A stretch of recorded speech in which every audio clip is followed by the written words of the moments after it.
In this course, we will be making this cutscene.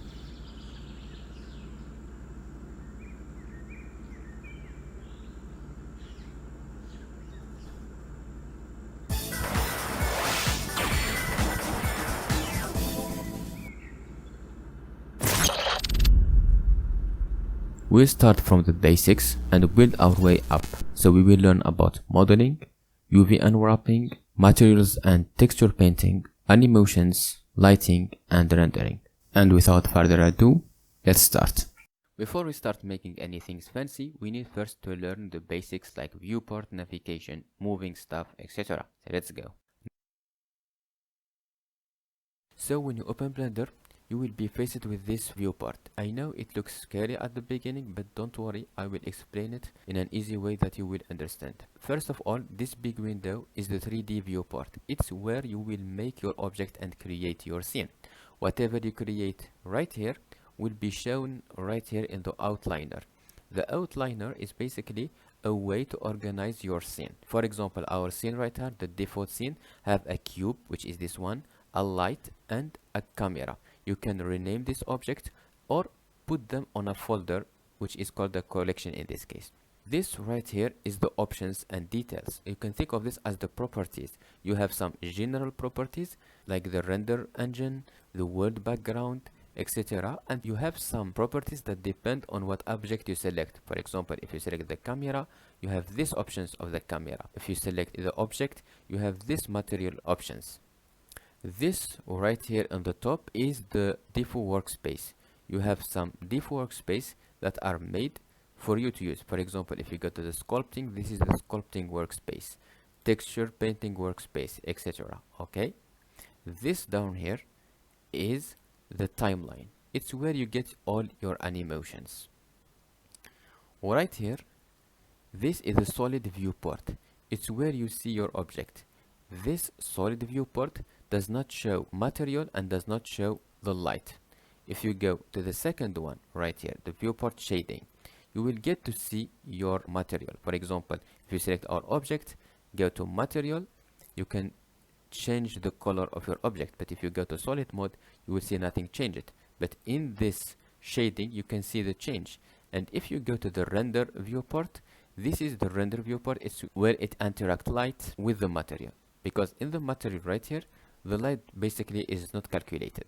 Okay, this right here is a wireframe. If you press it, you can see the wireframe of your object. And this right here is the X-ray. If you press it, you can see through your object. Okay, so let's go back to the solid viewport. These options and these options will be explained later. These options right here, this view, for example, is for the options of the viewport. If you press view, you can check the toolbar here, or you can check it back. Okay, or you have the sidebar here, or you check it back, like N as a shortcut. Modes here are different modes that can be used to do different stuff, but for the moment we are only going to speak about the edit mode, which allow you to modify your geometry or your mesh. These modes here depend on what you are selecting. If you go this, you will not get it. Okay, this right here will be explained later on. Now let's talk about navigation, but first thing, go to edit, preferences, then input. If you don't have a numpad, press on this emulate numpad. Here, if you hold left mouse button and hold, you can move around your scene. You can select the top view right here, or the right view right here, like you can see it, or the front view, or middle mouse button and move, and you can see around it. Okay, if you press 1 on the numpad, you go to the front, 3 on numpad right, and 7 on the numpad for top. If you press 9, you will get the opposite. So if you are in top and press 9, then you go to the bottom. If you are on right and press 9, you go to the left. Let's move it, the middle mouse button and move. Okay, if you want to zoom in and out, go to this thing right here, press on it, then move in or out to zoom in, or with the middle mouse button, scroll in or out. With this, you can move around your scene. So press and move. or you can hold shift and middle mouse button and move. This you can go to the camera view. So this camera right here, if you press on it, you go from to see from it. Okay, or you can press 0 to go to it. This right here is the orthographic view or perspective view. We are now in the perspective view. If you press on it, you go to orthographic, or press 5. You go to perspective, 5 again to go orthographic. Go to the end of the screen. You will get this thing up here. You can click with the left mouse button, hold on it and move. You can get now to split the screen as you want. Or you can go to this black line of separation and with the right mouse button click split. You can do it here or horizontal. Let's do it again. Let's get a vertical one here. Let's say you want to join this. You can click with the left mouse button, keep clicking and move. You get to merge it like that. You get to move it, merge it like that. Or you can go to this black line again and you will see that you have the join areas and you choose. You join it like that or you join it like that. Here with this appearing here, you can have different editors. Here you have the 3D viewport, but you can have the shader. You can have the timeline just like this one. Oh, I forgot to say something. Like if you have it like that, you can see like your options here and here are not fully appearing. So with the middle mouse button, you can move it like that. Select an object, then go to move tool right here. Press on it. The red line is the x-axis, the green line is the y-axis, and the blue line is the z-axis. Okay? Or press G to move it, and press again to confirm your new location. Or you can press G, and to restrict the movement in only one axis, press X or Y or Z. Always, if you want to confirm your selection, just press again. So J to move it, then only on X to move it where you want, then click again to confirm where to put it. Okay, the same thing for the rotation and for the scale. Select it, then go to here. You can get on every axis, or press R, then choose what axis, X on axis X or Y or Z, and press again to confirm. The same thing for the scale. Choose the scale. You can scale it on Z, on Y,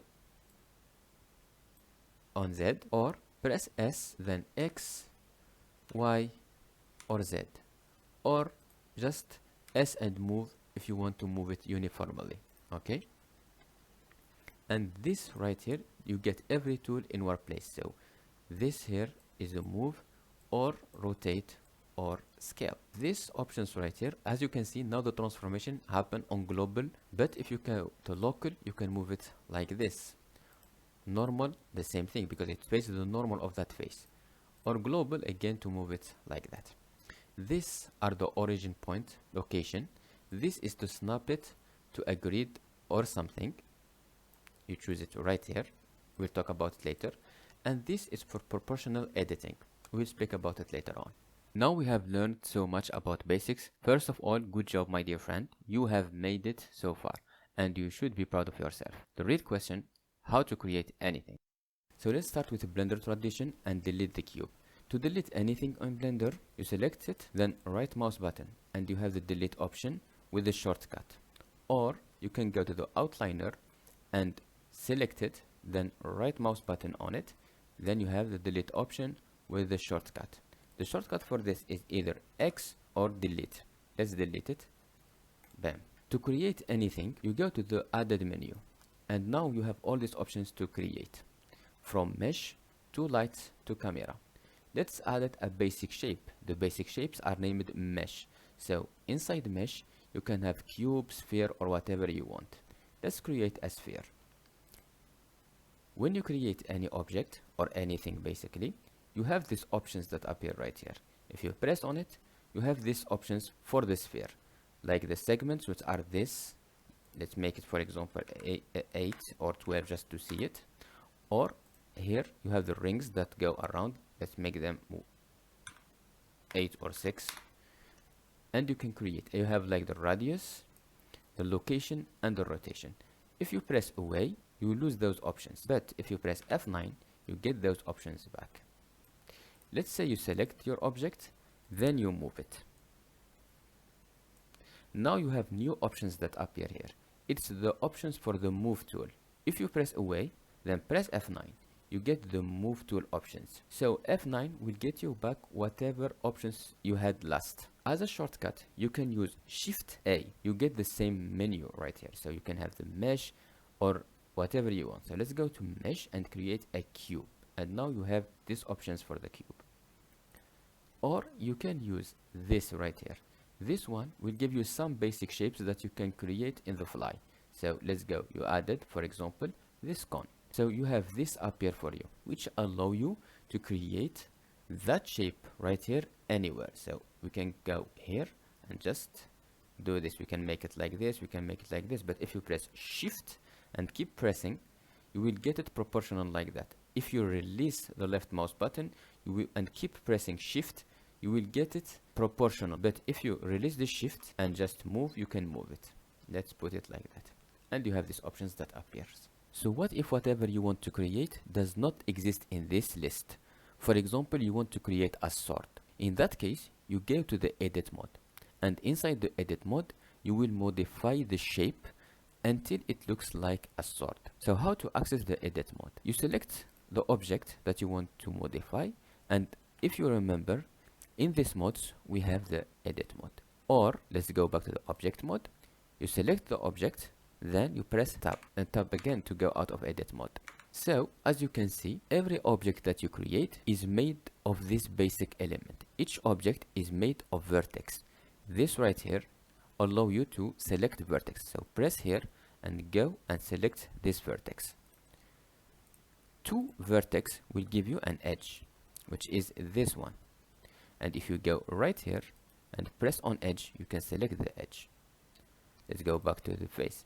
If you select 3 points or more, you have a face. So this for faces, this for edges, and this for vertices. So go out of edit mode by pressing tab again.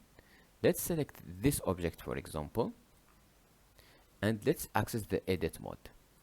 If you enter edit mode, we can see it clearly here. If you select two vertices, you have this edge selected. So an edge is a connection between two vertices.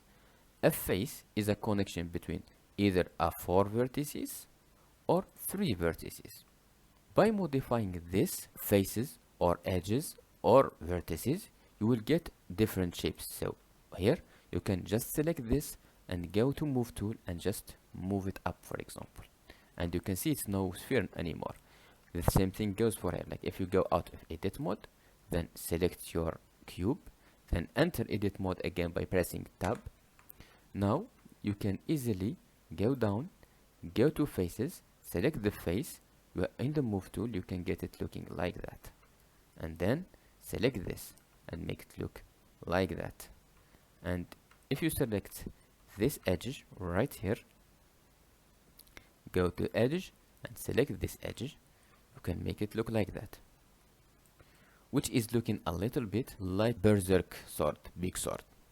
Okay, so each time I need to do this, I need to go up. Actually, there is a shortcut. You can press 1 on the keyboard to go to vertices, or 2 on the keyboard to go to edges. Like 1 for vertices, 2 for edges, and 3 for faces. And all the transform options that we used before on object, we can use on these faces. So for example, we can select this face and go to rotation and rotate it. Or we can press S and then make it bigger. And we can modify objects like that to make them look exactly as we need. While we are working on the PC, we are not going to use a lot of these edit options because we are going to use them when we start adding details to that PC. I am going to explain each tool of this and we are going to get to there. So I hope you keep going with me. We will begin our modeling journey by creating the basic shapes for our scene. This is called the blocking phase. It's a crucial step in any 3D project because during this phase, you can experiment with your composition and overall scene without wasting time modeling unnecessary details. This way, you won't find yourself realizing later that the details aren't useful or need to be changed. Luckily, I already have a composition in mind for us to work on. We will block out the basic shapes of our PC and the controller to make sure the proportions are right. Once we start adding details, everything will look nice and well proportionate, just like in the reference image. So let's start blocking. Now let's create our shape. So select all of this, then press X to delete everything. Let's create a new object, Shift A, Mesh, then let's select a cube. Okay. Let's move this cube up, J, then Z, and move it up. Okay. Now, let's enter edit mode. Go to object mode and choose edit mode. Now, let's select this. Here, you have maybe vertex or edges. Let's go to faces, select this face, and either press J, then Z, or using this. Just get a little bit up, whatever make you feel better. Okay, then you can go a little bit down again. While selecting this, press this and then scale it. If you scale it like this, it's move a lot, so press shift and hold and just move to move it slowly. So let's move it like that, something like this, and then let's keep it like that. Select this again, press S, and while holding shift, let's make it move a little bit. Okay, let's go to object mode. I think it needs to be a little bit wider, so select your object S, then restrict to only Y axis by pressing Y and just move it on Y. Okay, same thing goes from here, S, then X, just on X. I think like that it looks awesome. Now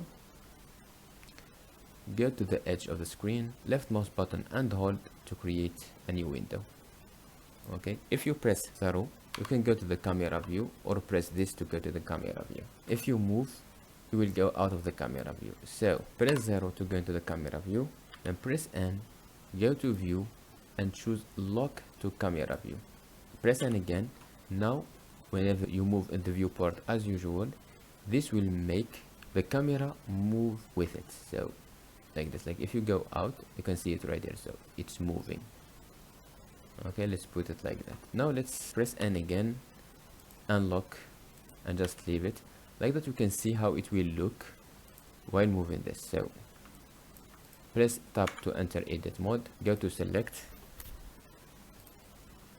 Okay, now we kind of inversed it, so this is the front face. Okay, this is the front. So let's make this, select this, press on it, then shift and select to select them both, S and X to make it wider. Select this face, then J and Z to get a little bit up. Okay, something like that. Now let's go to object mode and keep pressing and choose a cube. Let's put it right here and bam, and just put it. Okay, go to selection again, select this object that you just created, enter edit mode by pressing tab, then if you are on vertices mode, press 3 to go to face mode and just select the face, J and Z to move it up to here, then press A to select everything, then J and Y to move it on Y to make it a little bit inside. Then select this face and shift and select the second face and just S and on X to make it go like this. Then select this face with left mouse button, then only either J on Z or just go to transform and move tool and make it go down like this. So it should be around here. Okay, something like that. which will add the face inside, should be like that. Go out of edit mode and then select this, enter edit mode again with tab, then 3 to be on face, and then select this face and just move it a little bit down. Again, go out of edit mode by pressing tab, select this object, enter edit mode, press here and just move it a little bit to have this a little wide. You can see it here how it looks, and I think we can make it like this. Just edit mode again and just select this face, J and Y. I think something like that is good. Then go back to object mode, go to this, add the cube, and just add a small cube right here, and just bam, this should be the cassette. Let's move it a little bit. Let's scale it on X, S, then X to scale it on X, S and Z to scale it on Z, and just make it go down. So basically we are using whatever we created, S and Y, to scale it on Y. So we basically are using whatever you used before and just made this object with it. Okay, then top view and just go right here, try to make it in the middle. Let's create a little cube like this and just give it some up to be the button right here. Okay, and let's move it. Now we have created this basic shape, basically just editing the geometry and making this. Now let's create the controller. Go to added a cube and just add the cube, edit up, something like that, edit mode, JZ, and move it down. Here press N, lock to camera again, just go a little bit back, let's go to selection again and just leave it like that because I think it's big enough, or maybe that's too big actually. So yeah, it's too big, so select this and just move it a little bit, and from here it's okay. Okay, I'm just following the reference and try to create the basic shapes. Now let's go to object mode, go to this, press and hold and choose the cylinder. Just move this, press shift and just move it like that. I think this should be a little bit smaller, but not on the Z. So press S, then shift and Z. Like that you restrict the movement only on X and Y. So you restrict the scale only on X and Y. So let's make it a little bit smaller like this, and let's just go here and go to sphere and just create a sphere. Hold shift, then release and keep holding shift and press again. Now you have this. Let's make it 32 with 16, and now we have this. So J and move it on Z, then J and move it on Y, oh I mean X, J and move it on X, and just something like that. J, like just go to front view and get closer. You can just move it with J actually in front view, and then J and Y, J and Y, and just like that. You can make this a little bit smaller, move it down and move this down. Okay, something like that.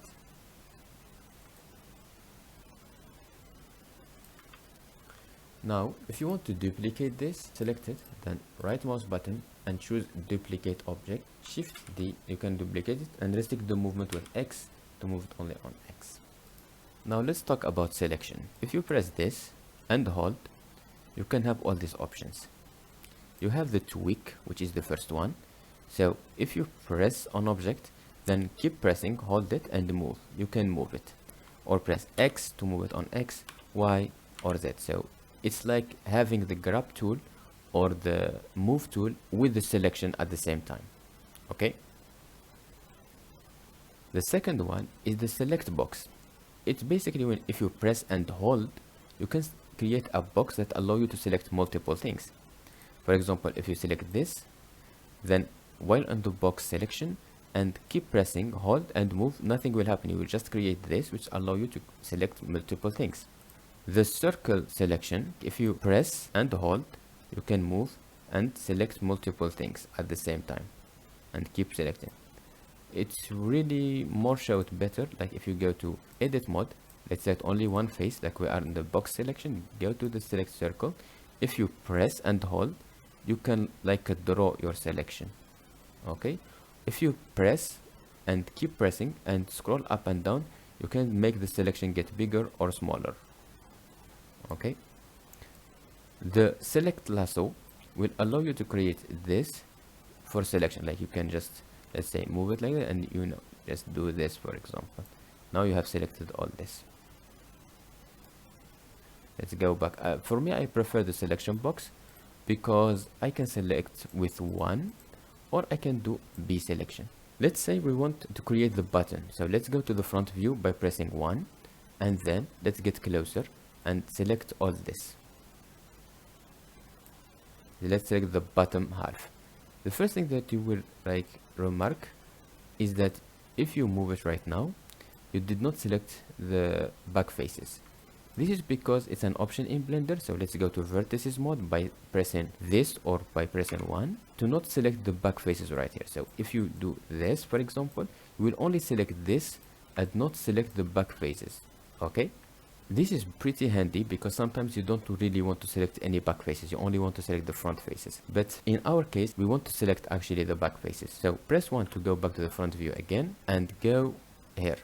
Go up. Now you can't see the rest of the options, so press middle mouse button, hold and move it to get other options. Here it comes the utility of the X-ray mode and the wireframe mode. If you go to X-ray, let's like go this and then go to X-ray, the X-ray mode, you get it like this. It will be X-raying, so you can see behind it. Now if you press and move, you can do this, and now you have selected everything. The same thing if you are in the wireframe mode, like if you are in the wireframe and just bam, you have selected everything. You can actually jump from a mode to another by pressing Z. If you press Z, now we are in the wireframe, then Z again, you can go to the solid, Z again, you can go to the render, and Z again, you can go to material preview. Let's go back to solid. Let's take off the X-ray so we can see it. Okay.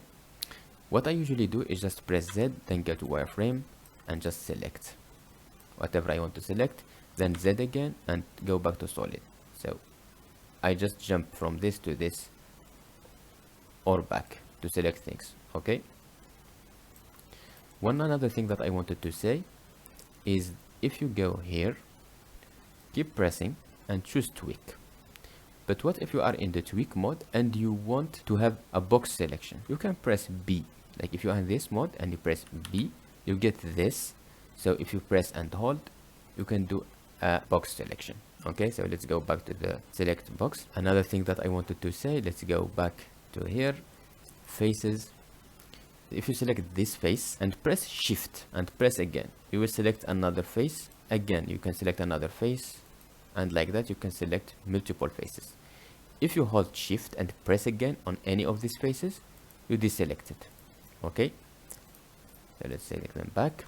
If you press this and then control and you select this face, you will select all this from this point to this point. The same thing happen if you are on one vertices mode. Like if you press this shift, you can select multiple ones, press them again with while holding shift to deselect them, or shift and control and press again to select all this rank. The same thing for edges, with shift holding, then just check this and control to select all this. Okay, if you want to select a loop, like the full loop, for example this, double click on it, double click and you can select this loop.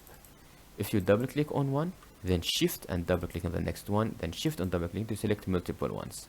If you double click on this, you will select this. This happen with faces too. So if you are in face mode, if you double click close to this edge, you will select this loop. If you double click close to this edge, you will select this loop. The same thing for vertices. So go close to this edge and double click. You will select all this edge.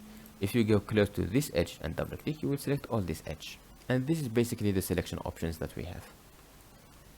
Now let's go back to making this. So let's go back to the front view with 1, then Z, then choose wireframe, and then press 3 to get the face selection. And let's delete all these faces. Press X and delete. Now press 2 to enter edge mode, Z and get solid, and let's go and see it. This, select it, double click on it to select all this loop, then press E and just press Z to hold it like that and just do this. Okay. Now we have this, which is like a button. Now let's go to select mode and J and Z and move it down. We will need to squash it a little bit, so press S then Z and squash it on Z to give it this shape. Like hold shift to make it move slowly, and this is good. Shift D, then press X to move it on. Let's get this closer and let's make them both smaller. And here we go. You can smooth an object by selecting it, then shade smooth or auto smooth. Shade smooth is good for circular object, and auto smooth is better for shapes with angles, like for example the square or this, because if you press this you can precise at what angle it will not smooth that object. Now we basically have created our main object. You can keep tweaking it until you like it. So now we made the object from some basic shapes, and using these shapes now we have a good look on the proportions of the object, and we can see that we are getting it correct. Now we can go to add more details. Right now our scene is as basic as it can get, so it's time to start adding the details. In this video we will explore several editing tools to help bringing our scene to life. So now let's add more details to our object by editing it.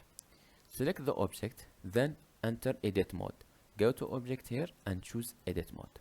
You can go back to edit object mode if you want, or press tab to enter the edit mode and tab again to go out of the edit mode. Let's go to the edit mode. Let's start with this going inside right here, but as you can see we have an edge going from here, and we have that crease right here that goes through all the object. So let's start with adding that. To add a loop, we first go right here. If you press loop cut, you can add a loop here or here. You can add as much loop as you need. Okay, let's say we want this loop to get closer, so you go here and you just get it closer. It's something like that. Okay, let's get closer and see. Okay, something like that. Yeah, like something like that. And you press another one and just add it like that.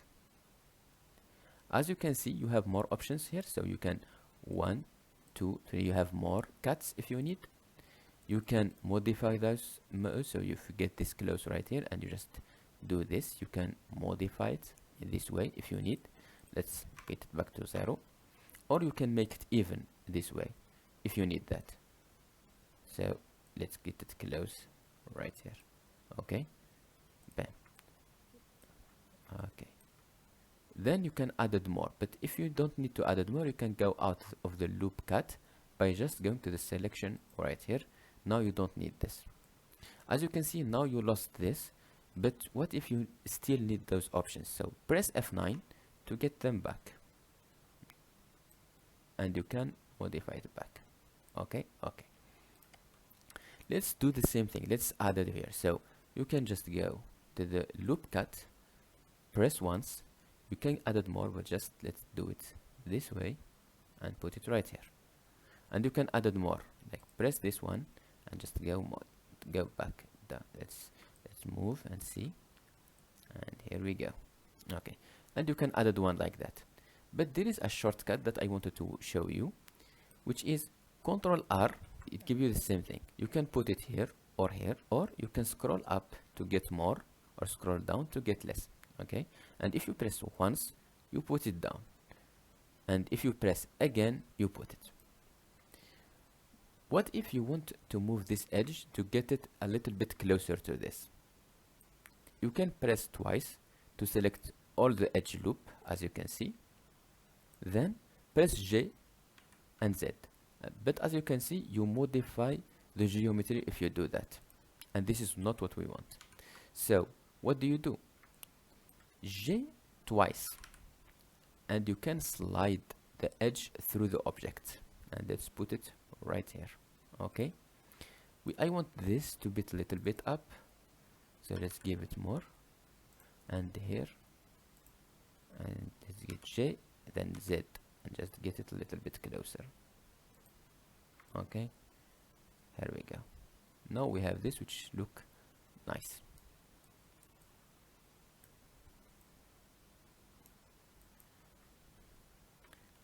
On the edge, if you put it right here, you get the same options you get before. You can add more edges, and you can slide it just like before. Now let's hide this object. You can either go here and hide it and show it again with this eye, or you can select the object and press H, and as you can see, it's closed eye. If you press Alt H, you get it back. It's the open eye again. So let's hide this like this and enter edit mode with tab and go to select faces. Let's select these faces, 1, 2, 3,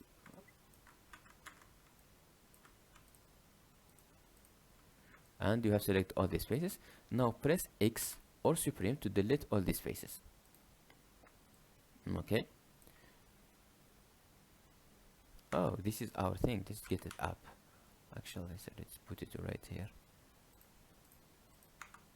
Now, to close this big hole right here, press 2 to go to the edge, or press here. Select the two edges and right mouse button. You get these options. These options are basically a mix between the edge options and the face options and some vertex options. So it is these options in one place just by clicking the right mouse button. And you even have some more options like new face from an edge. You can do this. Let's do this again. Like, let's select all these edges, then all these edges, then press, then this, you get to close it. Okay, let's select all these edges. To select multiple edges, just select one, then shift the second one, shift the third one, and if you want to deselect one, just keep pressing shift and press again. Okay, so this, and this, but this time let's use this shortcut, which is F. Okay, here we have this edge a little bit up, so let's go to edge mode right here and just J then Z and just get it down. If you don't want to use the shortcut or you forgot it, you can just do this, like get this, and with the gizmo just get it a little bit down. Okay, nice. And now let's get our object back with this or with Alt H. Here is our object. We need to do the same thing for this one, but as you can see, if we enter edit mode, we don't really know how to do it in the same line as them. So one way to do it, select both objects and press tab. You can enter edit mode in both of them and modify them both without them being a one object. Okay, the same thing happens, like if you select them both and do edit mode, you enter the edit mode. So now let's get these lines in the same like way. So if you press 1, you are in the front face. If you press 3, you are in the side face, like it's the right orthographic. So now let's get it right here. So you can either do this as we were doing and then just get it really close like this, or you can press Ctrl R, click once, get it really close like this, then press again. Okay, now you have this. As you can see in the right orthographic here, let's get this from our faces, not really straight with it. Okay, so let's fix that. Let's select this R on X and rotate it a little bit. But to rotate it a little, like if you start moving it, it move a lot, so R, X, then press Shift to move it just a little bit. Okay, then J, Z, and move it with Shift just a little bit. Just get it in the in better position. Here we go. Now our object is like this. Okay, and this object is like this too. So now let's start with the second big options that we have here. We can extrude these faces to the inside and create that crease, but I think first we need just to add some bevel so we don't have problems when we extrude to the inside. So let's use the bevel tool. To use the bevel tool, select an edge and then go to the bevel tool, which is this one. Press on it and then you have this. You can select, press to bevel it. Okay, you get these options. One, you can bevel on vertex or on edge. In our case we want edges. You can here specify the width, how many segments you need. In our case maybe we need only 3 or just 1. And here you can have a harden normal. The second thing that you will use a lot is custom. If you go to custom, you can modify how this will react. Here you can just make it different. Like if you use steps, you get this shape and you can make them as steps. If you go to default, you get them straight.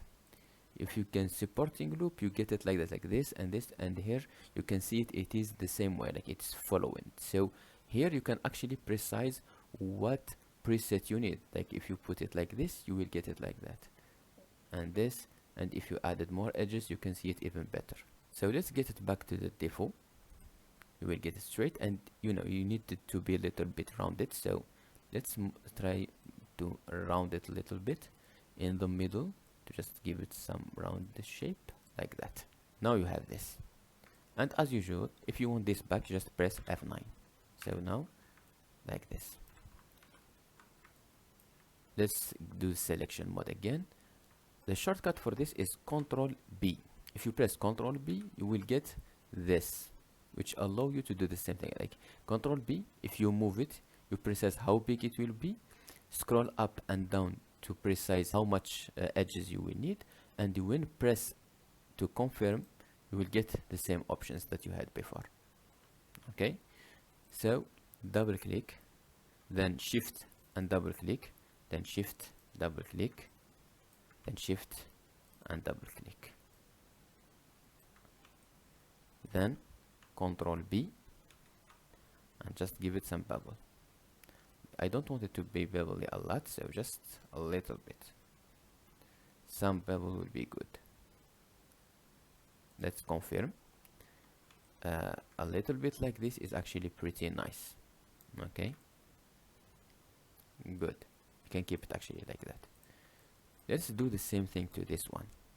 Enter edit mode with tab, then with edge selected in this, or by pressing 2 in the keyboard, select these edges, then shift and select double click, then shift and double click, then shift and double click. Okay,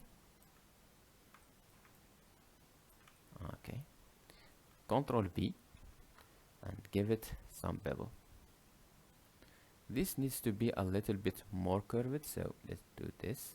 Let's add one and just let's confirm, and now we have this like that. Okay, nice. Don't forget to save. Okay, because I did not save for a long time. Now let's get to extrude. Select them both and enter edit mode. Okay, so go to 3, press 3 and choose the face mode, and just go here, double click close to the edge, then go here and press shift and double click close to the edge, then go here close to the edge, shift and plus double click. Shift is to keep them all selected. Okay, now let's use the extrude. We can use either extrude region, manifold, along normals, and individual. Okay, so extrude region, it will extrude, but as you can see, it's not what we want. If you think about it, we want each face to extrude along its Control Z, it's along its normals. Okay, so you can go either along normals or individual. If you do individual, they will be like that, not what we want. But if we select along normals and do this, we'll get them inside, which is exactly what we want. Shift and move to make it go inside slowly. Okay, here we go. Now we have this, which is nice. Let's Control Z to go back. You can do the same thing with a shortcut, which is Alt then E, and you get all these extrude options that you have right here, but with Alt E you get them here. So let's do along normals again and shift and just go inside a little bit. Good. Now it is looking like that, which is nice. If you press right mouse button then choose the shade auto, it will look so smooth and so nice, actually pretty good, I would say. Okay, so let's get it back to being a shot flat and let it like that.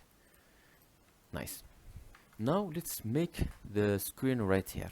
So in the edit mode, first select this face by 3 or press in here, then go to the inset tool, which is this one, inset, and you can choose how much you want to inset it. You can go to like this, let's say this, and you have all these options for the depth if you want to go inside, for the thickness, and boundary if you want it to be like not respecting boundaries, we want to respect boundary, and you can set all these options depending on what you need. Okay, so let's go back, edit. How to do this? With E. Just press E, just like this. Okay, let's fix this. So here, let's select with the edge selection, let's press this and Control and press the last one. You get to select all this, then shift and Control and select the last one. Okay, so S and Z and just make it smaller. Here, now we have this. Now let's make this face inside. So go select the face and using the extrude tool, you can just, you don't really need the region, you just need one and just bam, make the face enter. Okay, and now we even have the bevel with it, so that's nice. Okay, good. Now we have made this. Now let's make this button, which is the same way. Like press 7 to go on top view, then enter edit mode with tab or with edit mode, then Control R or with the loop cut, just press once and move it. Let's give it some space. Shift, let's do the same here and let's give it some space.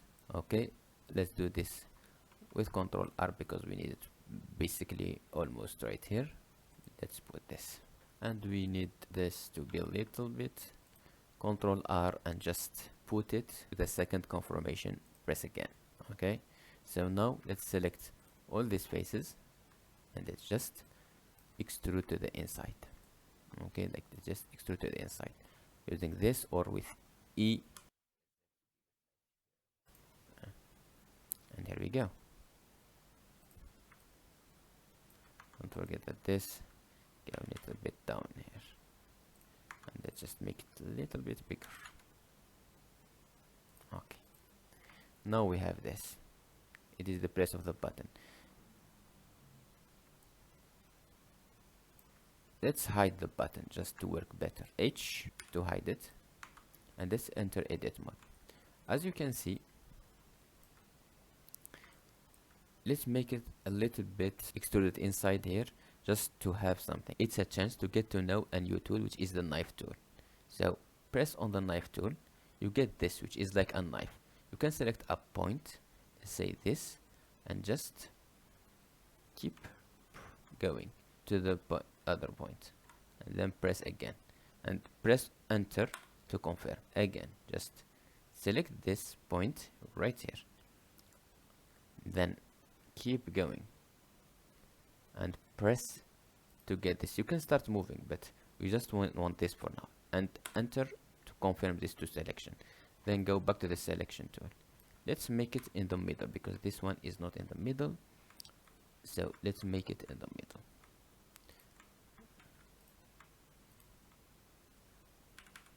Let's put it right here. Nice. Now 3 to select the face, then go to face selection and select this two. Press E and extrude it a little bit to down. Okay. As you can see, now if you go to the vertex mode here or with 1, we can see that we have here 6 vertex, and this is an n-gon. N-gon is a face that have more than 4 vertex. This is important when you are doing animations or that object deform. But if your objects don't deform and you are not doing animations, you can work with n-gons. But if there is animations, as I said, or deform, in that case we need it either to be a quad 4 or to be 3. To make it 3, it's actually pretty easy.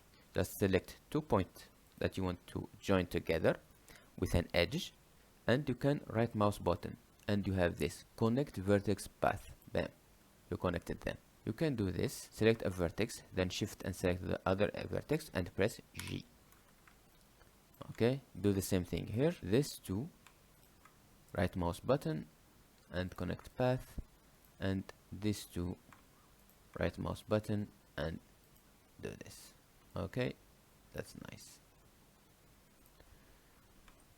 Okay, now let's make this one. So go to the top view, Control R, and just select. And as you can see, we make another one, G twice, just to get a little bit closer.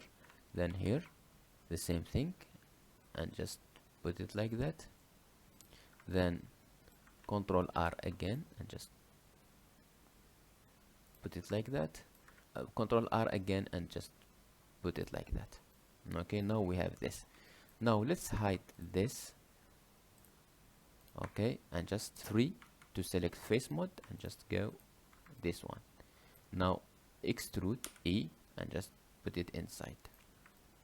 If we want it to be a little bit bevel, so let's just select these edges, double click, then shift and select this one, then shift and double click, then shift and this one. Let's do the same thing for the inside faces. This, shift, shift press, and shift press, then Control B and just make it a little bit. No, don't make it big, just 2 is more than enough, just to break shape. We can do the same thing for this one, so select this, this,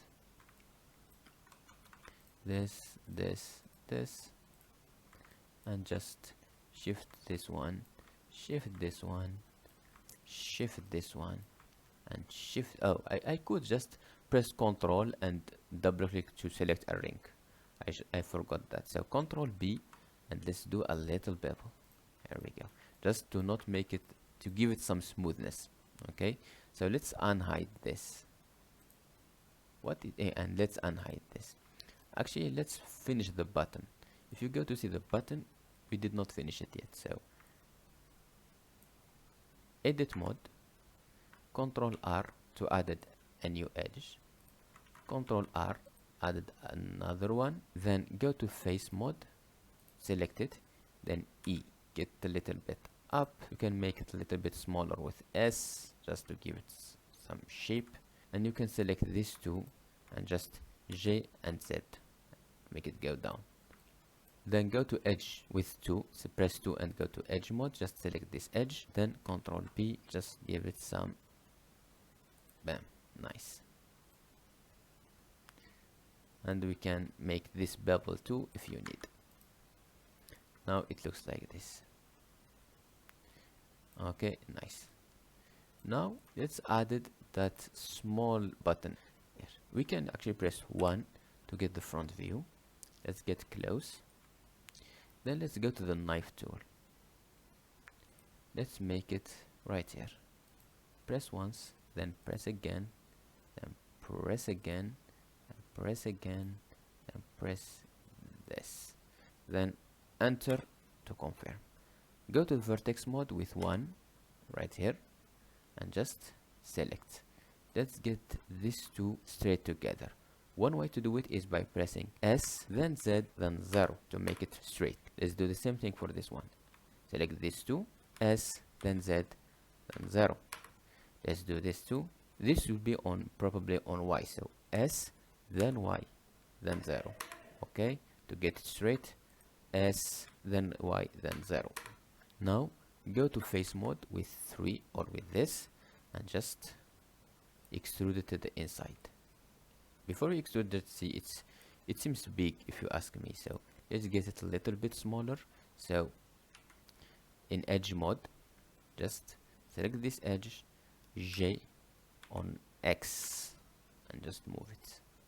Let's make it a little bit J, then Z, and just a little bit smaller. Okay, then press 3 to go to the face mode, E to extrude inside, and just extrude it inside. It's a chance to use the ring selection, so select this and control and double click to select each edge. Okay, now let's do control B and just round it. Okay, now we have this.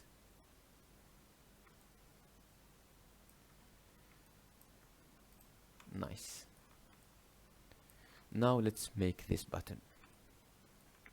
Go to this button, press tab to enter edit mode, then 1 to choose vertex mode, and then just let's connect these 2 points. So select vertex 1, then shift and select vertex 2, right mouse button, then connect vertex. This button, this one, then G to connect them both, as I said. Now let's select this face, right? Then let's press E, then Y to extrude it on Y, and just let's have it like that. Okay, let's get it a little bit closer to see here. I think we need to make it a little bit smaller, so select this face, make it small on X first, so then on Z2, just to give it some weight. 1 and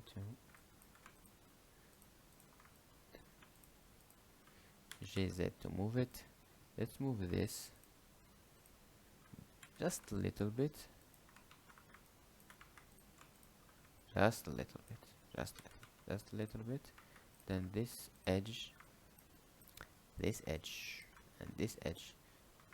and shift and this edge, just a little bit, give it some rounded shape, and let's leave it like that. Nice. We can make it a little bit smaller, right? I feel like it's still S on X. Let's do the same thing here, like just select this, and this, then just smaller. Let's select this to give it some rounded shape, and let's leave it like that. If you do shade smooth, it will be looking nice. Okay, let's leave it like that. Now we basically finished this one, so let's make it look a little bit better here, just to see our shape better. Middle mouse button, go to here and go to render mode. Inside render mode we can see nothing, but let's go to the render. Be sure to choose EV and ray tracing, which will calculate the bouncing light. Okay, so let's go not here but right here and scene world. This to activate an HDRI. Okay, but we just need it to be a little bit less strong, just like that. Okay, and this light, let's move it away on X. Okay, and just get a little bit higher, and this just to see our shape better. Okay, let's get a little bit more strong. Hey there, my lovely pumpkins. In today's video, we are diving into the subdivision method of modeling. Now, I won't lie to you, this technique can be pretty intense if you are just starting out. It's the hardcore way, and we are in this together. Now let's make the controller. We can use the bevel tool as we did before to make it a little bit rounded, but I thought about it and I want to use another approach, which is using modifiers. Modifiers allow you to modify an object in non-destructible way, which means you can always get it back as it was and it is not confirmed until you press apply. Added a modifier. let's go to generate, and you have all these modifiers. So let's go to generate and do a subdivision surface. Now you can see it became like this. Let's added more like levels to have more geometry. Okay, let's do it like that. Why it's rounded like this? Did we lose our object? We said it's not destructible. The thing is, we did not really lose it, because if you press tab to enter edit mode, you will see that your object is still here. So if you move this, this will move with it. So your initial object is still here, and if you press this, you will get it back. Okay, this is what it means by it's not destructible. It's an indestructible way to modify your geometry, and at any moment and at any time you can just go back to what it was. So let's do this again, and let's add it more. Okay, and let's leave it like that. Why it is more rounded? Like, we don't want it to be this rounded. The thing is, what it is doing, it's basically taking an edge like this one, for example, and trying to add edges around it and average it in a way to make it rounded. So it's average everything to make it this rounded, and then it do it to this, this, and this, to and every edge basically to make it rounded like that. So if we want to make it still straight to a certain point, we can just add another edge here. It's named a supporting edge, and like that it will not lose that geometry, so it will not be that rounded. Let's press Ctrl R, added an edge, and just take it up. Let's do this to down 2 and take it up. We want this to not be this like this rounded, so just Ctrl R and bam. See, Ctrl R and bam. See, and now if you go out of the look how it looks. Let's shade smooth it, and you can see it is pretty clean.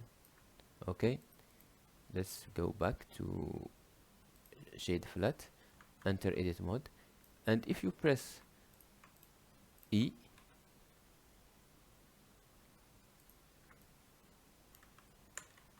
you can do this, and it will be less, it will be very straight right here. You can do this to the top too. Like if you choose all this and you press E, you can make it really flat. And as you can see now, it looks pretty nice. This way of modifying object and this way of editing is pretty useful if you are making a character, for example, because the character needs to be smooth, or some shape that it is dynamic, that have some curves. This way of modifying the object is pretty useful in this way. So now let's make the crease inside. If you go and press Ctrl R and let's add it right here, and then Ctrl R and let's add it right here. Okay, and if you press on face mode and just get closer and select all these faces, press Alt then E, then along normals, and put it inside,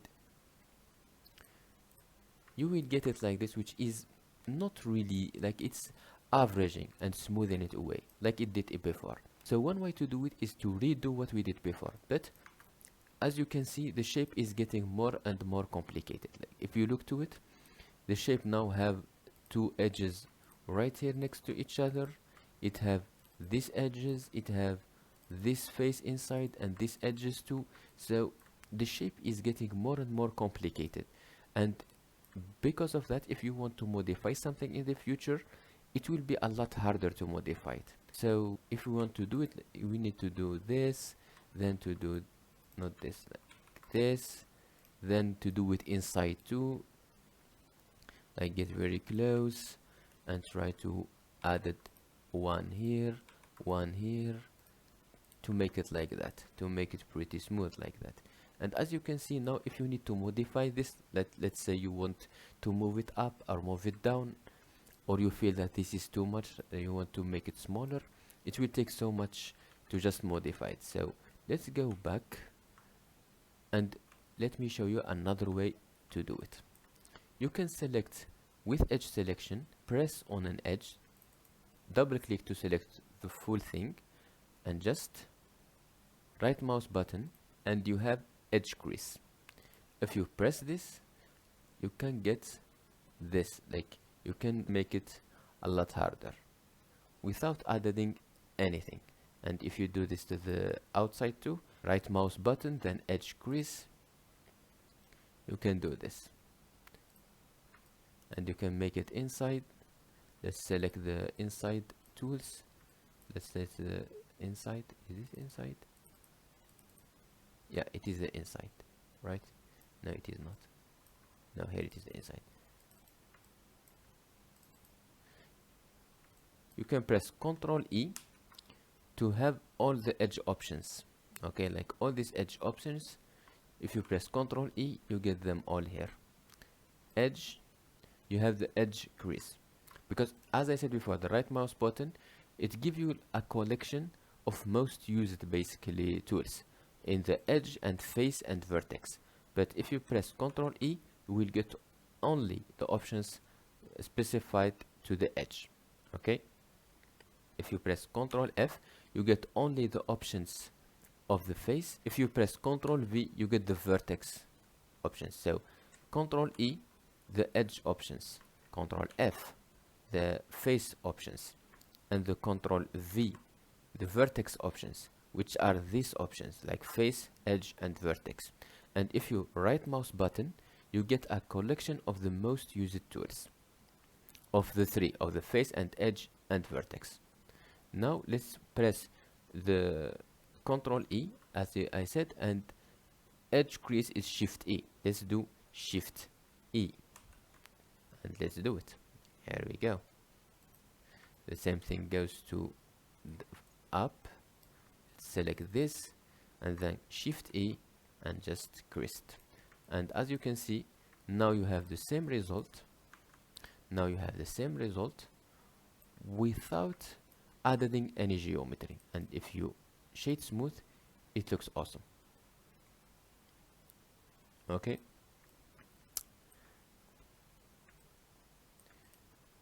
Let's go to edit mode again, and as you can see, they are turned purple because they are creased. What if you want to change this? Like you did it like that, but you know, this way, like the adding this give you some kind of control, because if you don't like, for example, this turned, you want it to be more, you can just press G, X and move this to modify it. Like you can, like let's say you want it to be like that instead. So now you modify it. But this way, it seems that you can't do it because you already did this. Well, you can actually modify it. Select the edges, then press N to get these options in the edit mode. It's basically the same options as before, that when you press N, like if you go like this and press N, you get all these options that have item, tool, view, and you can camera lock here. But if you are in the edit mode, you have some new options, which is this crease right here. Like if you select this, you see that your mean crease is 0.98, which means it's 98%. So you can make it 1%, which is like 100, or you can change it. Okay, like this. Oh, let's make it 90% actually. Okay. And if you want to delete, like let's say you don't want any crease, you can just make it 0. And if it's 0, it's not purple anymore, and it is back. And you can just do this. So let's make it crease again. Now we have this shape. Let's press N again to make it disappear. Okay. Now let's add a hole for these two. First, let's like get it to 2, just to make it not as obvious, and shade smooth it later on. And then let's apply it. Actually I want it to be more. Let's give it back to 3 and let's apply it. Okay, that's better.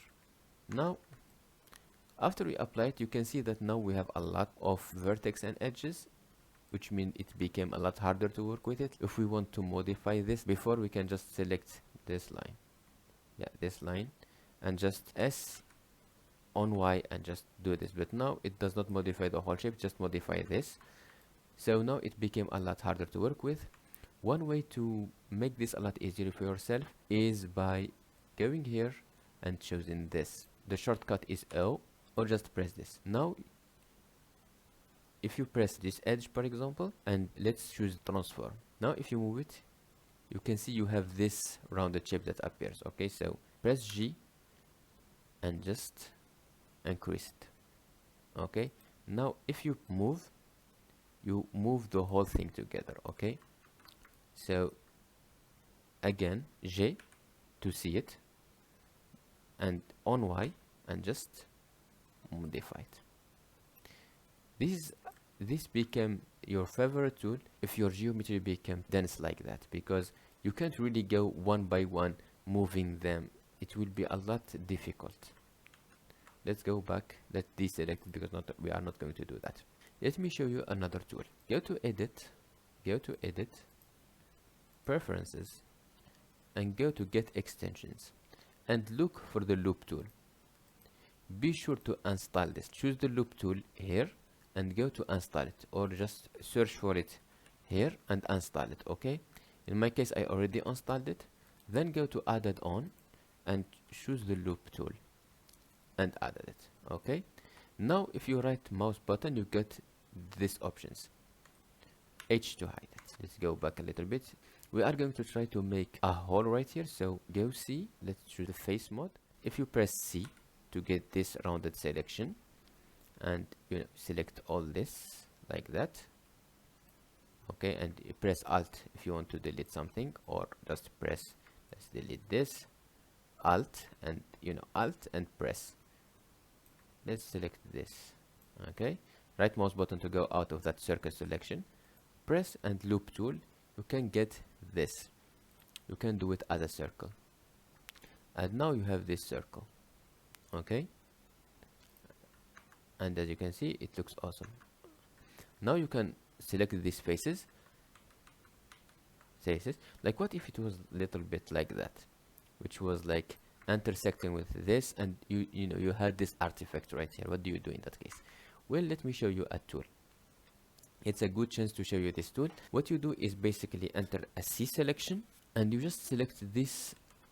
You just select this and select this small faces right here that having the problem basically. Okay, and you go to here, go with this or middle mouse button and just go to shrink edge slide, this one, shrink, and no, this one, smooth. You go to this smooth. What this do basically is it will smooth between the edges and make some space for you. Like, it will modify the geometry in a way that give you some space. Like, let's do it like that. Now let's smooth it out or back, see, and just smooth it until it's almost intersecting, and just leave it like that. Okay, last like, and let some space. Okay, and just see, now you fixed the problem. And it's not perfectly rounded right now for you, but you can just select this edges right here and just keep smoothing them. Like, select this and just smooth them back a little bit like that, and then just select this and just smooth it to give it that rounded shape. Okay, now you have fixed it basically. And while we are at it, let me show you something that I forgot to show you. Do you remember, like, if you press G twice, you can slide that edge? Here it is the tool. Like, if you forgot the shortcut, remember it's in the edit mode. It's here. It's the edge slide. You can just go and slide your tool. Now let's go to selection again. Let's go to selection again, and press C to select all those inner faces. Okay, here we go. And now press E and enter it to the inside.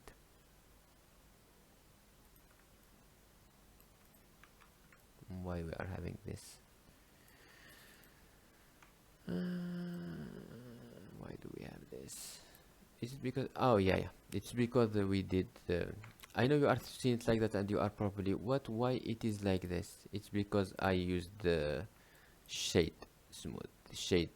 I used this, So we are having this artifact because we are not respecting the edge. But if you press shade auto, you will have this degree, and basically if it's an angle of 30 degree or more, it will not be smoothed, and if it's under 30 degree, it will be smooth. So an edge like this, which is 90 degree, it will not be smoothed. But if we do here like 100, let's say 100, it will be smoothed like that. But for me, I always like to leave it at 30 and leave it like that. Okay, so here it is. Now it looks like that. We can do the same thing for the second button, which is this one.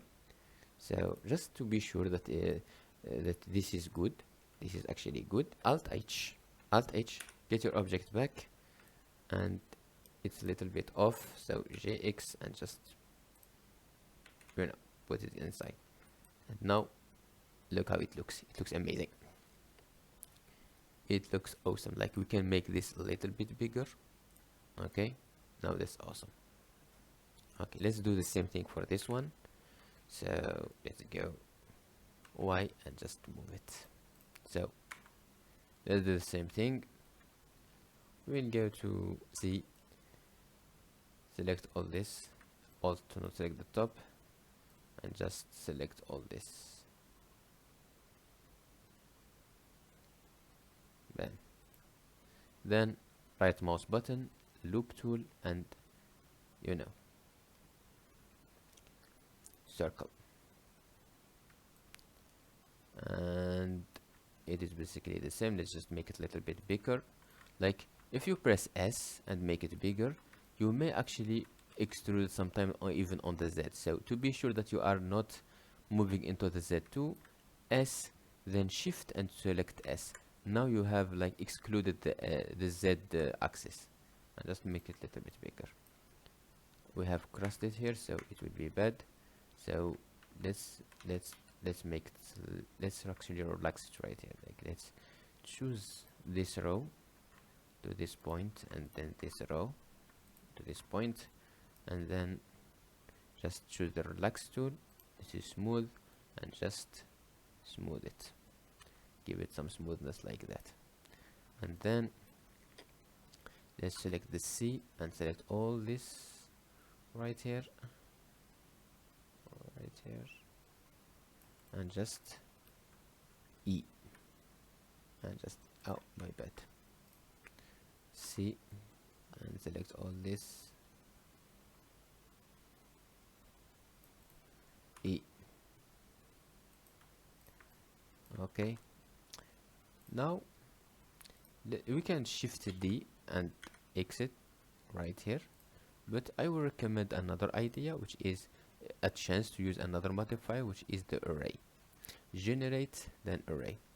Array basically will give you a duplicate that you can like make 2, 3, 4 buttons if you need. Let's make it just 2, and on X, on Y, or on Z, depending on what you want. So let's make it right here, and because of that, it duplicated everything. And the best part is what? If we do something to this, it will be applied to this too. So if we shade smooth it, it will shade smooth too. If we say like, you know what, we want on plus of array, let's add the subdivision, it will be subdivided too. Okay, so let's do the same thing to this one here.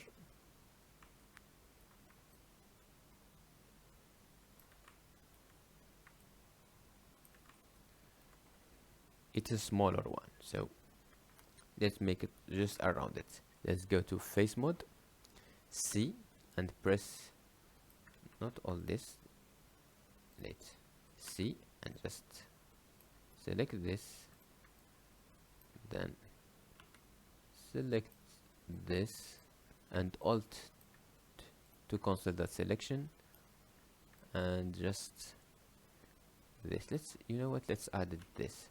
So let's press C again and add this. Alt to deselect this, and C to select even from here a little bit. So bam bam. Okay, something like that. Okay, now right mouse button, loop tool, and circle.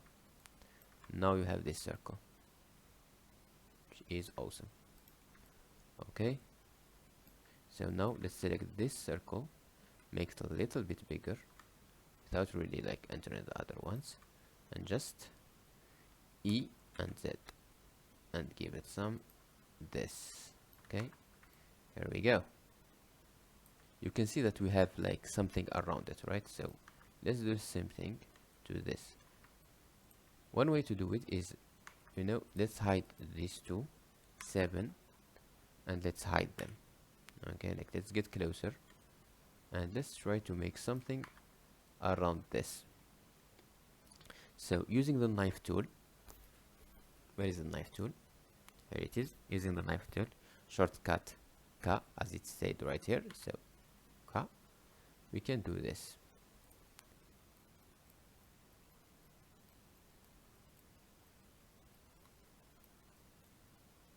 And press enter.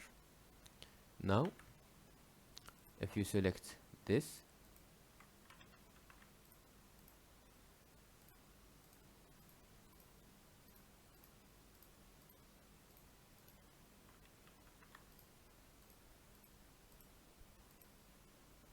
and you select this from here, you can smooth them a little bit, you know, to give it some space.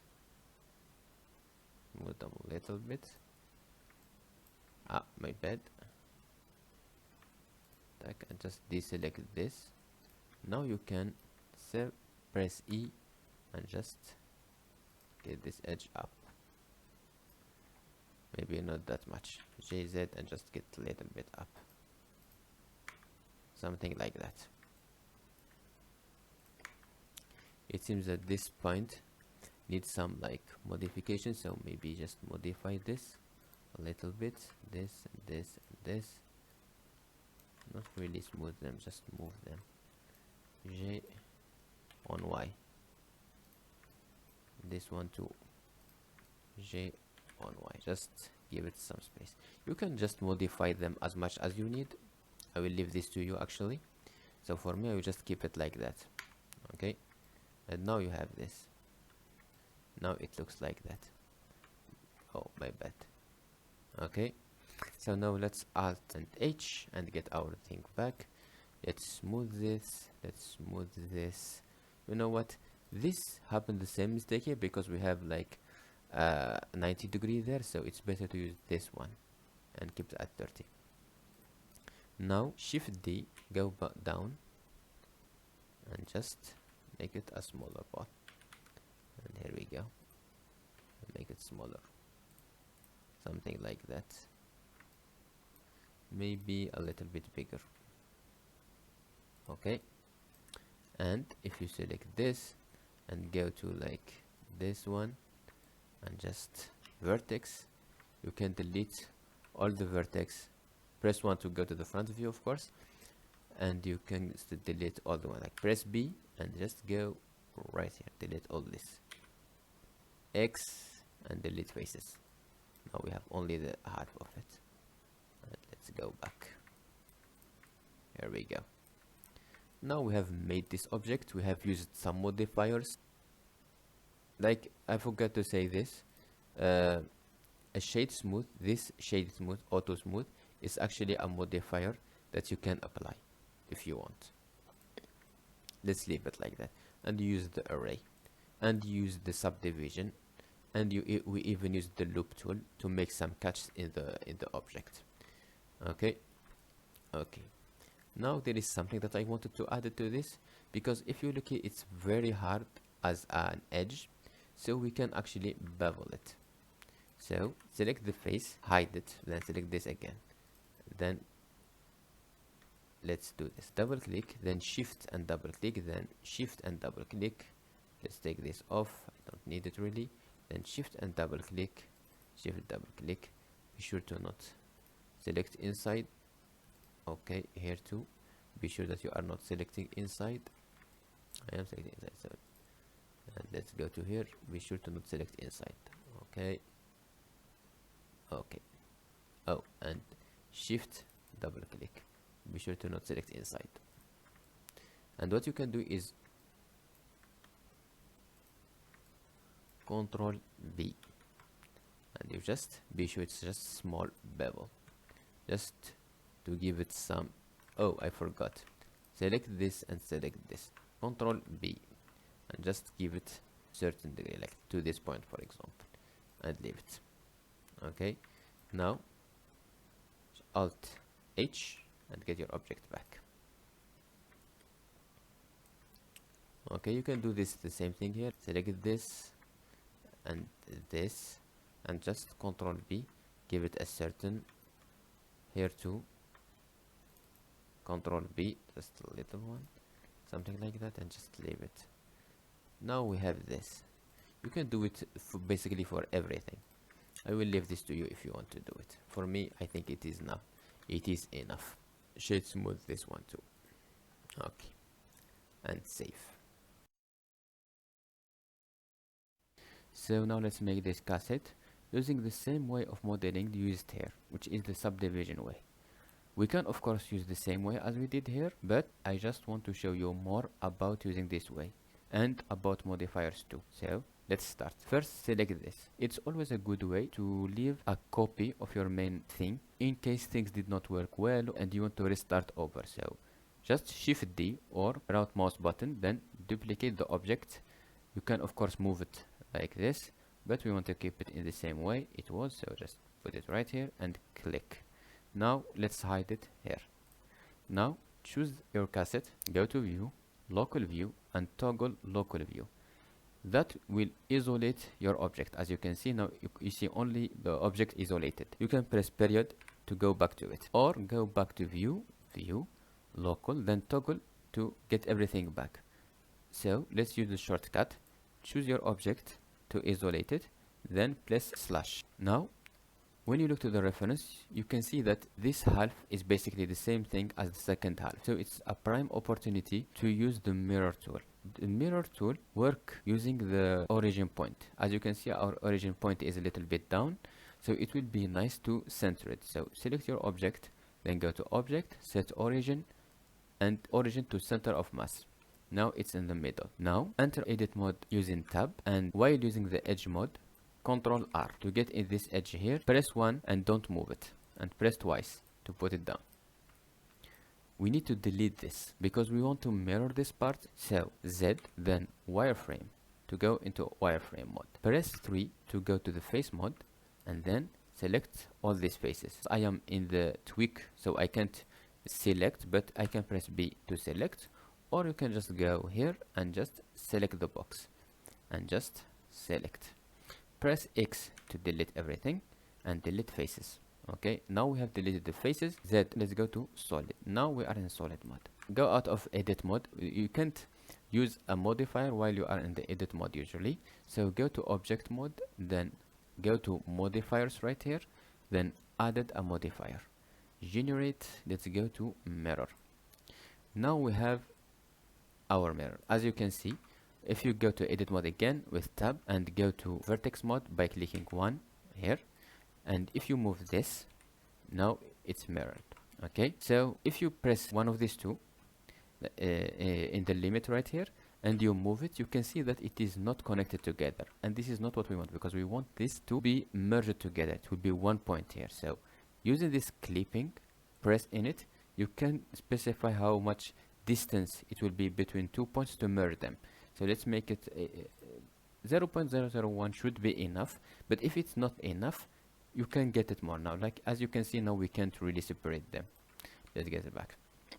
But if it's not merging, you can get this more, like make it 0.05 or 0.1 or something that works for you. Another thing that I wanted to say, by default, the mirror tool will work about the origin. But what if you want to mirror 2 points depending on an object or something like that? You can do it by selecting this. Okay, so for example, if we go out and press Shift A and get, let's get an empty object just to use it, and it is right in the middle, right?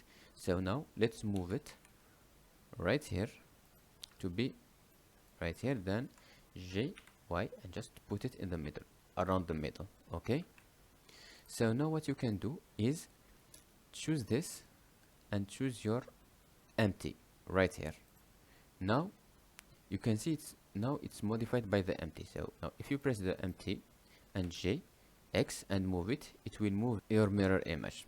You can get it to whatever point you want, but in my case I really don't need this, so just get it as it was and just delete this. Okay, now press tab to enter edit mode, and let's add Control R to add an edge, then put it around here. 3 to enter face mode, press this and you can either GY or just select the gizmo and just move it a little bit. It's okay that at the beginning you forget a lot about the shortcuts. This is why I'm trying to show you both ways, because I know it's pretty difficult and pretty annoying that sometimes you know what you need to do but you forgot the shortcut. So it's okay, it happens always at the beginning, but with time you will get used to it. Now let's go back here, E, and go down around here. Okay, this is too much actually, so let's get it right here. Then let's get more action. Then you can use the unset, like you can see that this should be right like this, so you can use the unset face or press E and just enter a face. Okay, now you can see that this should be more connected to this is what we want, so check off this and it will be like that. Now that's nice, then press E to get more up again, and here we go. Okay, this is nice, but as you can see it's a lot edgy, so let's actually add the subdivision. So you can press here to minimize it like that, then added, generate, and let's add the subdivision. Let's make it more and like this. So let's do the same thing we did before. So select your object, enter edit mode, then choose, wait a second, choose the with edges, select this. We can of course use more geometry, but I really recommend at the beginning not adding a lot of geometry. So press Ctrl E to get edges options, and then go to crease edges, which is Shift E, and just make it a little bit like that. Okay, press N to get these options, is it either this or this, and you can just add a bit more if you need to. For me, I will leave it like that. Then let's do the same thing here. So this, and this. Okay, so just crease it.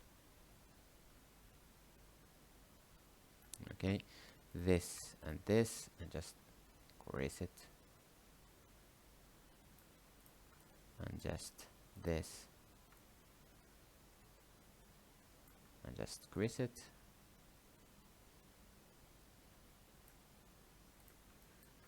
Choose all this,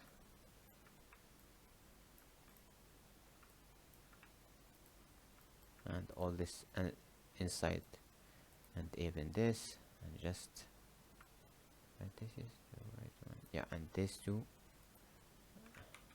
this, yeah, and just bam. Okay, if you want to select the inside faces, they may not show, and if you press Z then went to wireframe, it may be a little bit like difficult to see exactly your mesh. So it would be nice now to just go to solid and actually make this, which is this one, edit one. Now your subdivision will not show, it's still there, but it will not show in the edit mode. Just to select this, like to be able to select this, and then like crease them to around this, and select this face, crease it to around this, and we have finished most of it. Now let's get it back. Now it looks like this, and as you can see it looks pretty smooth and pretty nice. Okay, and now if you like, let's make it like this. If you smooth it like this, it will be awesome. Like, and you can see this edge is not being smoothed, but if you get a little bit up, it will be smoothed. Okay, now it looks awesome. You can leave it like this, or just leave it as it was. Like, let's choose this again and do this because I want to smooth this inside too. So let's go to it and just increase with each shift if you want to. Okay, now let's get it like that. Now it looks like this, which make it pretty nice. Okay, as you can see now, it seems that you have a bevel tool without really using the bevel tool, and in a very non-destructible way. Like, at any moment you can just go here and modify this to get a different bevel. You can modify the edges and you get different bevel without really being destructible way. So now let's make the other things that should be here. Okay, so now let's add those edges that are right here.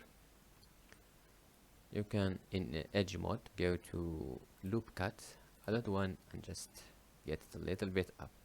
Okay, like just around here, and then another one, and just around here. Press and put it down like that. Just press once and then just move it to here, then press once and just move it to here. Okay, or you can use the shortcut, which is Ctrl R and put one and just slide it up to here, and Ctrl R and slide it up to here. Wait, I did a mistake, but it's a good chance to either press J twice and move it up, or go here, edge slide, and just slide it up. Let's do this actually too. So let's slide it up around, I would say around here, and then around here. Okay, okay. Now close to the edge, double click. Wait, I mean in the face mode, press 3, then close to the edge, press twice, then shift, double click, then shift and double click, then Alt E, unlock normals, and just put it inside. Okay, for now it looks pretty ugly, I know, but take this off and let's make it. So double click this, then shift and double click this, then shift and double click this, then shift and double click this, shift double click, shift double click, shift double click right here, shift and double click, shift and double click, shift and double click, shift and double click, shift and double click, and just crease it. Okay, good. Now press this, and now it looks like that. For me, actually, this one, this needs to be creased more, so I just crease to maximum and leave it like that. Like now, if you shade auto smooth at 40 degree, you can see that it looks pretty smooth. Okay, and this is actually it. We now made it, and it looks pretty smooth, pretty nice. And let's put here just to see it more, and it looks nice. And we actually learned a lot about using the modifiers. Okay, so now let's go out, press N, let's go out of this isolate mode. It's either by view, then local view and press, or numpad slash. Let's get it back. Of course, now let's actually create the ground mesh plan.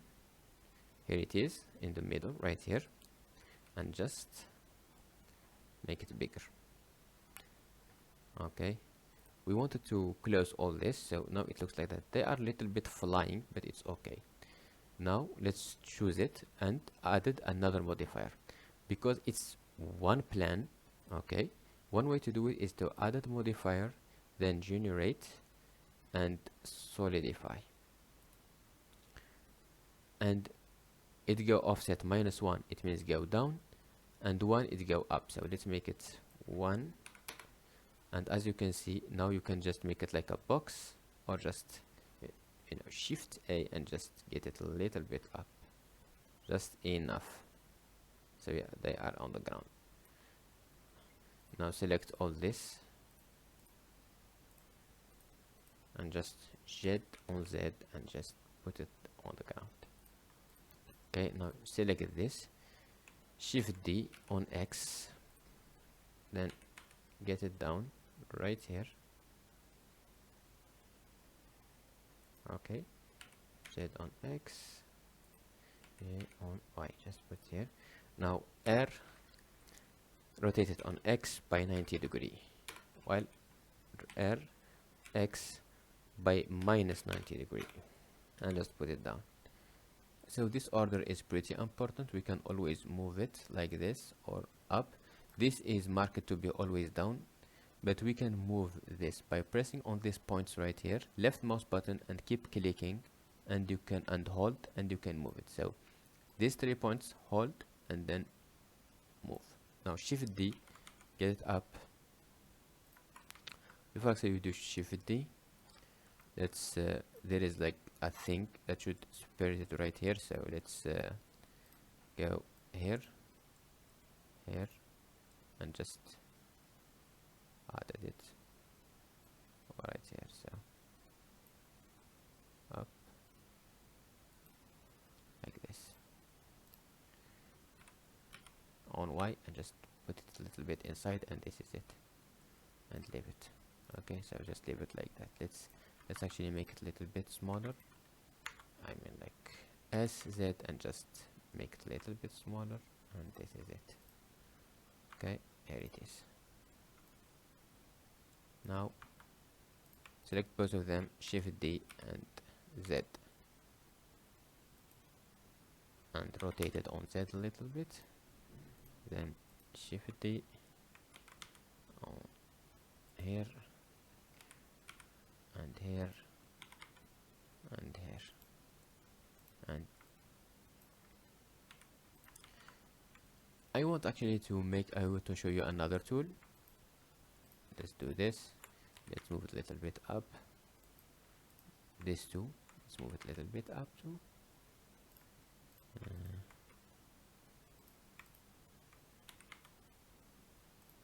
I want actually to put the same one here, but mirrored, like in the opposite direction.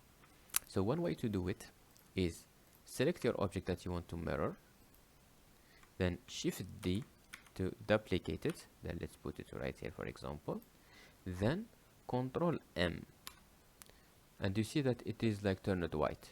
Now you can choose the axis, like let's try maybe X, no, not X, maybe Z, no, it's not Z, maybe Y, and here it is Y, and now it is duplicated on Y, it is mirrored on Y. So let's put it like that and leave it like that.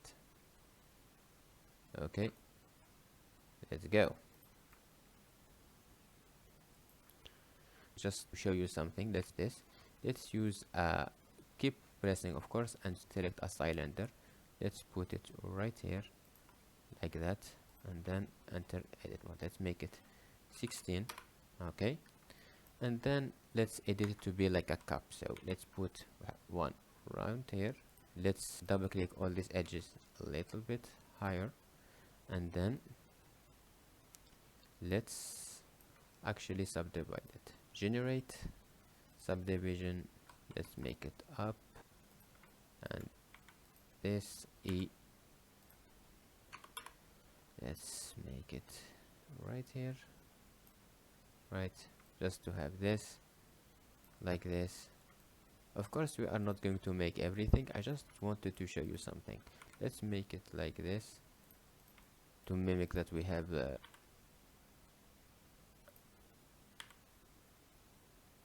face right here, like E twice, because we wanted to add more edges, and just leave it like that. Okay, like now smooth it and leave it like that. It looks pretty smooth, it looks pretty nice.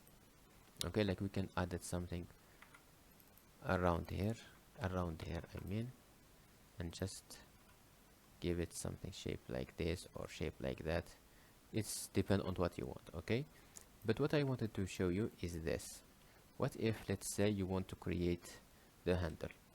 You can press this right here, press this right here, it's the beginning, then this and this to be the ending. Okay, then you can enter in the front face mode.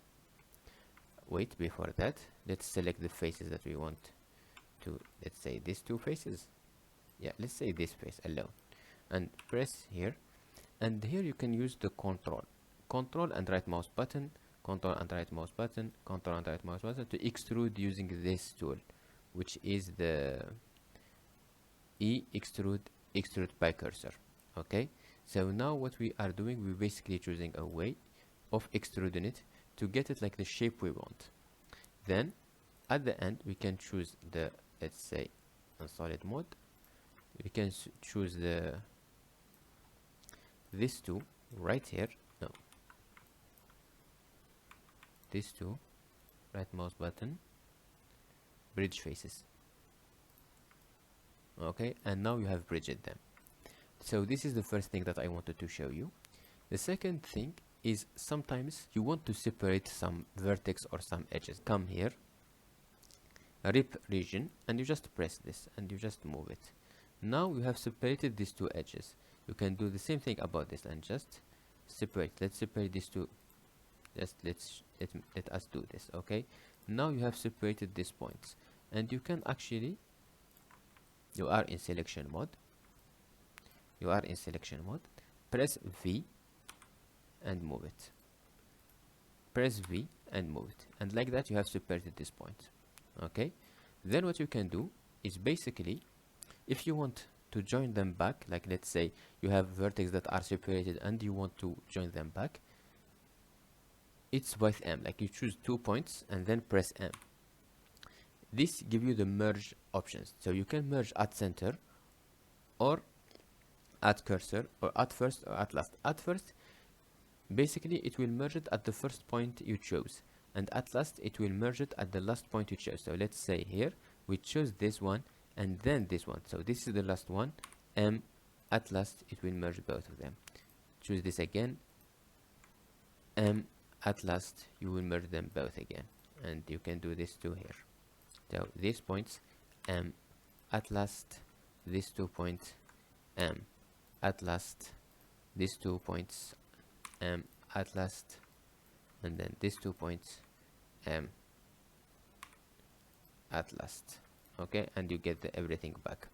You can select every point, then press M and merge by distance, which will give you a distance, and you can merge depending on that distance. This is pretty useful if you have like a duplicated vertex on top of each other and you don't really know where are those duplicate vertex. Like let's say you have 2 vertex right here duplicated, like let's press this and just duplicate this vertex and press it, and then here too duplicate and put it down. So now you have 2 duplicates right here and you don't know where are they.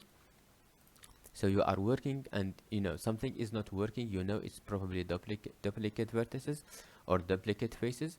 So what you do is choose every vertex with A, press A to choose everything, then M, then by distance, and you can see it's like remove 2 vertices. It means like it merged those 2 vertices, and you can even choose the merging distance. What I wanted to show you too, yeah, like I want to show you, like let's say you have these 2 objects, this one, let's shift D, and so now you have these 2 objects and you want to make them one object. Select one, then select the second object and press Ctrl G. Now it's the same object. Actually now you have merged these 2 objects, now they are the same, but let's say you want to separate some edges or some shapes. Like let's say you created this face and for example you want to create something and you just get it up and then you extruded this to get some shape, and then you want to separate this object and you don't want this object to be part of this object. Then enter edit mode, select all the adjacent of this mesh, so press L to select them all. Okay, and then press P. You can separate by selection. Now you can see that these are one object, this is another object. You can do the same here. So here press L to select all this, then P and separate by selection. Now this is an object, this is an object, this is another object. Before we wrap up this video, let's make those stickers around here, because it will be a good chance to show you how to work with the snap tool. We did not use yet, so let's try it. So let's create those stickers. Shift A, mesh, and then plane. Let's move this out of the way just to see it. So instead of starting rotating this and move it right here, there is actually a good way to just snap this to here or to any face basically, which is using the snap tool right here. So if you activate the snap tool, and you can choose either the face, like let's do the face, the increment, the grid. Like if you choose increment, it will move with 1 meter or 5 degree if you rotate, and 1 meter if you move. Okay, but if you do it right now, you will see that it is doing nothing. It's not snapping. Why is that? Well, because you actually need to activate it right here. Go to move, it will be activated, the snap will be activated on move and on rotate and on scale too. So now if you move it, you will see that it is moving 1 meter each time, like this too. And you can move it on the grid or on the vertex or anything. Because we want this face to be snapped to this face here of this object, it's a good way to use the snap tool on face. So if we activate face and do align rotation, look what will happen. Let's go and move it. You see how it snap and follow the rotation of that object. So let's put it right here. Okay, let's get close. Let's place period to focus on it. Now it looks like that. You can now deactivate this and get it back to increment. Go to added and let's add the solidify. Make it on plus so it will go outside, and just give it some thickness, because it's true that it is a paper and it is thin, but it needs at least some thickness. Okay, so let's apply this. Now we have this, and enter edit mode and let's subdivide it. We can use the subdivision right here, but let me show you this way. Right mouse button and go to subdivide. Again, right mouse button and subdivide. You need to select everything and then subdivide. If you just, for example, choose this face and you subdivide it, it will only subdivide that face.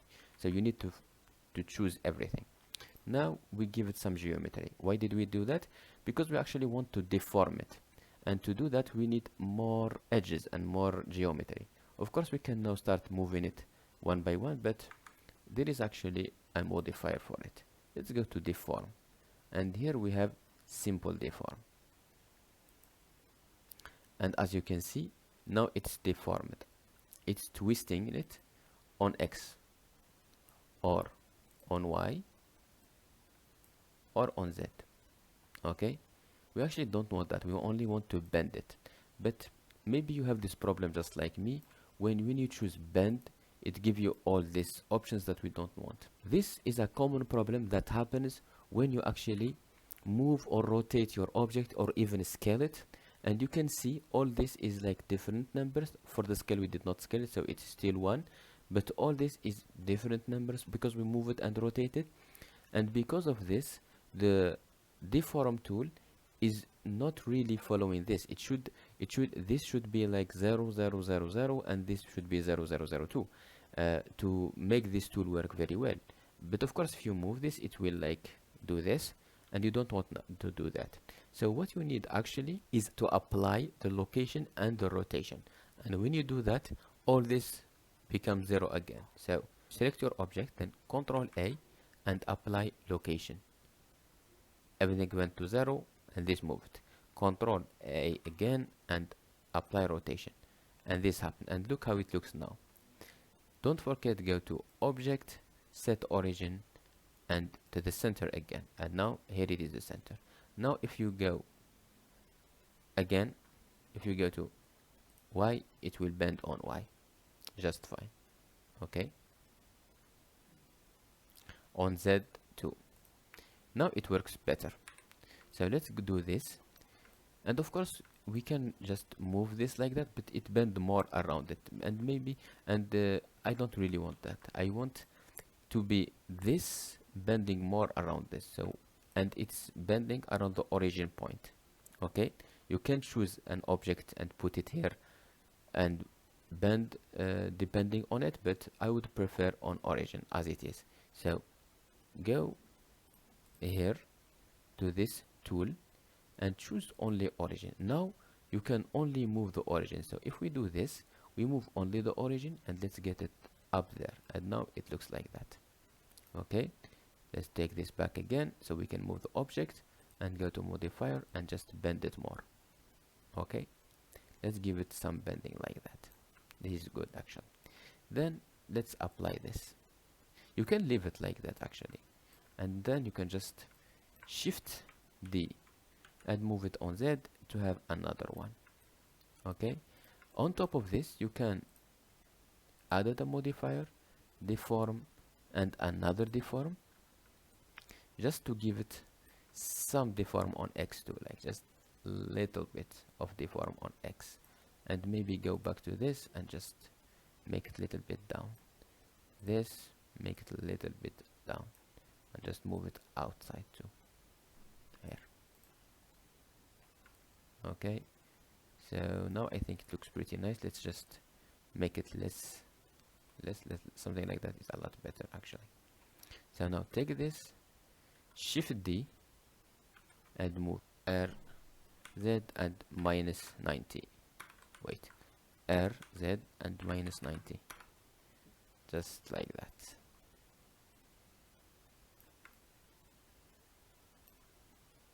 Maybe we can make it smaller. This needs to be smaller. Okay, let's leave it like that. Small note for this note. Okay, now we have finished this. This actually looks a little bit big, so let me fix that. S on Z and just smash them. Let's just move them a little bit down, and here they are. Okay, and there we go. And this S on Z too, so something like that. S, Y, and just give it less thickness. Okay, now we have basically finished the modeling. One last thing I remembered I did not talk about too. I know there is a lot of things I'm talking about, but this is pretty important actually. So if you move this object, it moves alone. It does not move with this because they are not the same object. But what if I don't want them to be the same object, but at the same time I want when I move this, everything will move with it. So to do that, it's actually a parent-child system, where like when the parent moves, the children move, and this is what we need to do. So choose your object, start with anything, and be sure that the parent will be the last to select. And if you select the parent, you will see a remark that its color is not the same as the other, it's more yellowish. So now press Ctrl P and you get to set parent and keep transform. Now what we have done, now if we move this, they move all together, but if we move the children, they move alone, and everything is still its own object. So now this is good for us. We can do the same thing for this, so we can choose this,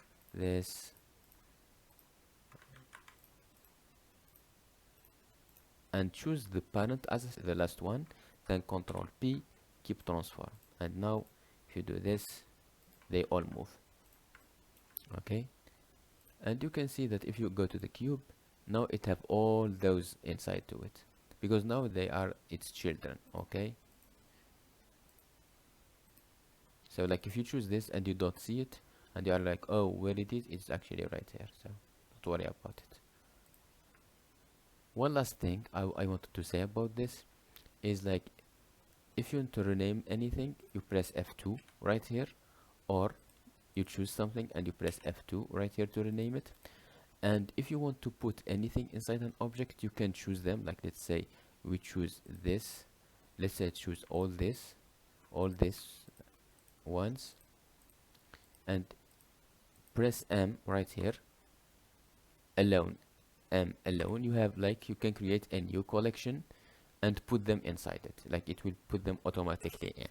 It's just for organization purposes if you want to organize your scene.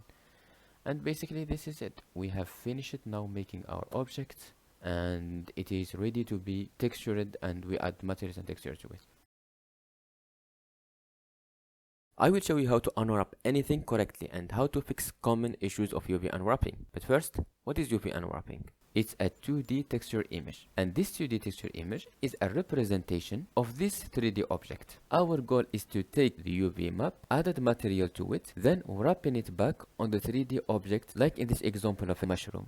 Before we start UV unwrapping, first we need to understand the UV editor. If you go to the edge of the screen, hold left mouse button, then move. You will get this, just move it. Okay? To access the UV editor, you go to the editor type here we are in the 3D viewport, like we are selecting the 3D viewport. But if you select here the UV editor, you will enter the UV editor. But to be able to see it right here, go to object mode, then enter edit mode. When you are in edit mode, you can see it.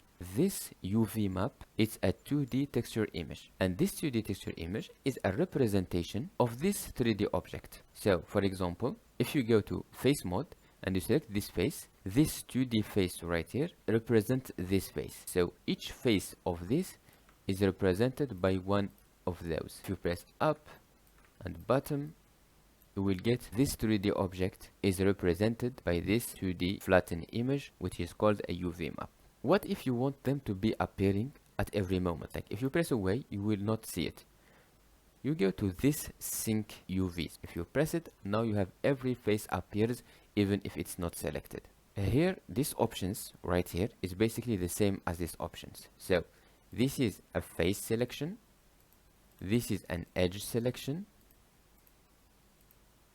And this is a vertices selection. And it works with the same shortcut. So 1 for vertices, 2 for edges, and 3 for faces. If you press T, you will have those options that appears here, but it appears here. So here you can move this or move it anywhere if you want. Of course, you only have the X and Y because it's a 2D image. We don't have depth, so we don't have Z. Okay, you can rotate it and you can scale it as you wish. Of course, while we are doing this, you probably saw that this is not affected by any of this. So whatever changes you do to this 2D image, it will not affect this 3D object. And the same things applies to here. So if you select a face right here, then press S to scale it. Even though that you scaled it up, this will not be scaled. The shortcuts are the same too. So if you press G, you get the move tool, and you can limit to an axis by pressing X or by pressing Y. The same thing for rotation, and the same thing for scaling. You can scale only on X or only on Y. There is one thing that I wanted to mention. In this case, it is not happening. As you can see, like if you select this face and move it, this face and move it, they all move independently like they should be. But sometimes you will have a problem where when you move an edge or a face, they will move the next adjacent edge or face next to them. And this can be a huge headache when you are working. To fix this problem, go to UV sync, deactivate it, and then you will have it looking like this. Go to this sticky selection mode and be sure to disable it. Okay, let's sync it back. This is the view options that you can get here, just like this one. This is the selection menu. This is some image menu if you want to add some images, and this menu is for the UV options that you can add it. We will talk more about these UVs when we start UV unwrapping our model. This is the origin point. You can put it anywhere you want. This is the grid, as you can see, as the same grid as we get here. And this is the proportional editing if you need it. If you middle mouse button and move, of course, you can get this. Here you can create an image. Basically, you can go here and just press new, and let's say this colored grid. Okay, we want to have a colored grid, and you can go to blank and choose color grid and new image. Now you have this colored grid image. Now go to shader editor to enter materials. Press N to have this disappear. Of course, I will explain this in the material part, so for now just follow me. You can shift A, just like in create an object, to add a node. Then go texture, image texture. And right here, you have the colored grid that we have created. And now you can link it to the base color. And when we do this, we get this. Okay. Let's go back to the UV editor, just to show you something. Of course, enter edit mode to have your UV map appears. And you can see that if you press this, the top face, you have F6, F7, E6, E7, which are F6, F7, E6, R7. So this is actually taking this image and applying it here. And this is the power of a UV map. Now Blender know exactly where to put each face. So if you want this face, for example, to have this A7, you can just press G to move it and go down and put it in B6, B7 and A6, A7. You can press S to scale it, so it will take more faces. Okay, so now you can have like this. So if you have, let's say, an image texture right here, and using this UV map, you can actually just make your object follow it. So if we have a dice map, for example, we can easily make it follow it. And this is exactly what we are going to do now. Let's make a simple dice before we talk about common issues and how to unwrap anything. Now let's create a dice, but instead of going from this, I want to show you how to do it from scratch. So go to data, then UV map. Here is your UV map, delete it with minus. Okay, now we have no UV map. Let's create one. Press 2, select an edge. We want our object to open. So you can do it in whatever way you want. You can even select everything and just make it open everywhere. It's actually an option if you want to do that. But let's actually do it this way. We want this, this, and this, and this. Then Ctrl E and mark a seam. Okay. Marking a seam will turn the edge red. This means that this object now will be cut open from these 2 points. And if you open it like that, this will be up, this will be up. Of course, we need to add one here just to make sure that it will be up. Like now, this will up, this will go down, and this we can go to edge, mark seam 2, then this edge, mark seam. Okay, now we have selected everything. We can enter the face mode, press A to select everything, then press U to enter and unwrap, or just you can UV unwrap. Now we have this, okay, which is our 3D representation. Let's put it right here. Now, as you can see in this image, this is going all down, then this in the bottom. Okay, so you can select this face, then press G and Y and move it just down. Then this face, G and Y, and just move it down. Okay, now we have this.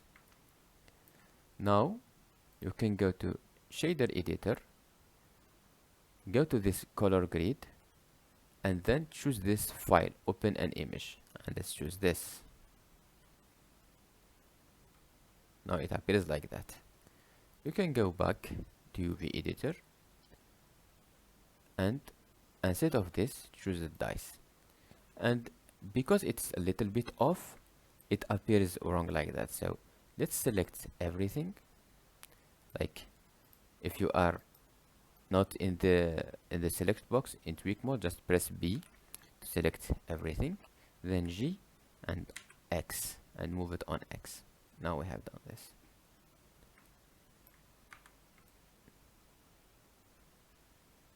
And it looks correct. By the way, if you press N, you will get these options that are specific to UV mapping. So you have the tools, the images, the view, and whatever this is. So if you go to view and you press repeat image, you can see now that whatever you have created here, like let's select it, is actually repeating infinitely. So if your object is big like that, it just will take others, okay? And take this off. Common issues is stretching and weird seams placement. How to identify UV stretching? Use a checker texture. Apply a checker texture to your model to check for uniformity. If every rectangle appears to be the same size, then there is likely no stretching. If you see rectangles of different size on the model, stretching is present, my friend. Or enable UV stretching visualization. Go to overlay and choose UV stretch mode. Here you can choose by angle or by area. Usually area show better. The colors represent different degree of stretching. Dark blue, no stretching. Blue and green is acceptable. Yellow is mild or moderate stretching. Red or orange, high level of stretching. Aim for colors range from green to dark blue. Some minor stretching is usually acceptable if it remains in that range. How to fix this UV stretching? 1. Apply scale. Press Ctrl plus A and choose Scale to reset transformation. Then select all faces and press U to unwrap again. This action often corrects stretching. Resize stretched faces with proportional editing. Select a stretched face and use proportional editing to make them slightly larger or smaller, which usually reduce the stretching. Enable correct face attribute in edit mode. If you are going to resize an object, enable correct face attributes. Go to Tools, then Options, then choose Correct Face Attribute. Now, if you resize your model, this will prevent stretching while modifying dimensions. Added supporting edge loops. For elongated objects, or like where there is like big edge then a small edge, adding a supporting edge loop will usually fix the stretching problem. 5. Use follow active quads. Select the most rectangular quad face and scale it along the X and Y. Press S then X then 0 or S then Y and 0 and make it rectangular. This will make it perfect quad. Select all faces, then this perfect quad as the last face, then right mouse button and choose follow active quad. This will align all faces, creating an even and non-curved UV layout. To maintain this layout after re-unwrapping another time, choose this layout, then either press P or right mouse button and choose Pin. If you are in subdivision modifier, go to subdivision modifier, then in advanced, then choose from keep boundaries to keep corners or keep corners and junctions. This will usually reduce the stretching. If all this does not fix it for you, then maybe you should re-evaluate seam placement and unwrap your model again. Now for the second issue, which is weird seams placement. For continuous faces, place seams along the edge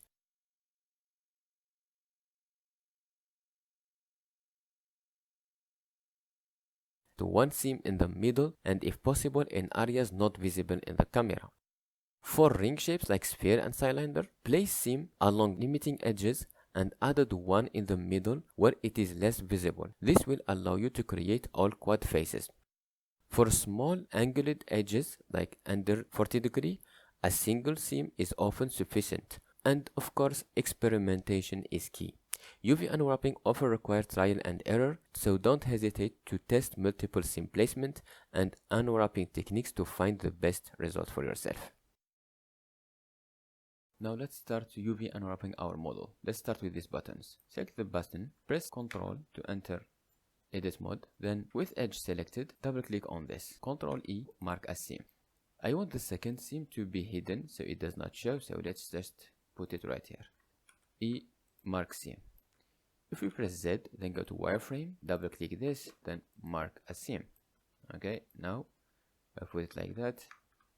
Z, go back to solid and leave it. Then if you press 3, select all, then press U or press UV unwrap.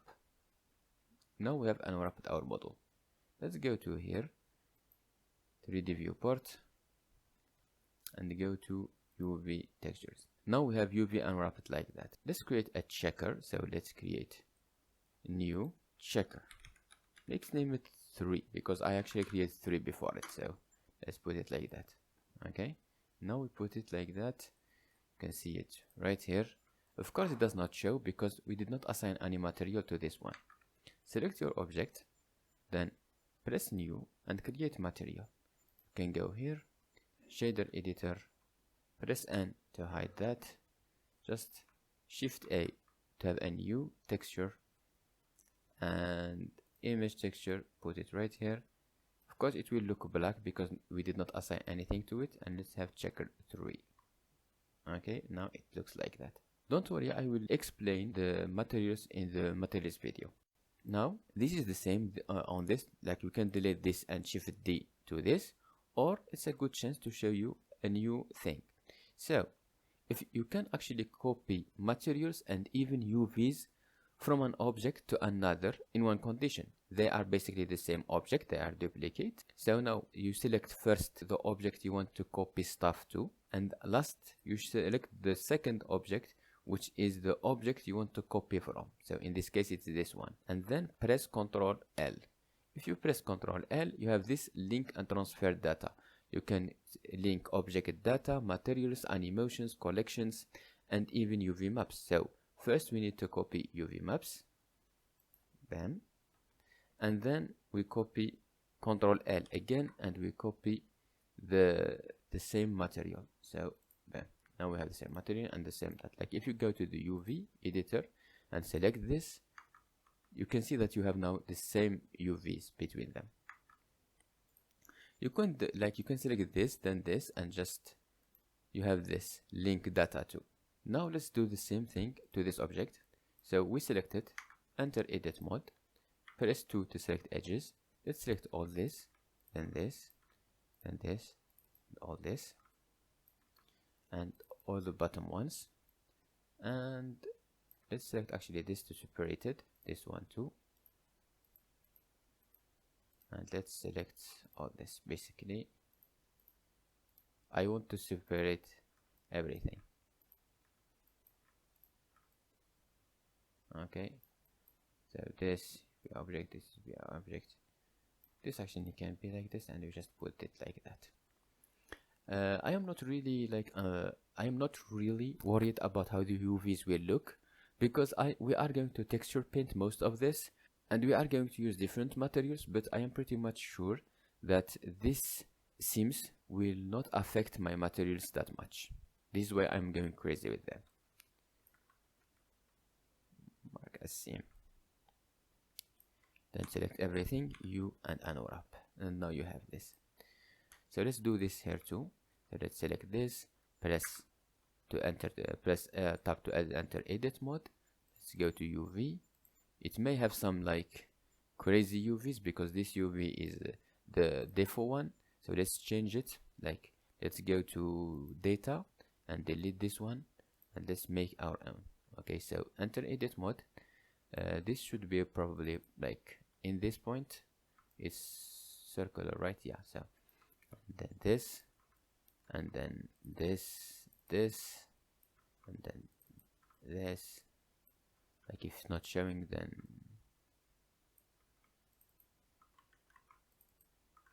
it's difficult to choose it. I want to choose this. Okay, then solid. Okay, then this. And is it really? Yeah, it is. And because now it will like be not really like, now it's already good, but we should probably add a cut like this to open it, like to make it get open. And I prefer to do it in the back side here, because here we can actually just select this point and then Control Shift and press and select all this line.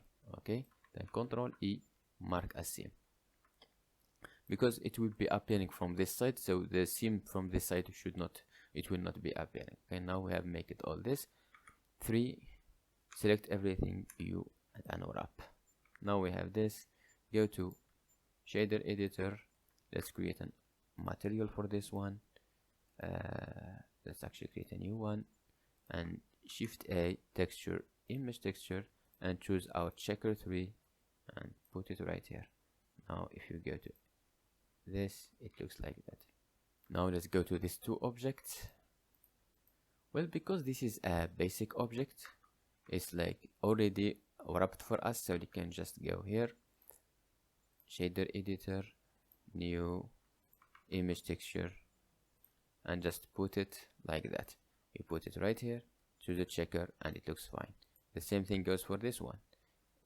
If we choose all this, probably go to UV, we find that it is already unwrapped.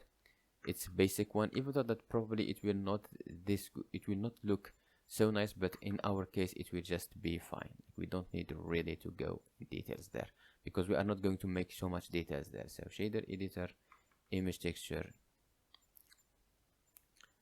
and not magic texture, that image texture, and just link it and just added the checker. See, it looks very nice. The same thing for this one. So image texture, let's choose there is a checker texture, so We put it right here and just check. Select edges, edit mode, enter this, double click to select all the loop, then shift double click, then why did I do that? Double click on this to select all this loop, and then E, Alt E to extrude along normal, and just give it some thickness. Okay, bam, this is good. Let's give it some thickness, not a lot of thickness, just enough. Okay, something like that. So edge mode, select all this, then select all this, double click. Of course, now if you want to select the if you want to select the ones inside, it will be a little bit annoying to select them, so it's a good chance to do the isolation. Okay, so select your object, press slash to isolate it, and now you have them both isolated. So now just select all this, then double click on this and double click on this. Okay, and then shift and mark as a seam.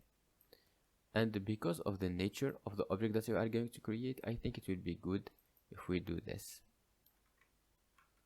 Mark a seam. Okay, and now what we do now is like select all this, like go to faces, select all this, then press P to separate by selection, and now we have this object different.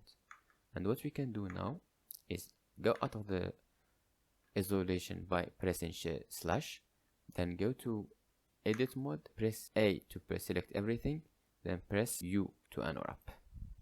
If you go now to the UV, it's unwrapped like that. Let's go to the shader editor, select this, go to material, create a new material, shift A, texture, image texture, and just put it right here. Choose the checker, and it looks awesome. Now select first this, then the object you want to copy from, then Ctrl L, link material. It looks a little bit off because we don't have the same UVs, then Ctrl L, link UVs, and now they have the same UVs, they have the same material. And now we have edited all this, now we have created this. Now I want you to try to UV unwrap the rest of the model. You have acquired all the knowledge you need to do that. And if you have some stretching, I want you to fix it because I taught you everything about that. In my try of UV unwrapping this model, I went crazy with the seams. This just proves to you that if the materials you are going to use allow you to put as much seams as you need, then it's okay to put that. This time lapse is just to help you in case you got stuck or you wanted to try my way. Enjoy the time lapse.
Hi everyone!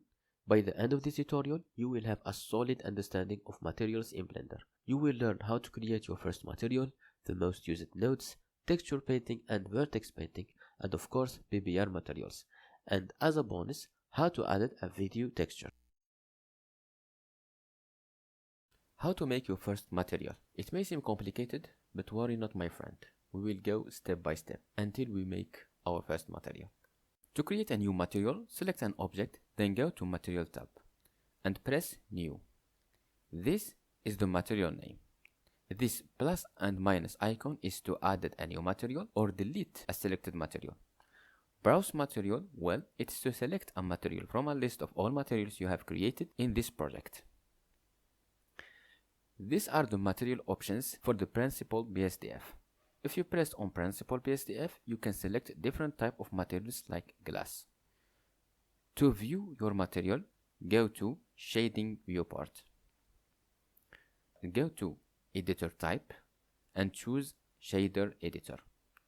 Here is the principal BSDF node with all its options. Like in the Material tab, they are the same, but from the editor, because here you can add more nodes and make it more complicated and of course more beautiful.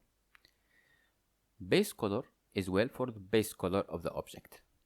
Metallic is for metal and iron object, where 0 is not metal and 1 is 100% metal. Roughness is for the smoothness of the surface of an object. The smoother it is, the more reflective to light it is. So 0, it means 100% the surface is smooth, therefore it's 100% reflective of the light. And 1, the surface is not smooth, therefore it's not reflective at all.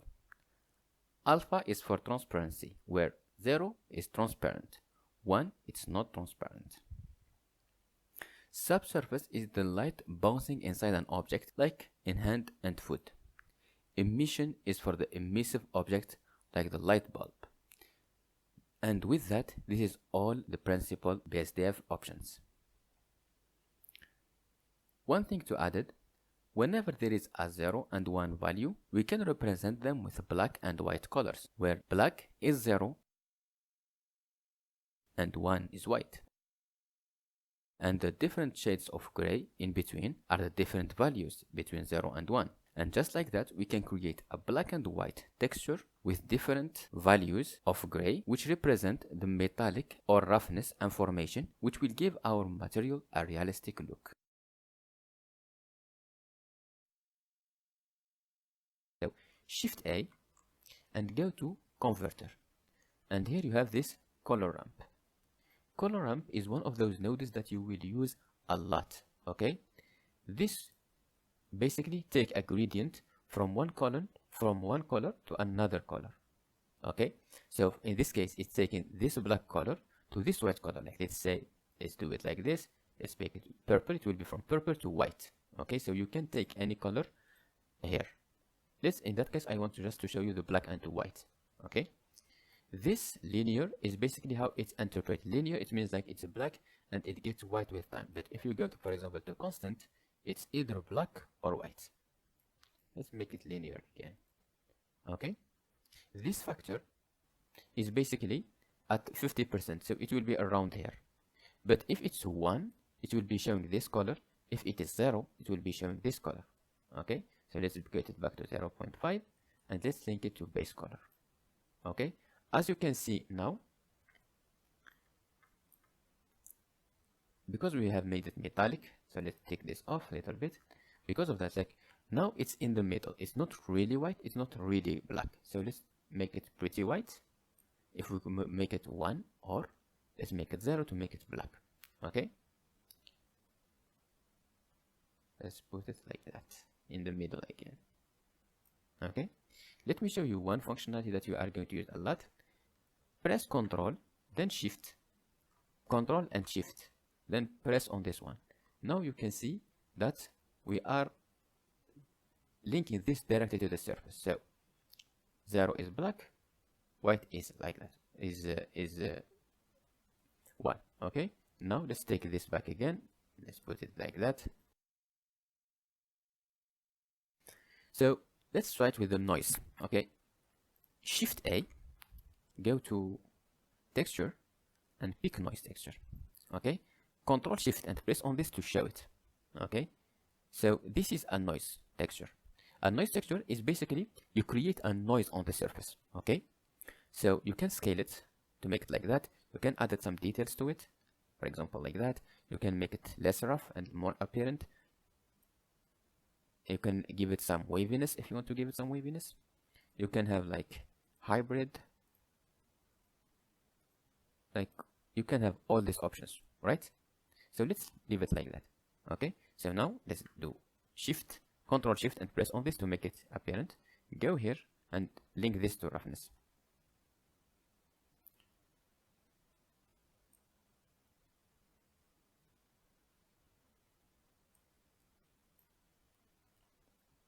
It is pretty reflective because if you press on this, you see this is pretty reflective. So let's go back to FBM and just put it like that. And now you can see how it looks. There is some places that are reflective, some places are not reflective, and this is how it shows, right? Let's just put this outside actually, and just put this actually in the factor here.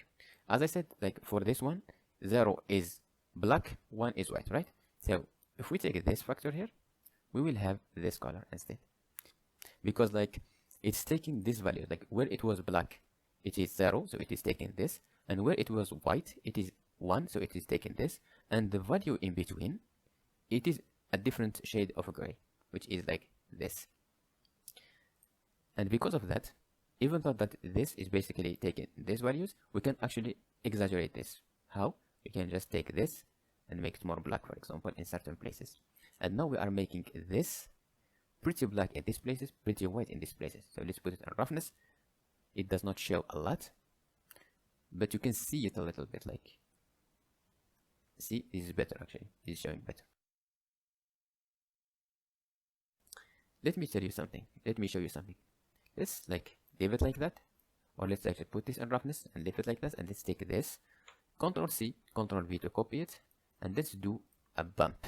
Let's write bump, okay? And we put it on height, right here, okay? And we create a normal. Look at that. And this is what I meant by like when you do a normal map, it's faking depth. Like it shows like there is a lot of bumps, but in reality this object is still with 0 bumps. But because we have linked it to this, like this high value right here is like a black and white. So if we put it here, it's taking this, and now we can make it a little bit less strong, like this, for example, and we can have it looking like this. Like here, for example, why did we do this bump? Well, because the normal map here is actually a vector value, which is this blue. So if we take this color and we put it here, you will see that it is giving us something, but it is not correct. It's like pretty wrong. Even if we take the alpha, for example, the same thing happened. So to do that, to convert this black and white information to vector, we added the bump node. The bump node will take this black and white information, take it on high or on strength. For me, I prefer to put it on high because I want to modify the strength, and convert it insidely, like it will convert it to a vector, and when we link it, it will give us this. And I prefer to control the strength. Okay, green for shaders, blue for displacement and normal, and gray for black and white information. We talked about the bump. Let's talk about the mapping. So if you choose anyone with vectors like this, and you press Ctrl T, you get this. So what is this? Let's do this just to show it to you. So what is this? This is basically taking your object,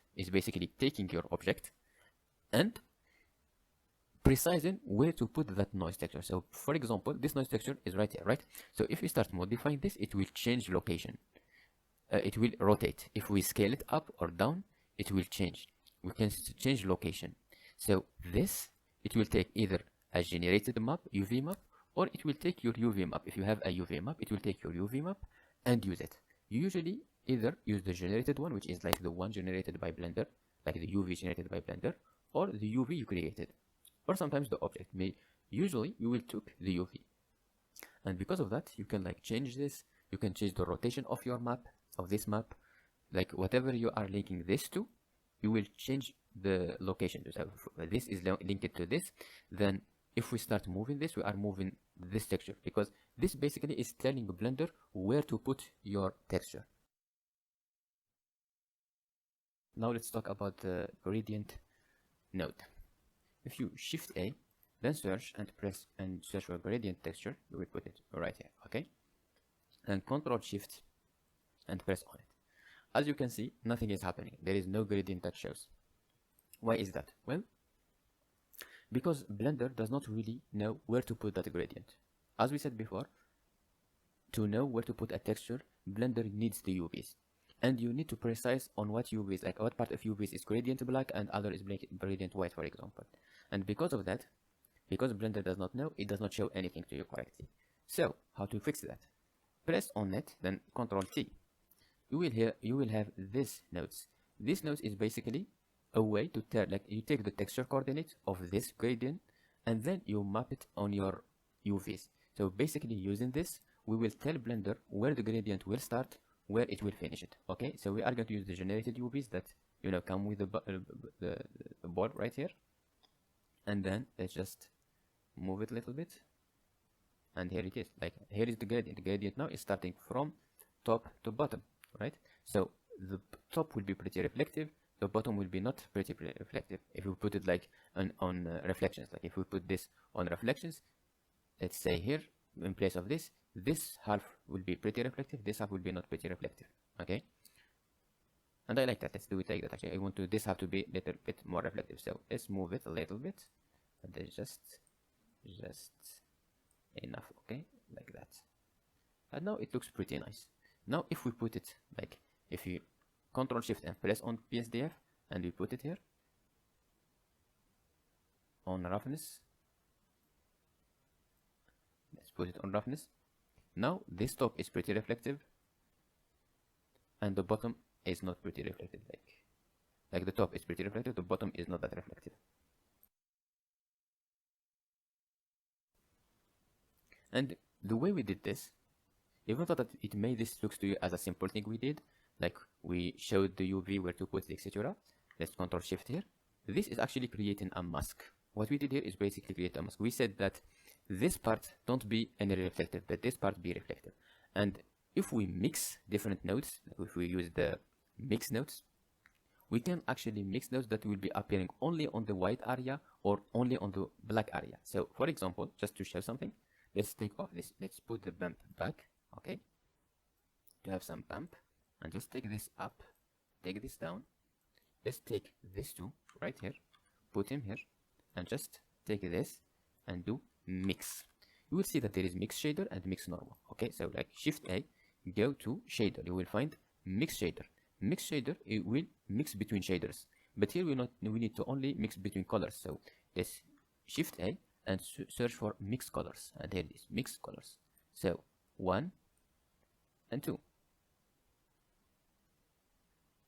Let's put this one here. So this what we'll do. As we said before, 50% is from A and B. 1, it will be just the bottom. 0, it will be just the top. Okay, so let's say we want to create a mask. So a mask will do what? A mask will do what? Like let's say, like let's put this black value, it will be 0. So it will be only this white color. And this white value, it will be 1. So it will be this bottom color. So basically we have created a mask like that. Like let's put it on factor and just put this. And now what happens is this. Look down here. It's basically taking this gradient right here. Bottom was white, so it is taking the bottom value. The bottom was white, so it is 1. So it is taking the bottom value, and the top is black, so it is taking A, which is this color that we can change it to anything. And now we have something looks like that. Well, there is something else that I forgot to talk about. Not forgot, but it's pretty useful, which is the Shift A. If you go to textures, you have different textures here that you can try, but another one that I like is the Voronoi texture. So put it right here, just to show you this, and put this. Let's take a color ramp, and just put it right here, and just to exaggerate the effect. Okay, so if you put it at 0, it will be showing the effect exactly, but if you do this, look how it looks. It looks like a little points, right? So you can scale it down to have it like that. Details, roughness, you can even change this to Manhattan, which make it look like this. And you can change the random from like it's 100% random to 0, which will make it follow basically the UVs. Even if it, like no, it's just following whatever she can. But if you do this, like let's take this and just connect it to vectors too, it will actually be following this. So if you change this, it will change it. You can control it the way you want. Okay, you can actually just go to this and make it like these lines, or you can go to this one and let's make the scale a little bit up, and like let's put all this to 0 again, 0, 0, 0, and we have it now looking like this. Let's scale it up, can add more details, roughness, and let's show it like that. Okay, and you can control it, and you can take all this, and instead of like doing this, like you can use this as a bump. So let's make copy of this bump. Let's take it off. Let's put the bump right here. Let's put this in height, and let's put this in normal. And now if we connect this, we have this, which look pretty nice. In my vision for this one, I wanted really to make it with little cubes like that, and those cubes are like reflective ones, so that mess with the reflection. So the ball will not be 100% reflective as it is like that. Like it will not be uniformly reflective. Okay, and to use that, I searched on Google and I found this. This is perfect of what I want, because as you can see, this black would be 100% reflective. This white will be like 1, so it will be not reflective at all, and this value here, it will be like gray, so it's in between. So it will be in between, like not 100% reflective and not reflective at all. And this is exactly what I wanted. Okay, I provided all my textures and stuff in the description below, so you can take it. First of all, let's check UV Unwrap that we did here. UV editor, enter edit mode, and you can see it's basic one. I actually wanted to show you something about UV Unwrapping this. I think the last time I did not show, I forgot, so let me show this to you. Let's go to top view, go here, just using the knife tool, which is this, or by pressing K. Let's make something like that. Like let's give it this, then this, and this, like that. Then enter to confirm. Okay. Then let's take 2 to go to edge mode. Let's select this and Control E and mark a seam. Okay. Now let's go to the bottom view. As we said, 9 to get the opposite. We are now on the top view. So if we press 9, we go to the bottom, and we can see nothing because it's under this. So let's isolate this by pressing slash, and again let's go to the bottom view.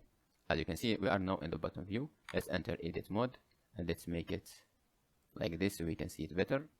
And again, the knife tool with K, and let's go for it. Like this, like this.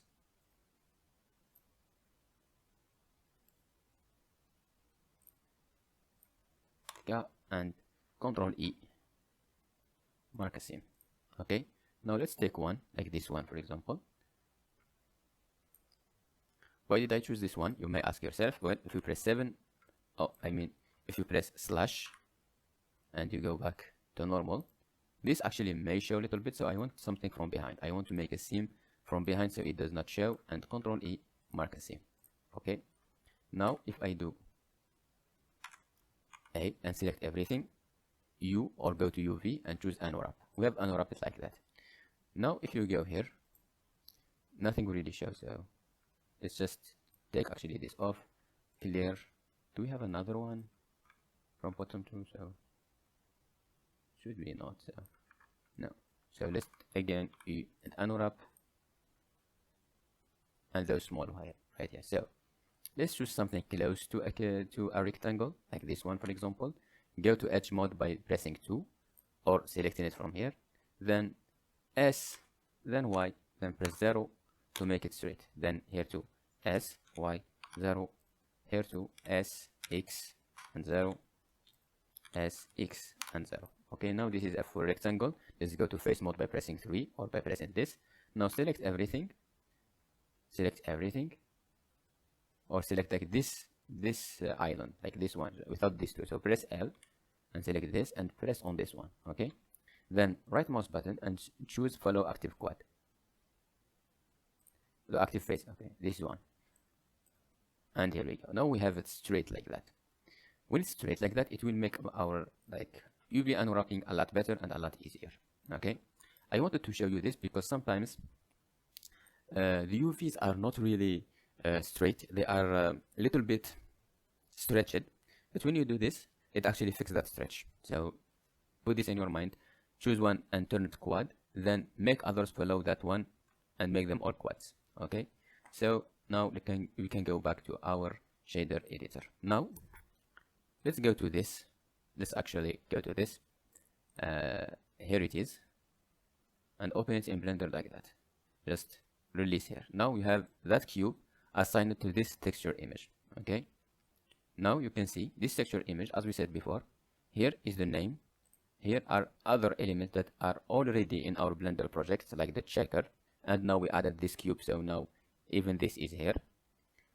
This to assign a fake user if you are not using this to duplicate it, and this to open a new one, and this is to delete it. I usually here work either with linear or closest. It's a way to interpret. I prefer closest. And because this is a color and this is a color, like if we assign it right here, it will be like that. But we are not going to assign to the base color, of course, because this I want it to be a reflection map. Therefore, I am going to put it with roughness. But roughness take black and white information. Okay. So, and this is a color space sRGB, and this is a color one. So we need to tell that even though that this is using only black and white values, but because it's a color and it's an sRGB, this will be considered as colorful, and it will create some artifact when you work with it. It will not look very well. So to fix that, go to sRGB and choose it to non-color. Now, of course, we can't see it very well. Like we don't know, like it seems here not reflective. It's not showing very well. So if you activate the node wrangler, like go edit, performance, go to add-ons, be sure that node wrangler is activated. You can Control plus Shift and press on this. It will connect it directly to the output, and you can see it. And as you can see, it is very, very huge mess. Why is that? Because actually Blender, even though that we have shown him the UVs, so he kind of know where to put this, but he does not know how we want it. Okay, he just put it as close as he think that we want it.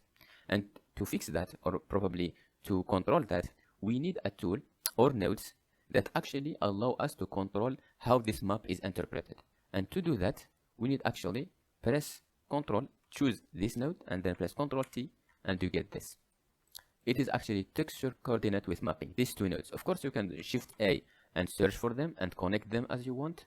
It's totally possible, but as a shortcut, Control T to get these two nodes connected together with the vector here. What this does basically, it will take your texture coordinate, either based on UV or the generated UVs. Like if it's a basic mesh and it have generated UVs, you can use those generated UVs, or you can use your own UVs. Like in this case, we are using our own UVs, and connect this to a mapping, which means allow you to control this texture coordinate, and all this is connected to your vector here. So now we can control how this is interpreted. Like for example, we want this to be a little smaller. So instead of like writing 2 here, then 2, then 2, have it like that. You can either in scale, you can either go press on the top one and hold and just keep selecting until you select them all and choose. Like you can make it 5, for example, to put it like that. Or you can choose Shift A to create a new node and search for value, and you have input value. And now you can connect this to this, and you can put any value. Like let's place it 5, for example, directly. And now we control it like that. Okay, so let's put it as a 5. Now let's put this back, and you can see, like if we go out edit mode, now we can see it like that, and it looks a lot better. Okay, but what if you want to exaggerate this effect, even though that it looks good, like it already looks amazing, but let's say you want to exaggerate this effect more. So you can just take this and Control A, go to converter and color ramp. Bam. If you do this, let's Control Shift and press on this to show it. You can see that this is controlled to the factor, and as we said, factor will take 0, it will be black, 1, it will be white. Okay, it will either take this or this. But because we want this to be followed by this, so we can control it like that. And you can exaggerate. Okay, like you can make it a little bit exaggerate like that, or just leave it like it is, or just exaggerate it. That's a little bit exaggerated. Now it looks like that, which is a little bit more exaggerated. Okay, and now we have created this beautiful effect. Let's select them all, then Ctrl J, and you can put them inside this. If you press now, like, you can move it. If you press N, you will get this, which will allow you to label this. So like choose this, and let's label it like that. Just give it a name, which is the roughness. Okay, now it's right here. You can control the color of it, like you can choose what color. Let's just give it like a something going to the black one actually. So something that shades black and white, and you can change the label size up. Let's give it like that, and let's leave it like this, and here we go. And now I want this more than that. I want it to have some, like here it will be this color for example, but at the edges, like if we move at any edges, these edges will be always differently colored, like in the sea. Like when you are seeing the sea from away, you will remark that it is very blue, but when it's closes, it's changed colors for some reason, and that's because of an effect. Call it, let me actually forgot the name of it, I always do. So search, it is this effect, the Fresnel effect. Okay, so you can actually do this. Let's put this right here, and let's Control Shift and click on it. It will give you this. It will be here a color and here a lighter color. Okay, but I want actually to exaggerate this, or probably I want to have some control on this. So what do I use? Of course, the color ramp. So let's take off this, and let's Shift A, choose color ramp.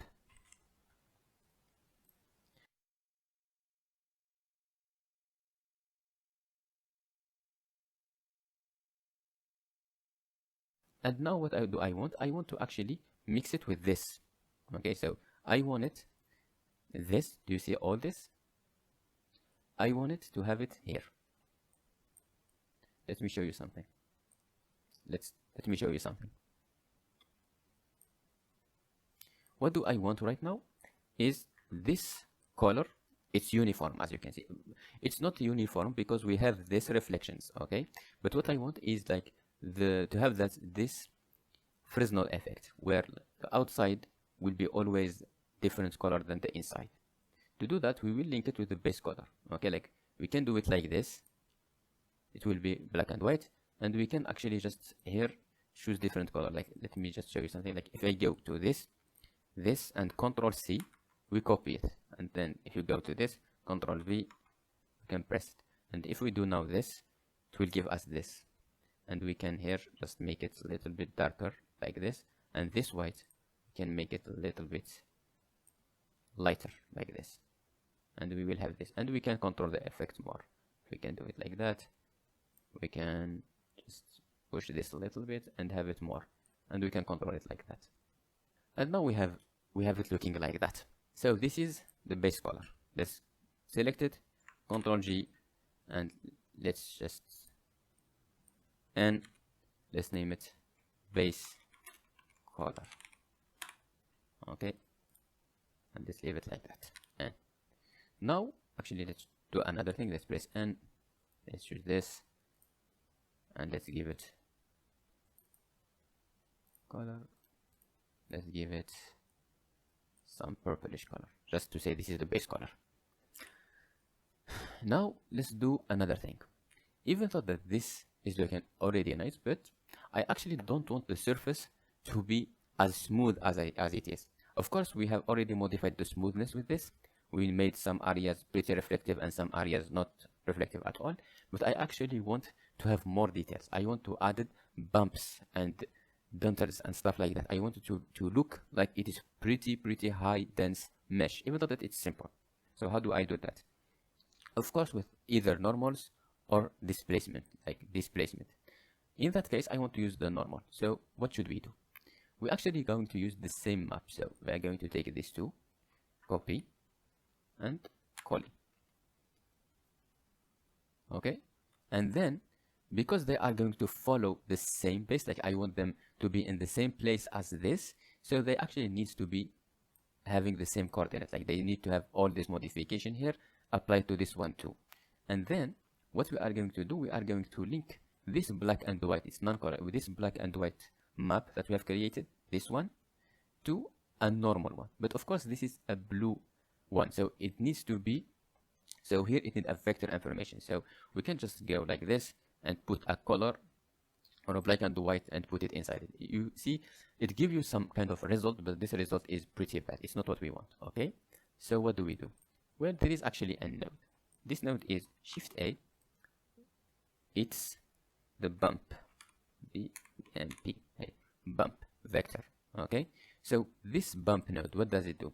It basically take the black and white information and turn them to a vector information. And to do that, you need to take your color, which is black and white, it needs to be black and white, and put it in height.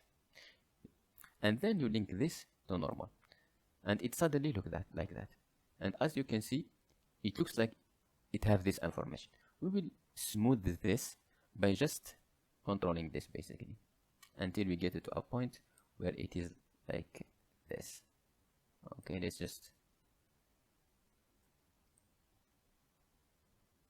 and then take the strength down to 0.3 or 5.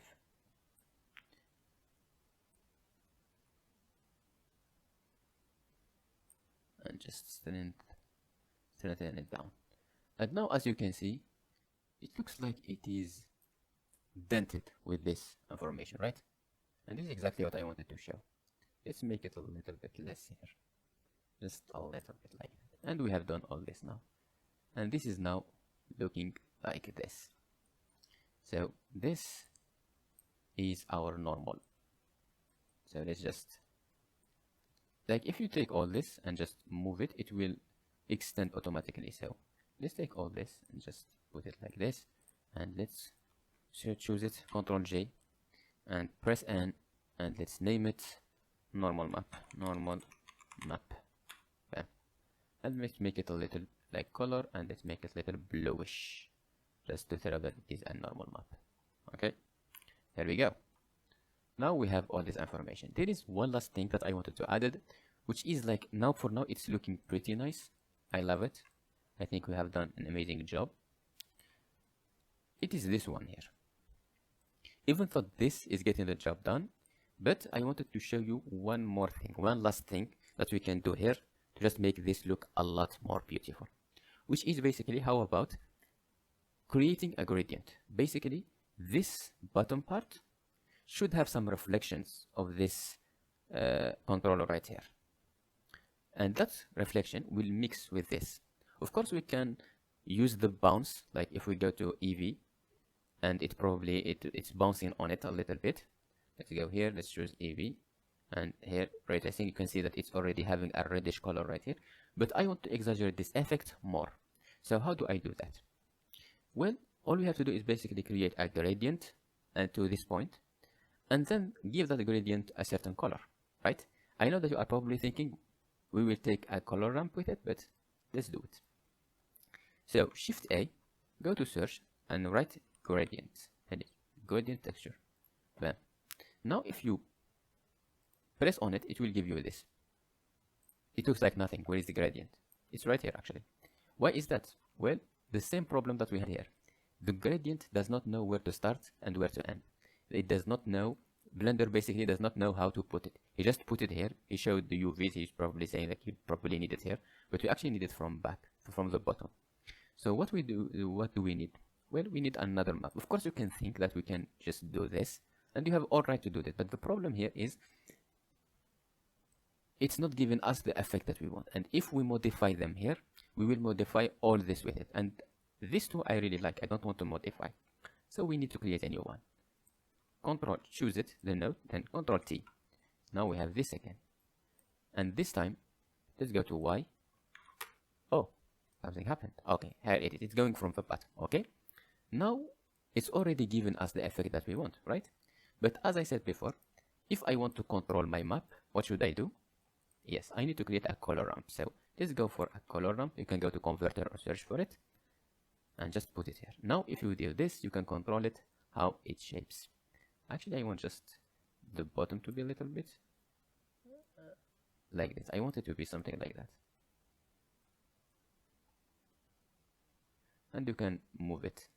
So if you are moving it's moving too fast, but press shift and hold to make it move slowly. We move it on X a little bit. So I want it to be like that. And I want this to go down a little bit actually. Yeah, like it would be like this. Yeah, something like that. Okay. Good. Now what do I want? I want to mix this with this color. I want the bottom part to have this color and the top to have this color. So what should I do? Well, we can use the mix color. Actually, there is two mix nodes. If you go Shift A, you can go to texture or shader. If you go to shader, you will find that there is this mix shader. As you can see, it's green here. What does that mean, green? Well, it takes shaders. So it takes something like principal BSDF or the glass or the emission node. So it takes a shader in one, then another shader in B, and mix between them. If 0, it will be the top. If 1, it will be the bottom. But what we want is actually just to mix between these two colors. So we don't need this mix one. We need the go to color, then mix color. This take two colors. It will take color A and color B and mix between them. Okay. So let me show you something. If we put this at B, okay, and then we can or this. What does this does? Well, at 1 it will take this color. At 0 it will take this color. So if we mix this with it, what will happen? This one is black from the bottom and white in the top. So at 1, which is this white, it will be the bottom, so it will be this part. And at 0, which is the black, it will be this color. Okay, so what we do now, just take this and just put this as a factor. And now look at this. This is white and this is red. So now we can actually do this. Let's put this right here and then this right here. And you can see it's giving us the effect that I need.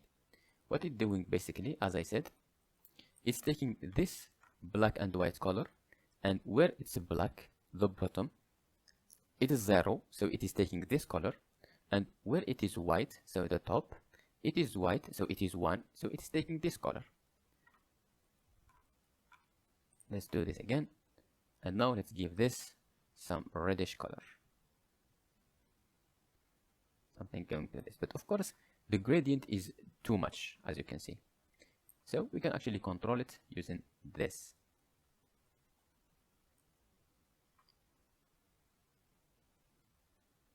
We need just a little bit from the bottom, and this is it basically. We need just some effect, something like that. And instead of this, let's give it something going to purplish red, so something like that. There we go. Now it has this color. Now let's do this. Control G, then N, and let's name it. Let's name it the gradient. And let's give it some reddish color. Okay, just to show it. And let's use this gradient and let's make it big. This one, let's make it big. There we go. And now this is what we have done. And voila. Now we have created our first material. Let's make our first glass object. We go to the glass material right here. We have the glass material. So one, you have the calculation method. I usually leave it at GGX or at multiscatter. I prefer the multiscatter GGX because it gives me better results. But sometimes if it's not giving me what I want, I try the otherwise. Okay, this one here is the color. You can give it whatever color you want. White, blue, dark. You can do whatever you want. Okay, let's get it back to white. The roughness is basically how much the surface of this glass is smooth. If it is 0, it is pretty smooth and you can see 100% through it, and it reflects the nature 100%. Okay, like you can see it's reflecting what's around it, like the ball right here, the screen right here. And if it is like roughness 1, it is not reflecting anything. The index of reflection here, it depends on what type of glass it is. And to know what type of glass you want, you can actually search on Google on different index of reflection of glass to see what you want. I usually just leave it either at 1.45 or 1.50, whatever works the best for me, okay?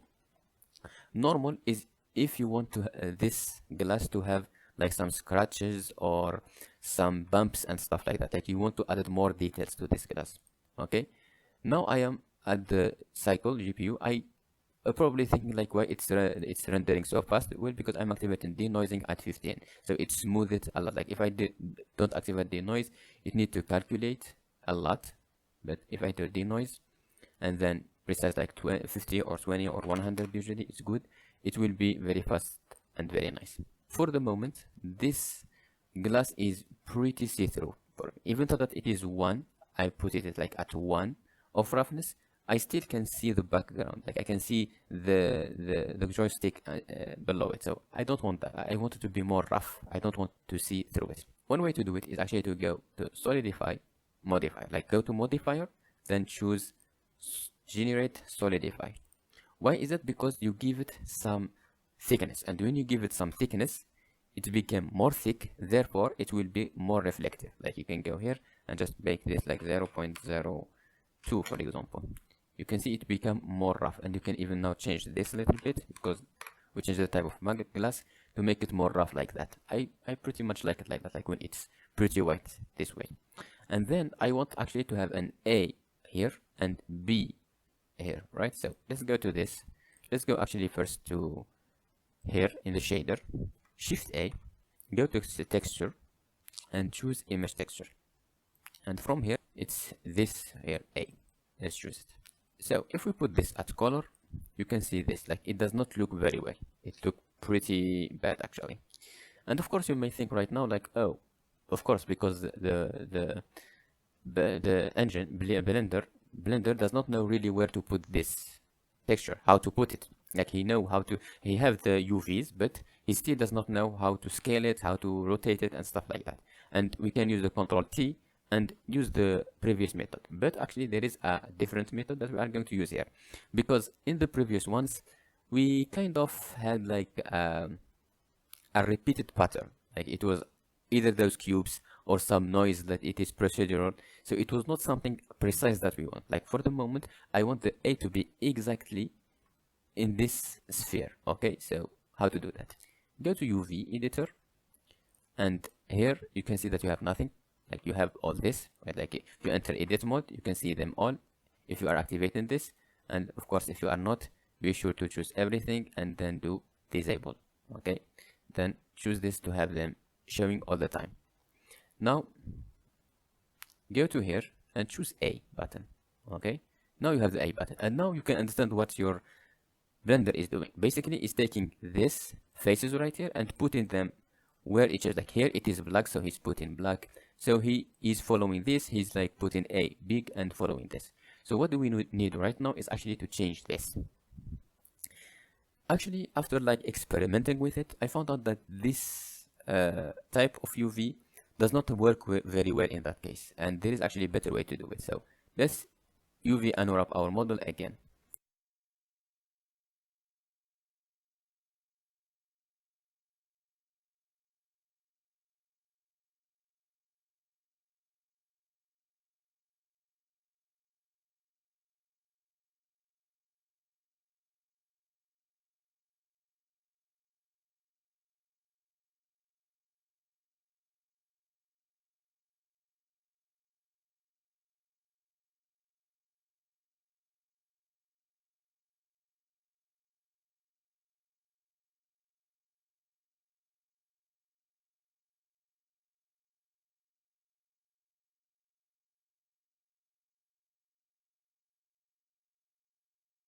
Now let's go back to the shader editor. Now when you go back, you can see like the huge problem that we are having. Even though that we are putting the color right here, this is like taking the color, but because of that, we don't have any glass. So how do we do it? Well, this is a prime chance to actually use the mix shader. We will mix between two shaders, which is a glass and a BSDF. Let me show it to you. I know if I explain it like that, you will not really understand me. It's like a little bit in the air, but let me show you. Let's take this off, okay? And let's put a principal BSDF. Principal BSDF. Now we are going to use that image texture of A, okay? Now we can find it here because we already added, so Blender consider it's already in the engine.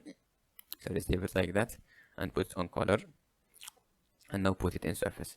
Now we have the A. Don't like repeat, just be sure it's clip to leave it like that. Okay, now that's good.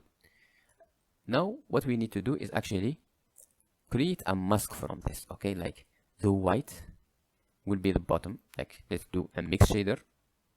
Mix shader, go to shader and choose a mix shader. Here it is. Now we are mixing between two shaders. What we will do is basically take this shader and take this shader and mix between them. Okay, what will happen is like when it is 0, it will be 100% the top. When it's 1, it's 100% the bottom. So like 1 is white, 1 is white, 1 is white, and 0 is black. So if we take this image right here, like let's copy it, like let's take this and just copy it here. It's basically taking this, like what we want in our case. What do we want? We want actually this black area to be glass, and we want the white area to be the principal BSDF with this white color.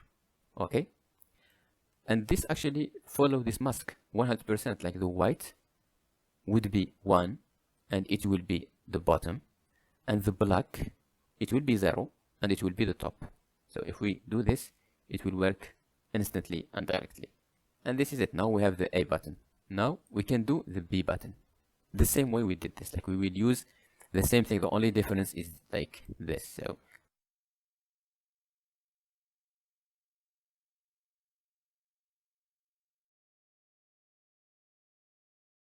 let's learn all about texture and vertex painting and how to mix it all with material nodes. Now let's start with this, and with this one I wanted to show you a different approach. We're still going to use a lot of nodes, but I wanted to show you something that you can do actually in Blender, which is texture painting. If you go here and you go to object mode, you can see that you have texture painting. So what is this texture painting? Texture painting is basically Substance Painter. If you work with Substance Painter, you know that you can color directly, like you are in Krita or Photoshop, directly on your model. So if you have a model like this, you can start directly coloring on it. So how to do it? To actually access texture mode, you need to go to object, texture painting, and now you have this. Of course, if you start painting right now, you can paint nothing, and if you do that, you can see that it's a missing texture or link detected. So what you need actually is to create an image texture that it is blank or empty, and then link it to the base color or to the metallic if you want to color metallic information, or you want to color roughness information. Like let's say you want to color some black in the bottom and say like, you know, this black is not reflective, is 100% reflective. So you go to you create an image texture, you color this black and you link it to this. So now black is equal to 0 and the top is equal to 1. Okay, so you can color whatever you want, and this is the power of it. So let's start by doing that. So go to image editor or UV editor, or here, like you can go to any place, but just I wanted to show it to you in a different way. Go to image editor, and you close this B. Okay, now you have what you have created is, and create new. You can do some math here by like pressing 2 fois 2, like time 2 time 2, and you can choose a color. Okay, like you can choose whatever color you want. For me, I want a color like this one, I'd say something like that. Okay, and you name it joystick color. New image, and you create, and now you have this image which is joystick color. If you go to shader editor, create a new texture, image texture, and choose that joystick color. And you link it right here. Now you have this, which is the joystick color. Now if you go back to image editor, go to paint, so you can paint here or here. Now if you start painting with the white color, it will color on top of it. If you want to be a lot faster than this, like sometimes it lags a little bit, so go to this, and now it's a lot more faster. And you can do it right here too, so like if you go to here, you can color directly here, and when you release, it colors it. Let me show you some basic controls. So here is the colors basically. You can go here, choose any color, or you can pick a color either in the viewport or here, or from the shader if you have a shader with a certain color. This is a black color, which is like this black color is if you press Control. If you press Control, you will have this color, the second color. Like if you press, you will have the first color, and if you press Control and click with the left mouse button, you have the second color. This can be pretty useful if you want to like shade something. Like let's say you want something to be like, let's say you want something to be this color and then have like some darker form of this color, like this, but darker. Like let's put it right here. So if you put it, if you start coloring in this, you are choosing the same color. So if you start coloring, let's say with a whiter color, like something like that, and then do this with Control, you can have this color, this mix. Like you can do this better actually. So if you do this, now if you do this, then press Control, it will like deleting that color. Okay, and then you can go back to coloring. It's pretty good, especially if you go to strength a little bit down. So now you have it like this. So it's mixing between this and here. It will be like you are limiting it. So you can actually do a lot of effect using this. Let's delete all this. This is what kind of shading you have, like the mode. You can have the multiply, the color burn. If you use Photoshop, this is basically the same. This is the radius, like you can make it bigger or smaller. As a shortcut is F. Like if you press F and just in the air, like press F and move the mouse, you get it like this. F again, and move the mouse, make it smaller.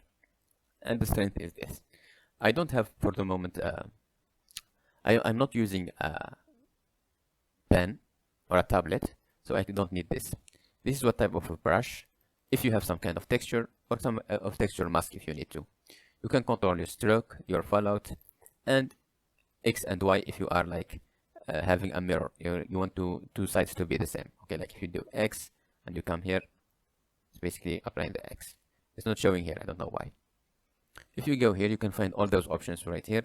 And if you go to texture down here and you do a new texture, you can choose, for example, a cloud. This. Now, if you go back and go to texture mask, not texture mask, the texture, you will find that you are using the cloud, and if you color, you are coloring with the cloud. Of course, you can just change it here to make it tiled or make it like 3D or whatever you want. Okay, so go back. Let's actually delete this and let's get it back as it was. Another thing that you can do is that, let's say you want to color just a place, you can go to edit mode and choose, for example, this one, like this. And then if you go back to texture paint and you press on this, you will find that you have this. It's like a mask. Now you can color only this part without really affecting the rest of the geometry. And this is pretty useful. So first of all, let's pick a color that works very well for us. Okay, like for me, I think this is like too much. I don't really like it. So let me change it to something I like. So I decided to choose this color, this one here. So let's go to this bucket and just color everything with it. No, I do not mind white. Why are you coloring it white? Now it looks like this. Now let's go to edit mode.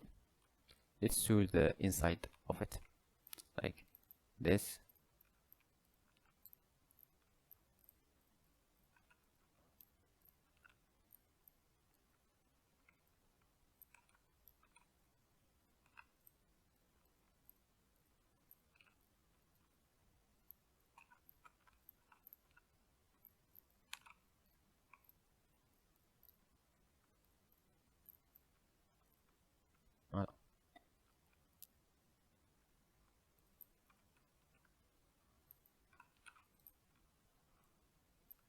And now let's check texture paint.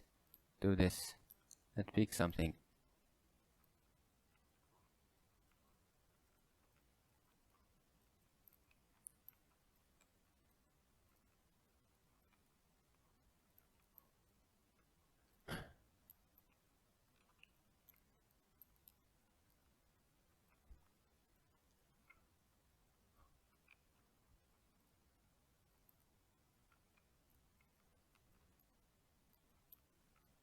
I'm here basically just trying to make it a little bit more shallow, more dark here to have shadow. So now when you do this, it will be looking like this. Okay, so it's already looking a lot better. Let's now do this the same for this one here. Let's go to edit mode and just like edit mode, or you know what, object mode, choose this, slash hide it, and just be sure to choose this, like go to 7 and just say, make it bigger by scrolling and just choose this inside part. And this inside part, say again, and just this inside part, say again, and just this inside part. Okay, now it looks a lot better. You can just up,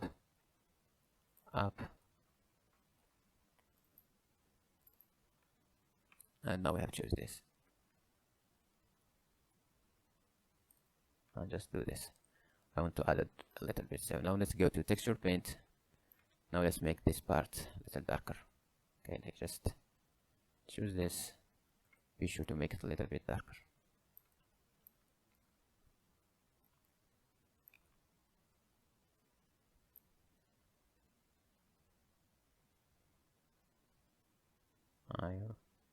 That should be a lot better. And now if you delete this, why there is this? Go to here, choose this, and just hide it. Don't know why did this happen. Again, choose this, and just pick one of this, and just color it. Color it just from here, like that. Same thing from here. Same thing from here. Okay. Now if you do this, it looks like that. Let's press slash to get it back. The beautiful thing here is whatever you do here, like all the coloring and you do here, is just an image texture. So what you have learned to now, we can apply it back. Like so now let's actually do another effect with this. Let's go back to object mode and let's do another thing. Shift A, the brick texture. Let's put it down. As you can see, the brick texture looks like this. Okay. Let's just modify it a little bit. And of course, I Ctrl Shift clicked on it to make it look, to take this. And of course, we are going to use this as a base. I know that you are thinking right now that this looks bad, like if you put it here and do this, it looks bad, I know, but follow me. It's actually going to be nice. So let's do this, and let's just do this, and let's get this back. Now let's add another texture, which is the wave texture. Wave texture is basically like the brick is creating these bricks for us, and the wave texture is basically creating a wave effect. Like you can modify it here as much as you want, like as much as you need. Okay, so like you can like wave more wavy, you can add more details, you can scale it up or down, you can do so much with it. Okay, like let's delete it because I want it to be basic. Let's do the wave texture as basic as it can. Okay, and the thing that I did not tell you before is that we can actually mix this. Not only by using the mix RGB, but using another thing. Like you can take this color and link it to scale, and you will get this effect, for example. And now if you move this, you modify this, and if you go to link it to this, it will give you a different effect, like this points here, right? And if you take it and put it like in brick width, it will do it like that. It will get this wave texture to this brick. If you take it to vector, it will give you this effect. I actually like this effect. I actually tried it and I really liked this effect. I felt like we can do so much with it, so I'm going with it. And I want to exaggerate this effect. So as usual, if I want to exaggerate an effect, I will use color ramp. So go here, converter, a color ramp, and let's link it to the factor, and let's put it like that. Now, if you do this, you can make it darker or lighter, okay? But what I want is like, I don't want it to be either this or this. I want to add more colors actually. So let's add another one here and just give it, let's give it a darker color. Not the darkest of the color, but just a little bit. Okay, so let's just put it right here and just put it right here. Okay, and then let's add another one. I hate it when you do that. Let's do this, let's add it. Oh, let's make it a little bit whiter. Okay, so I want it to be something like that. Okay, and now what we are going to do is basically take all this, take this here and mix it with this one.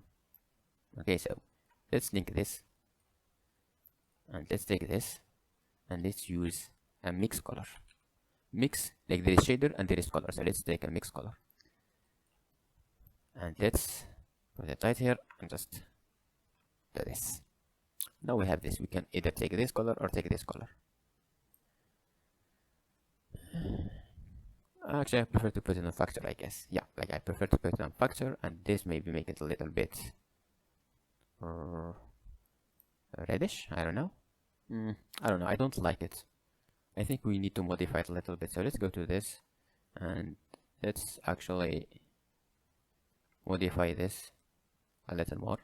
Let's make this like something like that. Yeah, and here let's put it like that.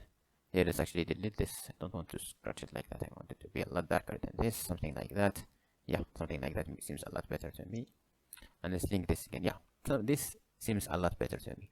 This a lot better actually. So now let's like put it right here in the base color and put it like that. Now we have this color, which looks close to a wood, if you ask me. Not 100% wood, but it's pretty close, I would say. Now we have this color with us, which is nice. Like we can take all this and just Ctrl J and name it and base color. Base color, give it some like color, maybe a browny color. Okay. Now what I want is basically to show you another thing, but a map that we did not use. As you can see, this is like on the ground, right? Like so, if you see this, it is pretty much on the ground. And as any object on the ground, it should collect some dust. Okay, so we are going to create an effect that is close to a dust. I won't say like it is dust, it just creates some ambient occlusion to have some dusty effect. Okay, and to do that, Shift A, gradient, and let's do this. Let's add a color ramp so we can control it, and press on this and Ctrl T so we can decide where to put it. Like it will be inverted instead of this, and let's like get it a little bit up, something like that, and this should be like that. Okay, like that. Now what we will do is basically we will mix between this that we have created and this top part. Okay, so let's choose mix color, here it is, and take it off. So what do we want? We want the top part to be this color, and we want the bottom part to be darker. Okay, so the top one is this, right? Like it's white. The top one is white, so it should be on the bottom one. Okay, when it's white, it's one, so it should be this. And the bottom part, like I don't know if you put this, yeah, it's like having this, either this or this, yeah. And the bottom one, yeah, and the bottom one needs to be the same color. So like go here, Ctrl C and Ctrl V, and just make it darker. There it is, something like that. Okay, now control this, and here we go. Now we have it looking like that, which make it look a lot nicer. Okay, so this part is basically the gradient. So let's put it here, Ctrl G and N, gradient. Okay, let's give it some like, well, leave it dark. Dark is good actually for it, so let's leave it dark one. Now it looks like that. I think it looks awesome. Let's go back. It looks awesome. Like if you go to this, you can see how light reflects this. I think we are in a good direction right now. So what do I need to? Well, actually I thought about it, and I want to give it some Fresnel effect. Like search, where is the Fresnel one? Yes, Fresnel one, here it is, this one. Let's get color ramp, and just put this, something like that, and let's control it more. I want is like,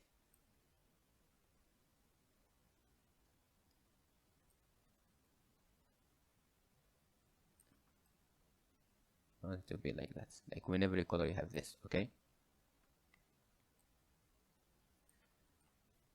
let's leave this. So how do we do that? Well, the result of this, which is this one, should be mixed with this one. Why? Because well, the result of this is this color, and we want to apply this effect on this color. So let's get another mix RGB, mix color, and let's do this. And how do we want this?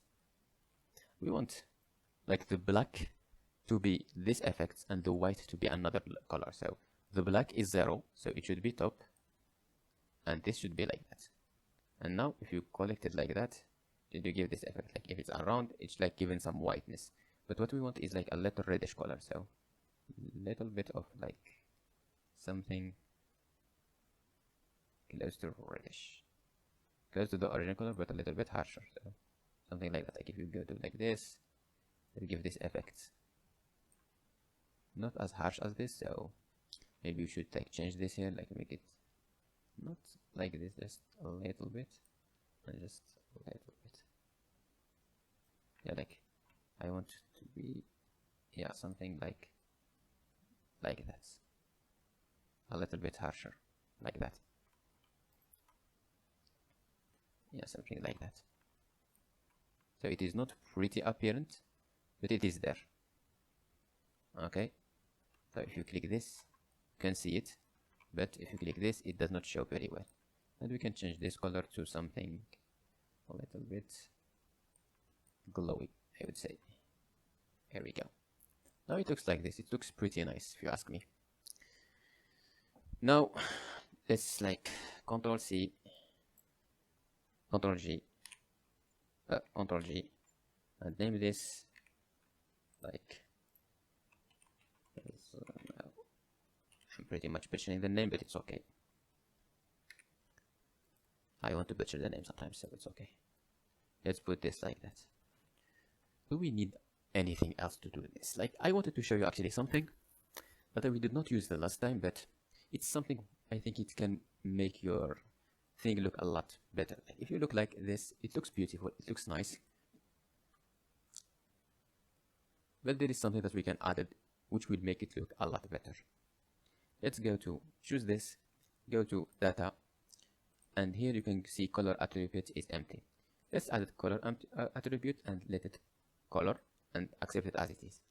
Why do we do that? Because actually we can like we saw texture painting, but we actually can do a vertex painting. What is a vertex painting? Vertex painting is basically taking a vertex and coloring it. Okay, like when you go to see it like that, there is no color basically, but when we color vertex, we have this colors appears here because we are coloring the vertex itself. We are giving color to the vertex. Okay, so this can actually be very nice for adding some lighting effect and some like shadow effect. Okay, so let's do that. Let's do this. Go here, Shift A, and choose color attribute. Color attribute. Here it is, color attribute. And now be sure to choose this to color. And now let's go to this because this is the result of everything. Let's just get this.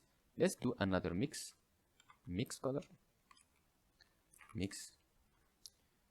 and just put it here. And let's use this and this. Like this should be on 0, on the when it is white, like it is 1, and this should be when it's black. And let's put it like that.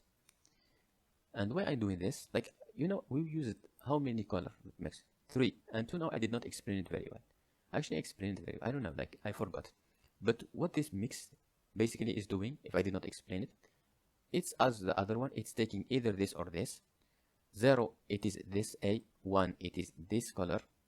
So basically when we say this, like that, we are actually using this bottom color, okay?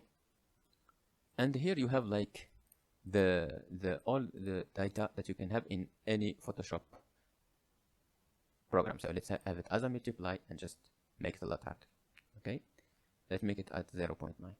And now if you do this and you go here to 3D viewport and you go here to vertex paint, you can actually do this. Like you can take it as it is and just with the white color selected and you just color. Let's get back our colors back.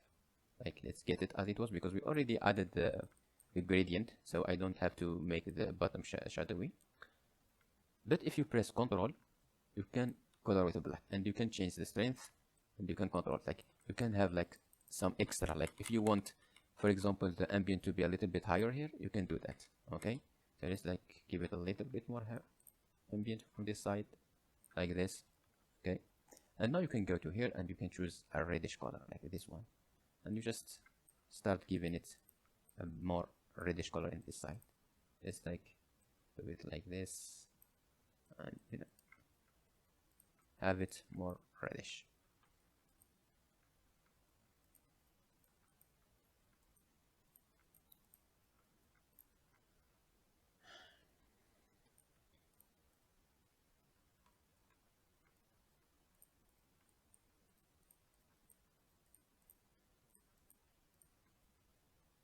And you can even make it a little bit yellowy in certain places.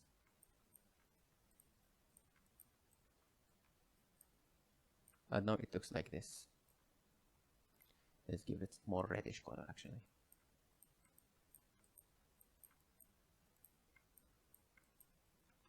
And there it is.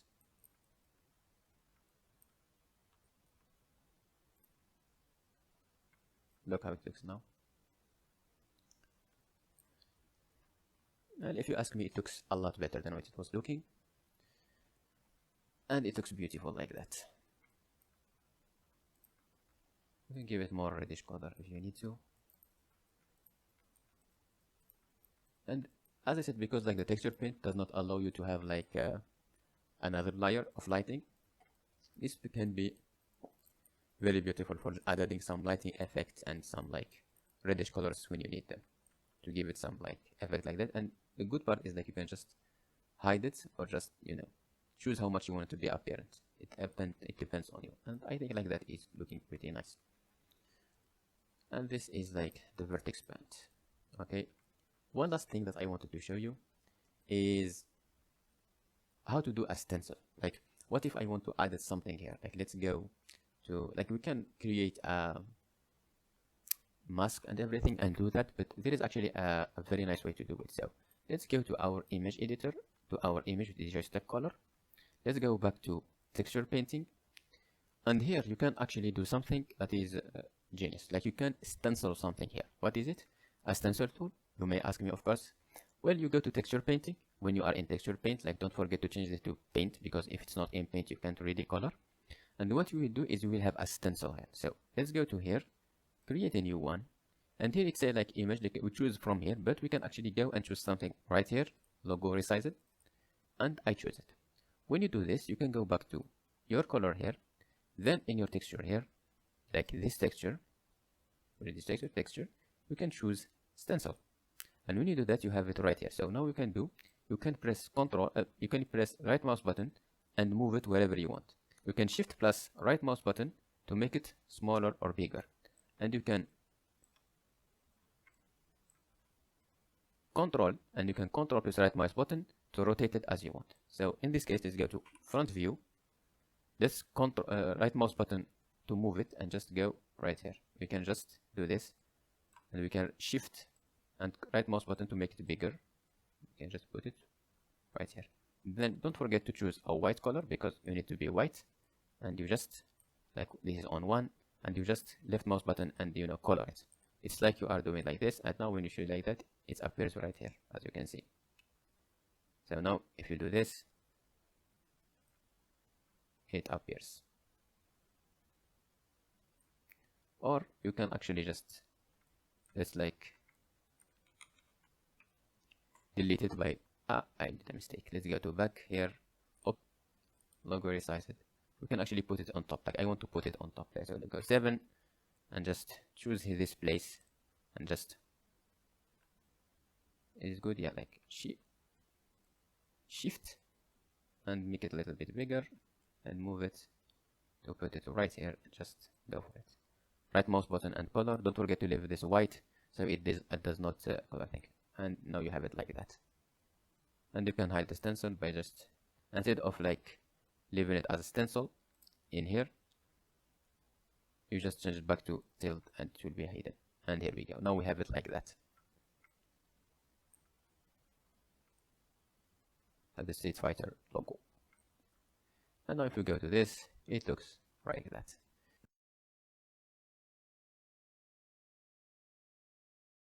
Let's practice what we have learned to now on texture painting and vertex coloring.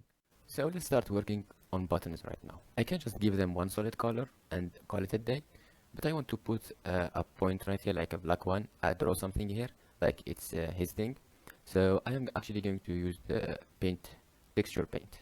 Let's create a new one actually. I forgot to tell you the last time that each time you finish like working on any image, you need to save it. I go here and press save, because if you don't save it, when you close Blender, it will not open with it. New, let's name it the buttons color, just a C, and this twice 2 twice 2.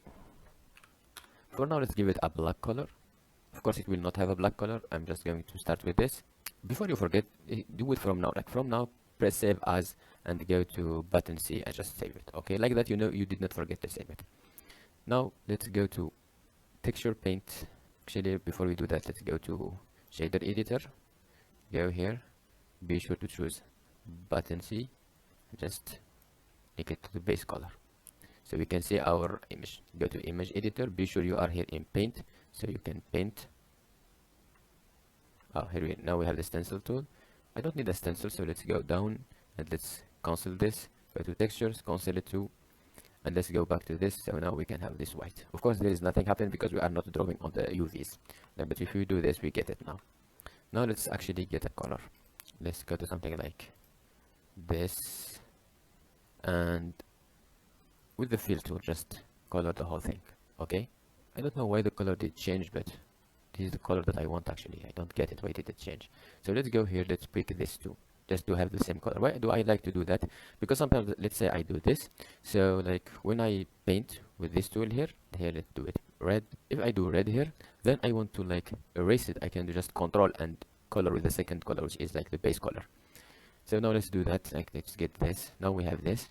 All I want is like I want to put a black point just right here. So let's go this in front view and just F to make this smaller, make it a lot smaller, and just choose black color. Make it go to as black as you can, and just put it right here.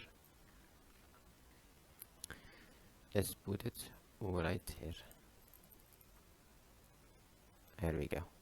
Now we have this. Nice. Now let's go back to object mode and let's press shade smooth auto and keep like the 30 degree here. Now we have it. Now we can just press R, Z, oh no, Y, and just turn it. There we go. We have this now. Now let's give it a Fresnel effect where it will look a little bit reddish in the limits. Okay, like in the sea. So shader editor. Let's actually make it a little bit bigger. I mean, like that, or that. So Shift A, search for Fresnel, and let's mix it. Let's actually control it a color ramp, and let's control it. Control Shift and press on it to see it. Actually, I want to look like this. I want to be like this. So like this, and just smaller, right? Yeah. So let's go do it like this now. Just mix colors. Here it is, and let's mix this too. Like when it is black, I want it to be the top color. Like this black, I want it to be this color, and this color, I want to be the white. I want it to be different. I want to be more reddish. Should be doing fine like that. So now what's happening basically. Let's do this. Let's put this on here. Now the black will be top, the white will be top, so should be given as a color. Now you can see like a reddish color in the limit. Let's like make it more red just to see it like this, and let's actually accelerate the effect a little bit. There we go. Now we have this.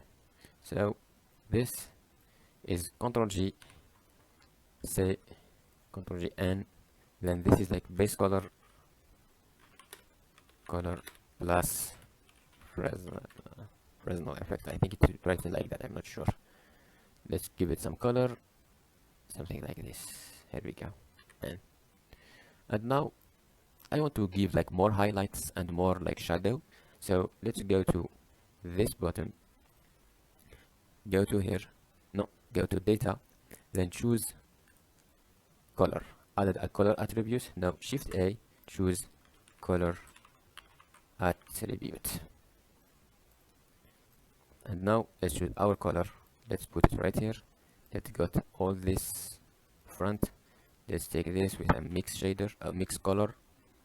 I think it is this one. Yeah, it's a mix color. Now what we will do, this will be the bottom, this will be the top, and like that. Like if it is 0, it will be this color. If it's 1, it is this color. Okay, and let's change this to multiply, and let's give it like something like this to be appearing. Now let's go to this, let's go to vertex mode. What do I have the, let's go here, be sure to delete this. Okay, F, let's make it big and just color it like that. Okay, here we go.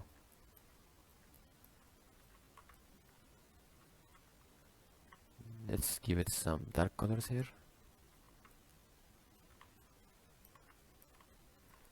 From the bottom it should be a lot more darker, so let's give it a darker color right here. And then this needs to have like a color close to this, so let's give it a reddish color. Just start coloring it and just take off the strength a little bit.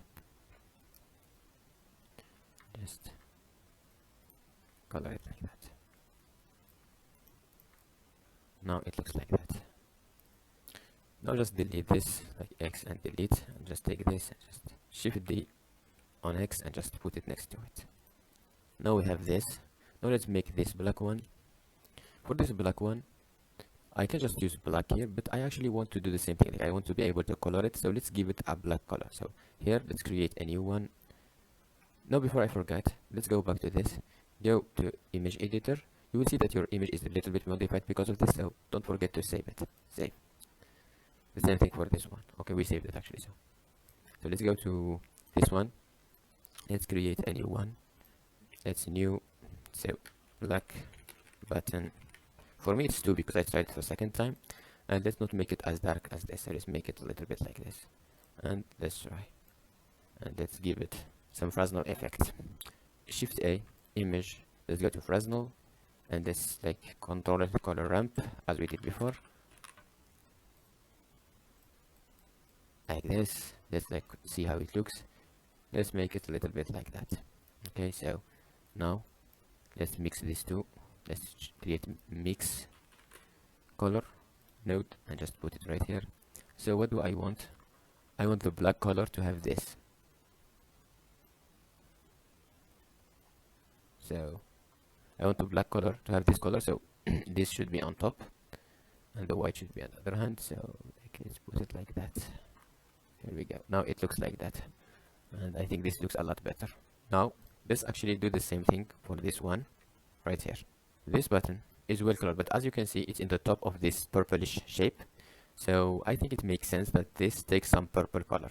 Okay, so we need to create a gradient taking this color, but we already did this gradient here, and I want to show you a different way, which is using ambient occlusion. Shift A, search, and search for ambient occlusion. Ambient occlusion. Put it right here. If you press Shift A, input, you can find it right here, ambient occlusion. Now, if you Control Shift and press on it, you will see that it does not happening, like nothing is happening, and that's because Blender does not know where to put this ambient occlusion. So to fix that, press on the node and Control T. Don't forget to delete this. And now get this a little bit closer and choose to put it with normal. Now we have this. Now it knows where to put this ambient occlusion. Let's choose a color ramp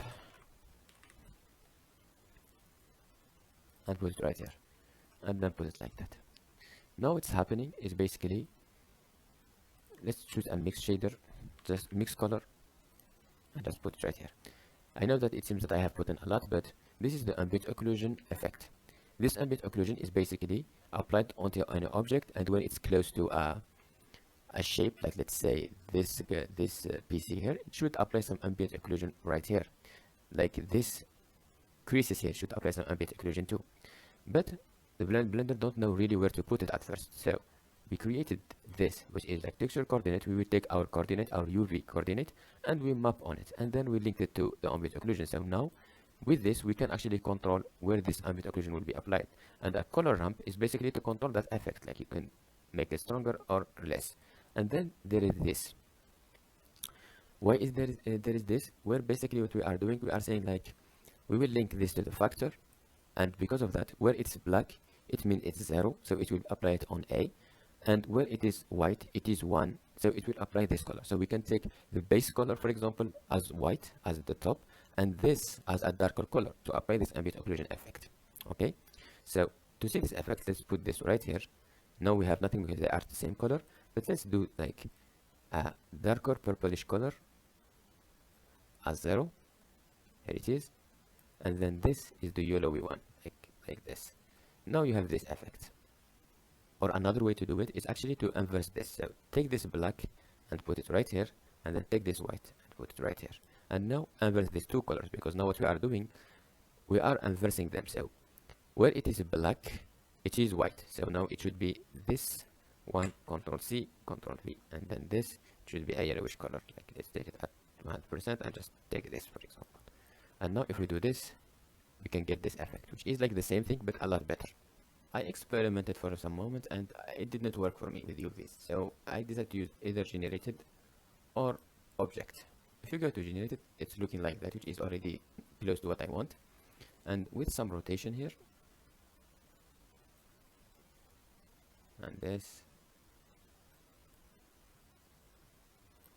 Control Shift this, it's already looking like that. Let's actually modify that, get it back.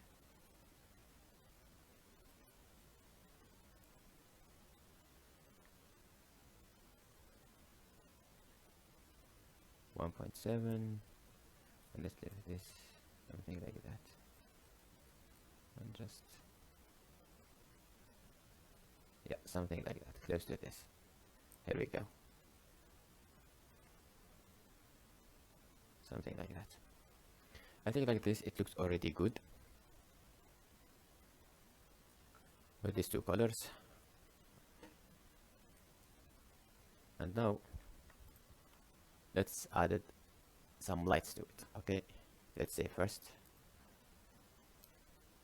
and to add those lights you are going to use the attribute like this one here. Like, I don't know if I have it, but color attribute added, and be sure to Shift A, search color attribute, put it right here, choose color, go for mix to mix them, let's put it in B, let's put this in A, and let's connect it to this.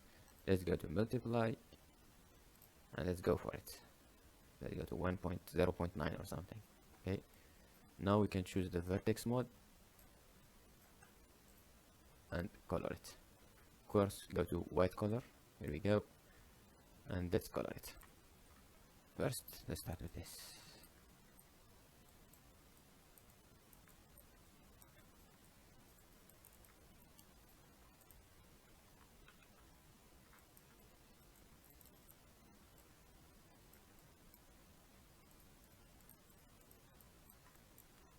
Just press Ctrl to add some shadow. Let's press Ctrl to add these shadows right here, and we have some shadows close to the here, so let's add them too. And here we should add like more colors actually. Here more of the original color. But you can go here, press on this, and pick this color to just the color when you need to. Just give more strength and just add it whenever you feel you need to. Now let's make it a little bit reddish in this area.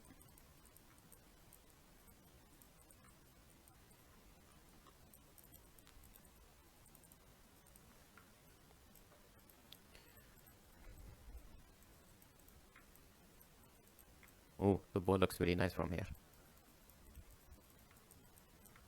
And I think this is it basically. And there we go.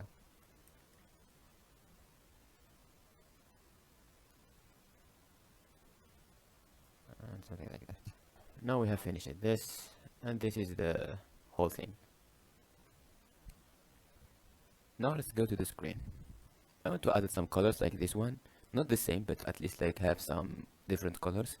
So let's start with actually creating a new map to use in texture painting. Okay, so new, we will call it screen 2 because I already did once.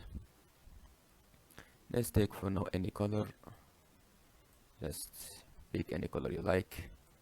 Let's take something maybe like this, new image. Okay, nice. Don't forget to save it, so you will have it here like a screen. And let's go.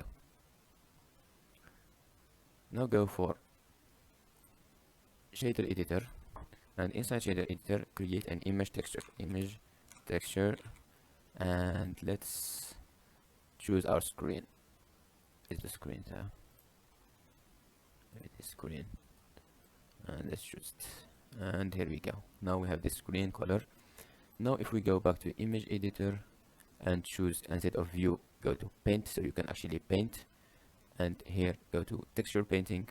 Now we actually start painting. Where are we painting? Oh, we are painting in the black side. Okay, maybe we'll start by modifying the color. Let's save to this color, and yeah, to this color. There we go, something like that. Okay, now let's start with this. Let's go to edit mode, and let's start with this. Like press 3 and choose this, then 3 and choose this, then 3 and choose this. Okay, now we have this. Let's choose another color. Let's go to texture paint and let's choose another color, like a lighter one.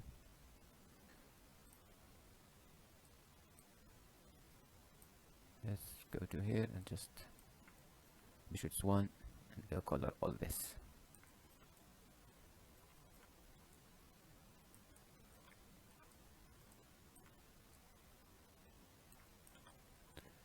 Now let's just keep coloring this until we get something to look at. Let's keep going, let's keep going, let's keep going.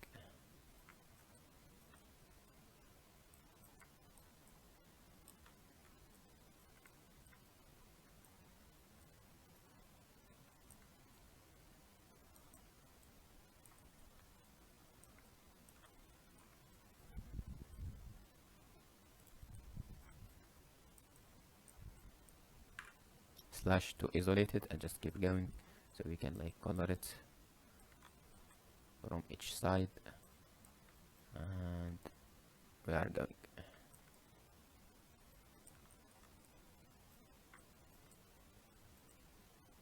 And now we have done this.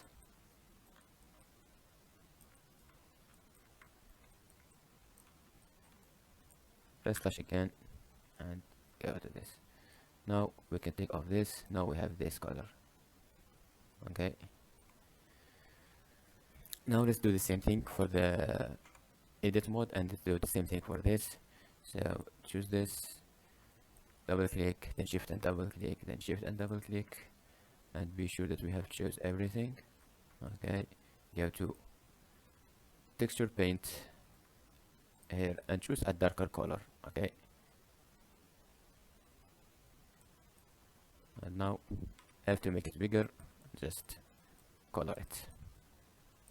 Press slash to isolate this and just go for it. Okay,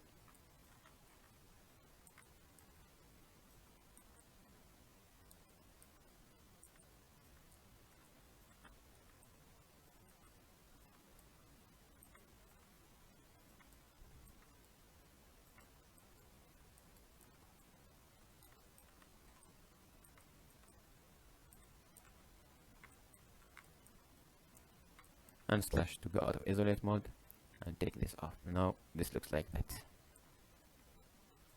Okay, that's nice. Let's put it like that, and let's go back to this.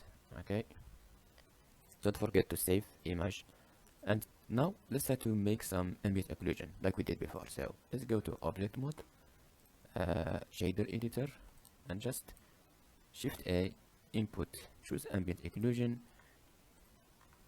and connect it with Control Shift and color ramp to just have more control. Okay, let's do this, let's inverse this. Okay, let's do this, let's actually give it some inversion and just here we go. Now we have it like this, which is not bad, but let's actually give it more control. I found it amusing that sometimes when you connect this with a control T, like you get the mapping and everything, it became more difficult to actually control it, and sometimes it just work, like in this case for example. So now if we start doing this, we get actually a result that is pretty nice. Let's get this a little bit up. Let's get this to 6 or 7, something like that. Looks interesting. Now what we will do, like we did before, we will take this a little bit down, Shift A, choose a mix color, put it right here, and let's put it on the shader. Our goal now is that, you know, whenever it was black, it was 0, so it's the top color. Whenever it's white, it's the bottom color. Okay, so let's choose these two colors here.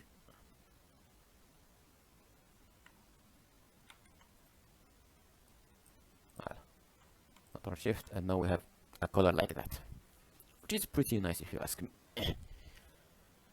Let's leave it like that. I think it's good. It's kind of what we want, so let's keep it like that. And then let's take all this like this and Shift A, search for mix color again, color, and let's mix these two. Okay, what we want is actually to mix between A and B. These are colors, so it should be here. Yeah, so this should be like this, and let's give it not 1, not 2, like little bit in between, so 0.8 or 7 or something like that. Here let's do this to give it more color, and distance should be something like that. Okay, something like that. These two, let's put it right here and just connect it and see how it looks. Let's give it some roughness and choose color attribute. Color attribute, when it is data, color attribute added 1, added, and this is the same thing. Let's actually take this like that.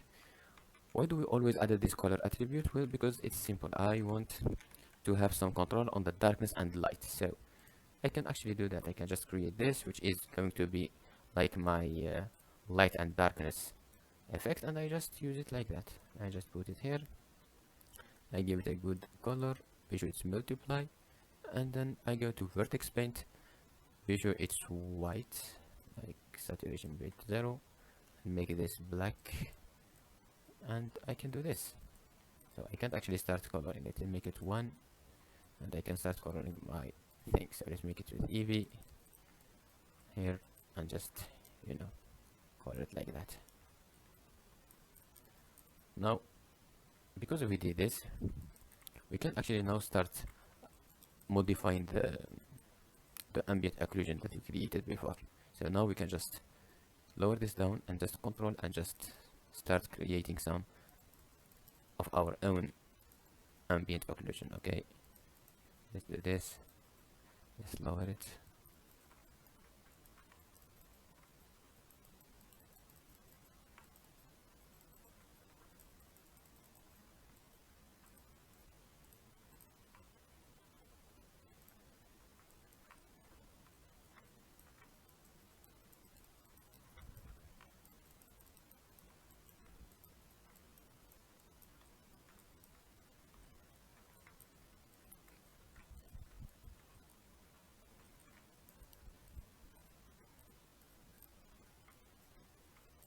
And we can make something a little bit reddish and just hit it with it, give it some reddish color from this side, from this just take something yellowy, just follow this, and basically this is it. Here we go.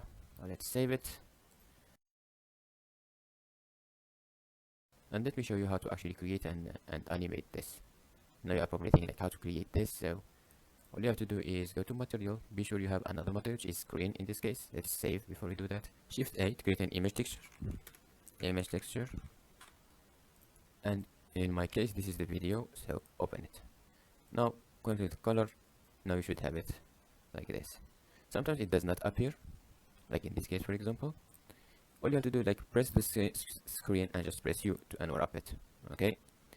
And then be sure to choose auto refresh and choose the frame to be, this frame is basically how many frames will be rendered. So let's choose 200,000 or something, because our thing is like long. So if you press play, it should start playing, but in our case it does not. But you know, you see something happening, so there is something. And this is because we are actually, if you go to the UV, and here it is Street Fighter opening. Don't like choose this, just this J and put it right here. Be sure that there is no sticky, and just move this like one, move this J, Y, J, Y, and then J and X. And here we go. Now you can see that it is like inverted. So 3 to change its face, and R and 180. Now it looks like that. If you press out of it and press play, press the play button right here, just have it like that.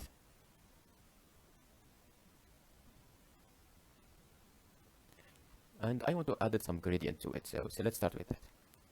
All I have to do is image texture, not image texture, gradient texture.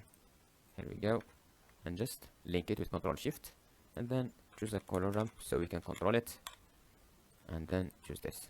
Okay, what I want is basically I want the bottom part and the top part to be black and the middle to be white. Okay, so I want to have like some kind of an ambient occlusion and some kind of like shadow on the bottom and the top. So let's add the one in the middle, and let's choose this, make it black, choose this, make it as white as you can.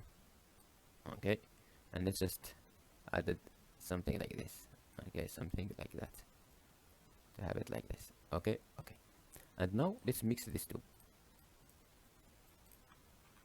Mix texture, mix color, and choose this A and B. So when it's white, I want to be 1. Like when it's white, it's 1, so I can see this. Okay, so white, it will be the bottom, it will be 1, and top it will be black. So let's do this. No, I mean this, and just give it some dark color and connect it to this. Now we have this. Like I want this to be a little bit dark. There we go, something like that, and just connect it now to this and connect this. And now we have this. Maybe it's too black, I don't know, but it's okay. Let's give it some black, and let's give it some like reflectiveness because it's screen. And you know what?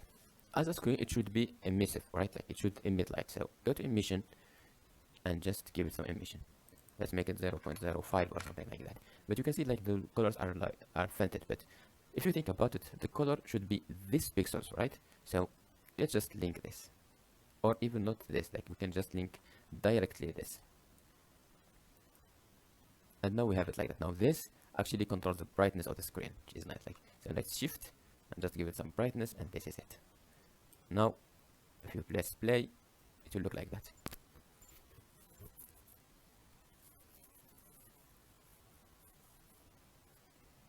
I think it's looking nice. Now we have this, which looks amazing. We need to add the rest, which is this and this and this, and I think this looks cool now. Let's learn everything you need to know about PBR materials. What is PBR material? PBR means physically based rendering. So the materials that you are going to create, it will react in a physically accurate way to the light. So it will simulate the object in a real and correct way. Okay, for example, this is gold. This means this object is meant to be a golden sphere. Okay, and as you can see, it really reacts correctly to light. Okay, even though that like the base rendering is only EV, and I am not even like doing cycle on anything, it already reacts in a very nice and a very correct way to light. So we are going to try to create a material like that to our PC. It's not going to be 100% accurate, but it will be close to, like, it will be a mix between a PBR object and a cartoonish object. So let me show you about this first. Let's split this, go to shader editor, and let me show you the material. As you can see, we have like the base color, which is this one. Then we have the metallic information, the roughness information, and the normal information. So the combination of all this will give you a realistic material. And how do we get this? What actually happened is a lot of companies will actually take gear and try to capture a real object and then transfer that data to maps. So they will create different type of maps. Like, let's go here, for example. These are the maps of our object, basically. I know they don't leak a lot of details because, you know, like the quality of YouTube and everything, but they have the details on these maps, like a black, this one blue is for normal, this black and white is for like displacement, the metallic, everything. It have like black and white information, and those information we are going to connect them to base, metallic, and roughness and normal, and we are going to link them to a mapping here so we can control how they will look on our UVs, on our sphere, and the final result of all this will give you a realistic material. So where do you get these realistic materials? Well, there is a lot of sites out there, but I will give you two sites that are quietly nice. The first one is this Polyhaven. Polyhaven have all this collection of realistic materials. They are PBR materials. You can have like 543 materials. You have all these types of materials down here, okay? From rocks to roofing to fabric to basically a lot of materials, okay? And we have Polygon. It has like some point system, but there is some free materials. Like if you go here, for example, texture, then go to free, you can have all these free materials, okay? For example, this is the gold material that I was using, and let me show you how to add them. You can go and start adding them one by one, like take the image texture of the base color and link it to the base color, then get metallic and link it to metallic, get roughness and link it to roughness, get normals, added with it a normal map and link it to normal, and then add to them all Control T on one and get the mapping and just link it to all of them. This is a way to do it, but actually let me show you another way to do it. If you have the node wrangler added on activated, you can press Shift and W. Here you can get all the options that the node wrangler allow you to do, okay? And you have this added principal setup. As you can see, it's great, but if you select our node and then press again Shift W, you will get this principal setup, okay? Click on it, and here it is, like our gold. So this right here is the ambient occlusion, as you can see on the name. Then this is the base color, so choose the base color, and then go to, we don't need really displacement. I prefer to work with a normal map because displacement means that I'm going to need to add more geometry, and I don't want to add the geometry. And like the metallic map, control and select it to, the normal, control and select it to, and the roughness, control and select it to. And now we have this principal texture setup. Click on it, and now you have everything made for you. Now let's do the same thing in our project. So let's start actually with our PC right here. So let's go back like this. Let's go back to this. Let's actually do the same thing. So select the node, then Shift and W, and here we can add a principal setup. And as you can see, it's Shift Control plus T. And there is actually other stuff that we can do, which is nice. I did not know that. Anyway, added principal setup is Shift Control T. So let's select it, Control plus Shift plus T. This is actually the mold dry blast. It is this one, okay? It is this polygon plastic mold dry blast. So 2K, and let's go with the base color, Control and select the metallic, Control and select normal, Control and select the roughness and principal texture. Now we have added all this. Now as you can see, we have this. Look how it reacts with light. It does not look as like uniform as this. It have these points on it because it have this, okay? As you can see, you can even see it in our texture here, in our cycle render right here, which make it look pretty nice and pretty realistic. But I don't like this color, okay? I want to change the color actually.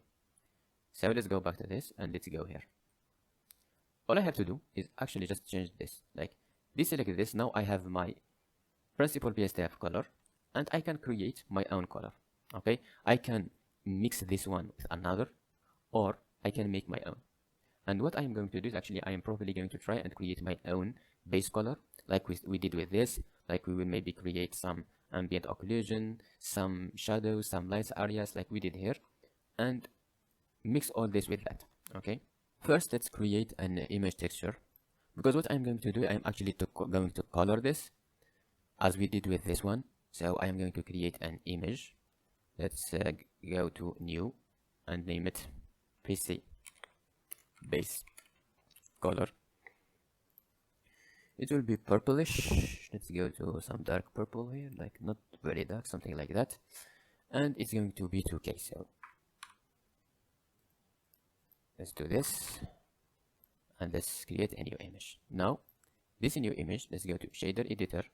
Let's go here and let's delete this. Now Shift A, image texture, and let's choose our PC version, PC base color. Okay,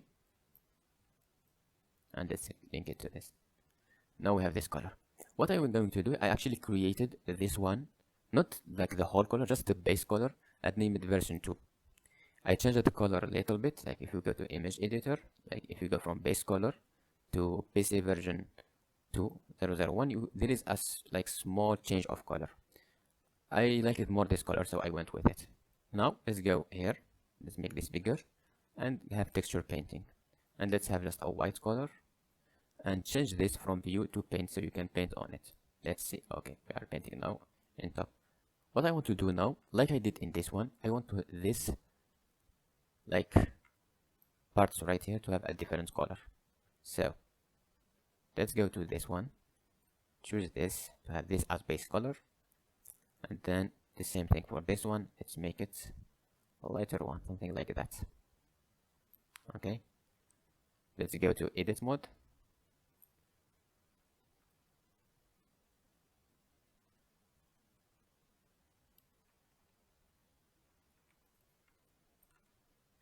Let's choose all this, let's choose all this, and let's take this off.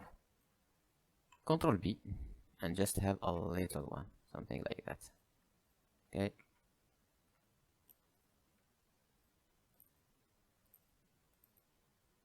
let's have it like that. And now what we do is like take this, and let's close it right here, and let's close it right here, and let's this, and let's unwrap only this. Okay, now we have it like that. What we did here is basically we unwrapped this part again, because this part we added the new. Now let's add this, then shift double click here, shift and double click here, shift double click here, shift and double click, no, shift, let's isolate this, shift, wait, shift and shift. Okay, now if we go to edit mode, if we go to texture paint and we press this and we go here, we can now color this alone. So let's color this, let's give it a good new color.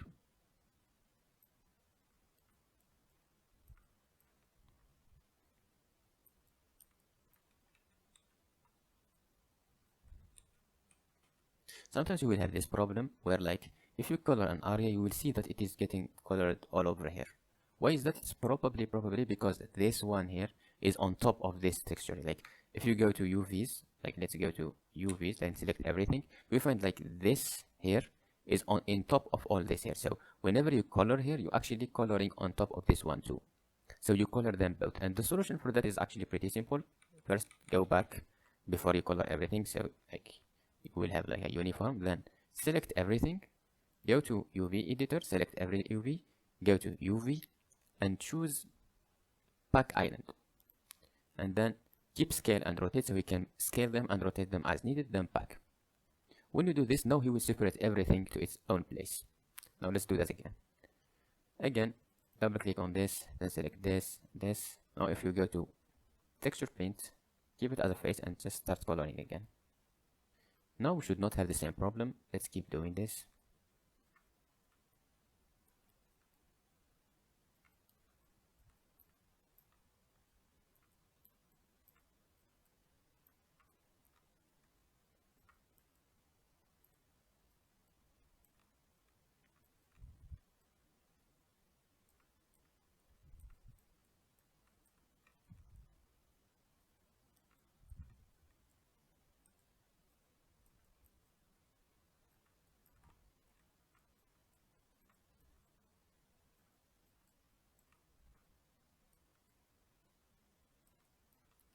So now we have colored all this. Now if we take off this, now we have it looking like that. And now it looks like that. And now, don't forget to save whatever image texture you have created. Let's go back to shader editor and you can see now we have this looking like that. We are mixing between them, okay, which is nice. I actually wanted to add it like this color right here, so let's do that too. We can actually do that all to this, so, and here we go. Now we have it like this. You can even try to add it here if you want, but for me I will not. I think I like it like that. Now let's go to edit mode again, and in face mode let's select all this, like double click here, then choose this, double click here, double click here. Okay, be sure that everything is selected. Select this, this, and this. No, only these two. Okay, let's do this here too. So double click here. Wait, what? Why? No. So double click here, choose this, double click here, double click here, and let's go from here. Select this, and just go tab to go to the paint again. I don't know if I said this before or not, but tab allow you to jump from the edit mode to the last mode you have paint. So if you were in the texture paint and you press tab, you go to edit mode, but if you press tab again, you go back to texture paint. If you were in the object mode, so when you press tab, you go to edit. When you press tab again, you go back to edit mode. Okay, so this is how it works basically. So now let's go to make this a little bit darker. So go to this and just choose a darker version. Yeah, let's go.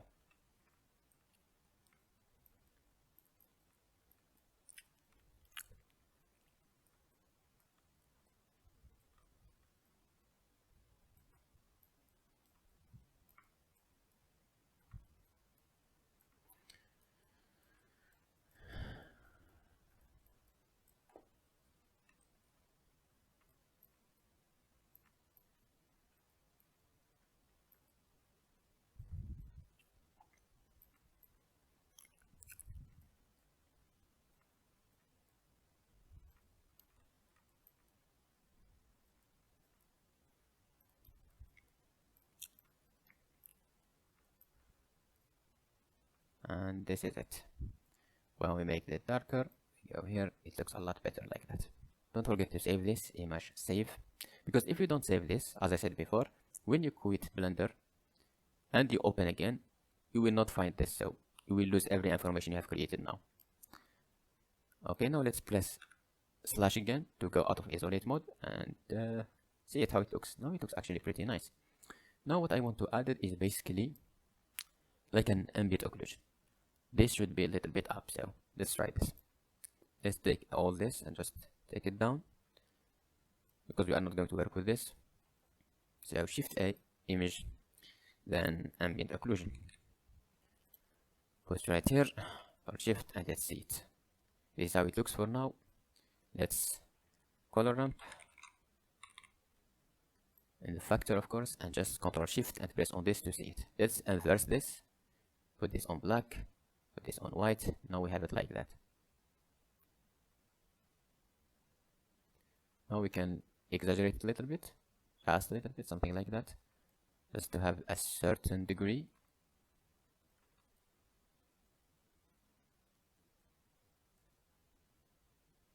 Yeah. I want to make it up to here, so can I?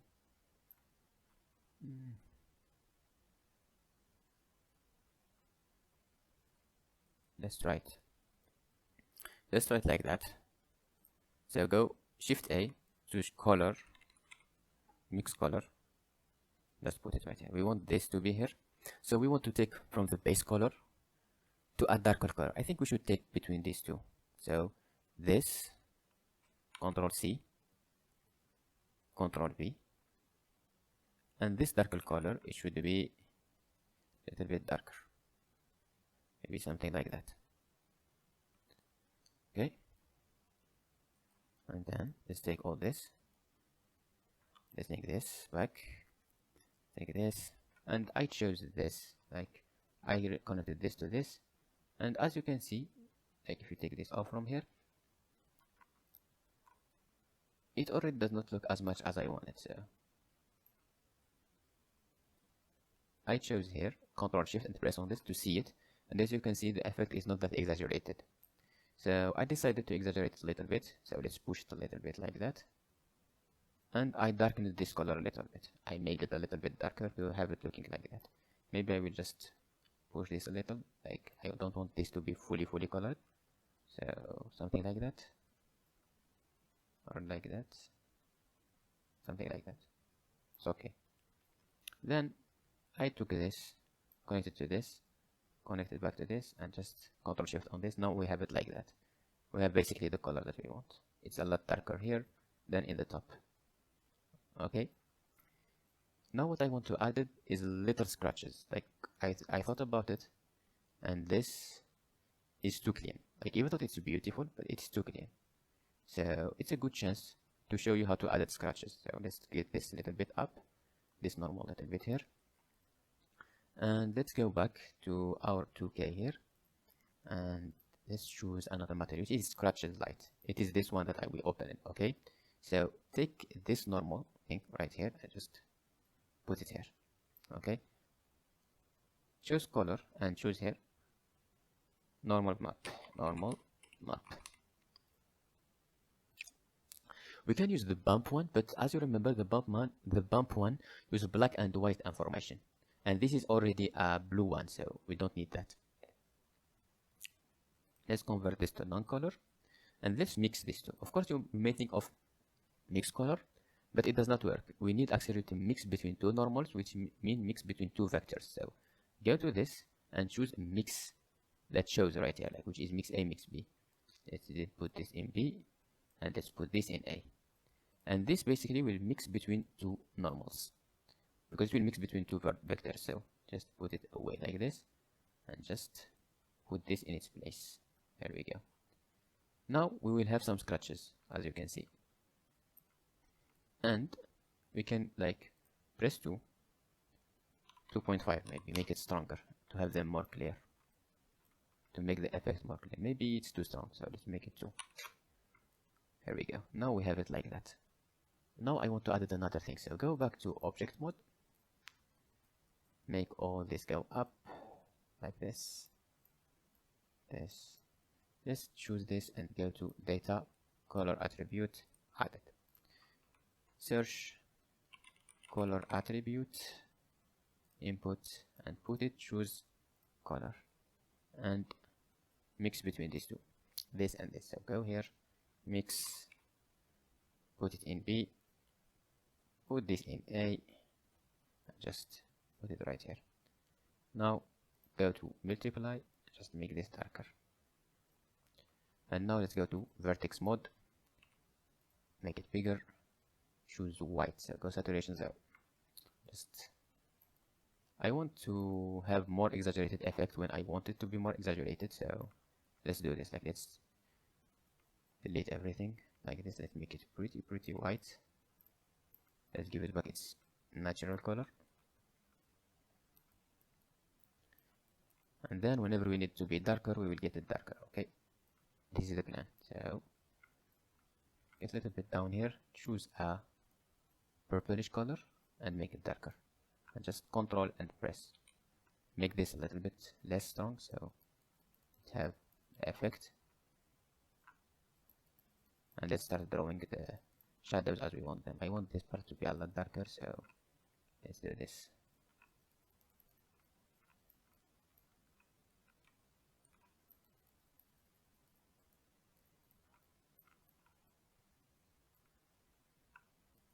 This is what I wanted. And here let's make it a bit reddish, and just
I do like that. And now let's make this a little bit less. It'll be like this. Actually, I thought about something, so let's try it. Instead of mixing it with this, let's directly mix this here, so I'll just leave it like that. Because I thought about it, I'm making this dark part myself, so yeah, I think like that looks a lot better. Yeah, it actually looks a lot better like that, so I like it like that. I leave it like that. I will work actually with it like that. This is a lot better. We can mix some darker color here, so let's make this a little bit shadowy. This part a little bit shadowy, but the rest should not be that shadowy.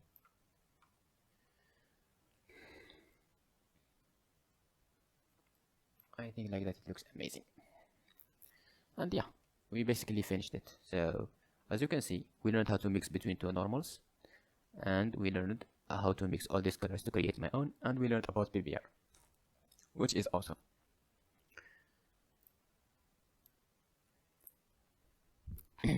I worked more on it. So what I did basically is I reconnected this to make it like that. I wanted this to be less apparent, like, and I did this here. I know what you are wondering basically why I did this, but as you can see, I made it a lot whiter because it was like this, so it was more reflective. It was having some black values, so I decided to make it a little bit more white like this, so it will be less reflective.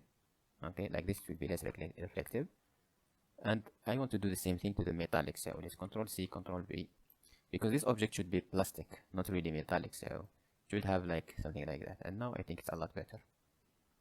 Maybe, I don't know, maybe let's like make this a little bit higher, something like this, a bit like that, but maybe here just less. Okay, should be like that. What do you think, guys? Now it looks like this. So let's do the same thing for this one. I know you are thinking that I will do everything back, no, but I just want to change the metallic and roughness at normal to something close to this. Okay, so let's go here, let's Control C, Control V, and basically take all this. Control C, go here, Control, no, I meant, my bad. Let's go here and Control C to this, Control C, and go here, Control V. And now we have this, which is basically the metallic, the roughness, and the normal. So let's color metallic to metallic, roughness to roughness, and normal. Let's create normal map, and link it to color, and just link this like that. And then I know that nothing is appearing right now, like it looks just as it was. No, actually it is pretty nice. Here it is. Now we have it like that, which is making it like not as smooth as it was. Like before, as you remember, it was a little bit smooth, but now it is less smooth, which is nice. Do you know what we can add it now? Light. Yeah, I think that's better. Choose this, Shift D and move it on Y. Here we go. Now selecting this, extrude it. Okay, now press L while selecting all this, like select L, L, and then the back face, L, because it's following the seams. Okay, it's like it's doing this. So now we have selected everything, press P and separate by selection.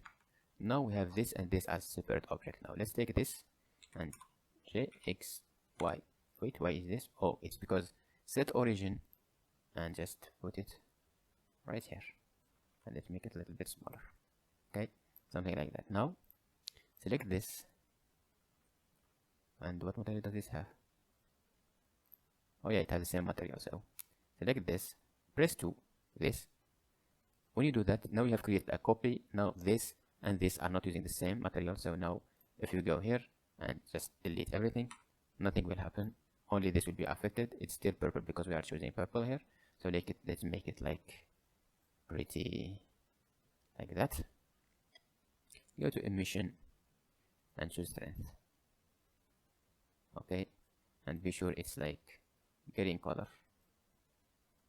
Make it like that. Choose this and put it right here.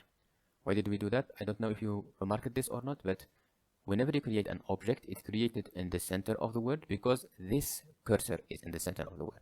So now if we press Shift A and create, for example, a cube, it will be created right here. So the origin of this cube is directly on top of this cursor 3D here, this cursor, okay? And sometimes this is pretty useful because let's say you want like the normal for the origin is right here, as you can see. So you can put like choose, let's go to material. If you go 3 to choose face mode and then choose this face and or this face for example, and then you do like Shift S, you can have this one.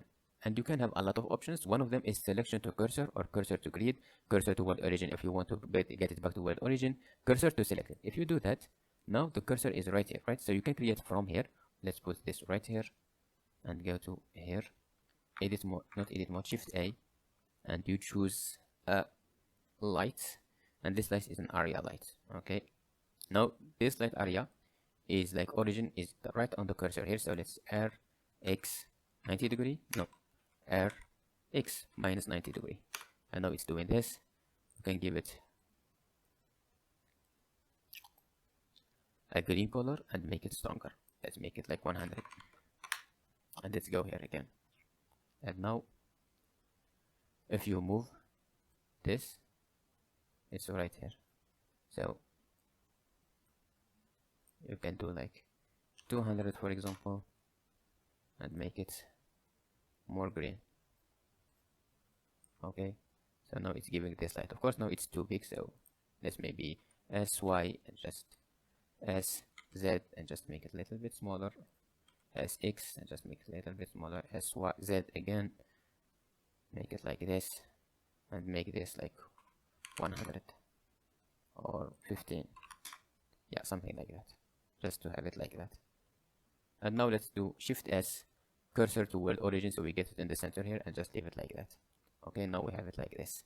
So now we finished this, and what I decided to do is basically taking all this, I just copied them, this, like not all this, without this bottom one, okay, like without this, I just took this materials here, Control C, copied them, and took them to the others, to just have this like effect here. Like, do you see it? Like it's the same as this one, I just copied everything, like I just, the base color left it as it is, but I just took the metallic, put it in metallic, roughness, put it in roughness, and normal, put it in normal.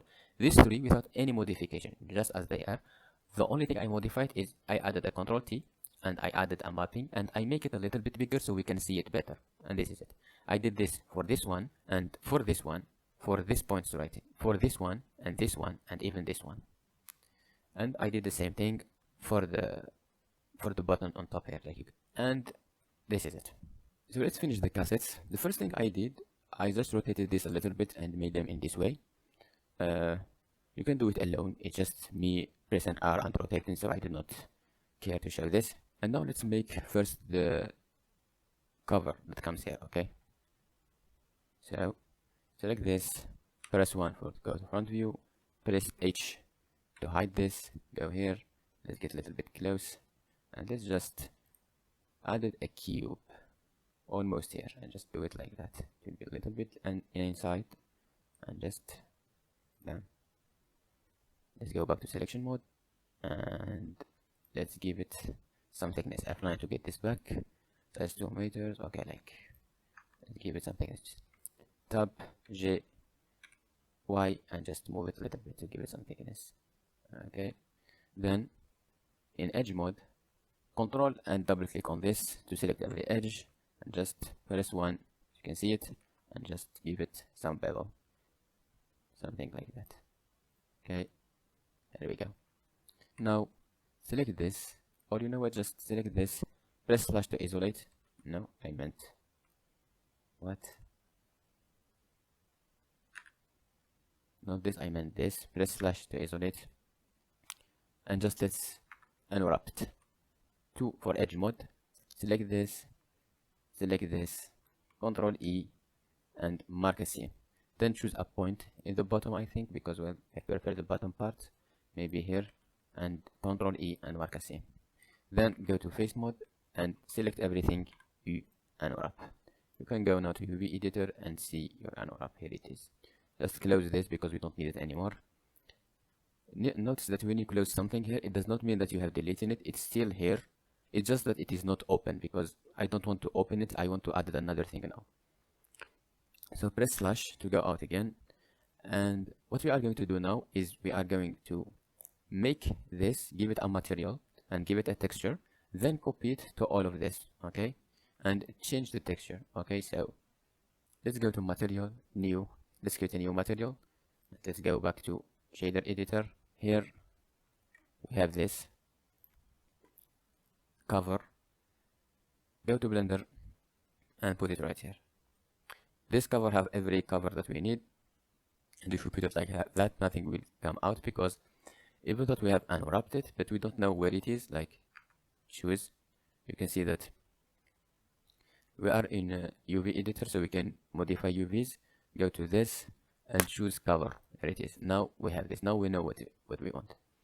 Okay, so what we are going to do now is that we are going to take this, which is this, and put it here to have this as a top. Okay, so press G, put it right here, and you can see it's rotated. So let's rotate 90 degree. No, not here, but rotate it here. R minus 90 degree. No, R 90 degree. There you go. And now all we have to do is basically choose all this, like go to 1 to 4 for this, be sure this disabled, and just J and Y to move it.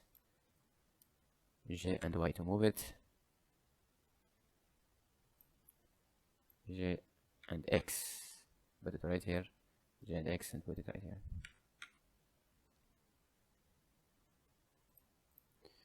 And like that we have created this, which is the first one. Now what we are going to do is basically go to shader editor. We already connected with this. Be sure to choose this. Go to attribute and add to the data, then color attribute and add that one. Okay, so shift A, search, and search for color attribute and choose color. And now let's mix B with this. Just put it right here. Be sure it's multiply and just make it darker. Let's put it like that. And now go to vertex paint. Be sure that it is white, like make saturation 0, and then this is like 100% black, and just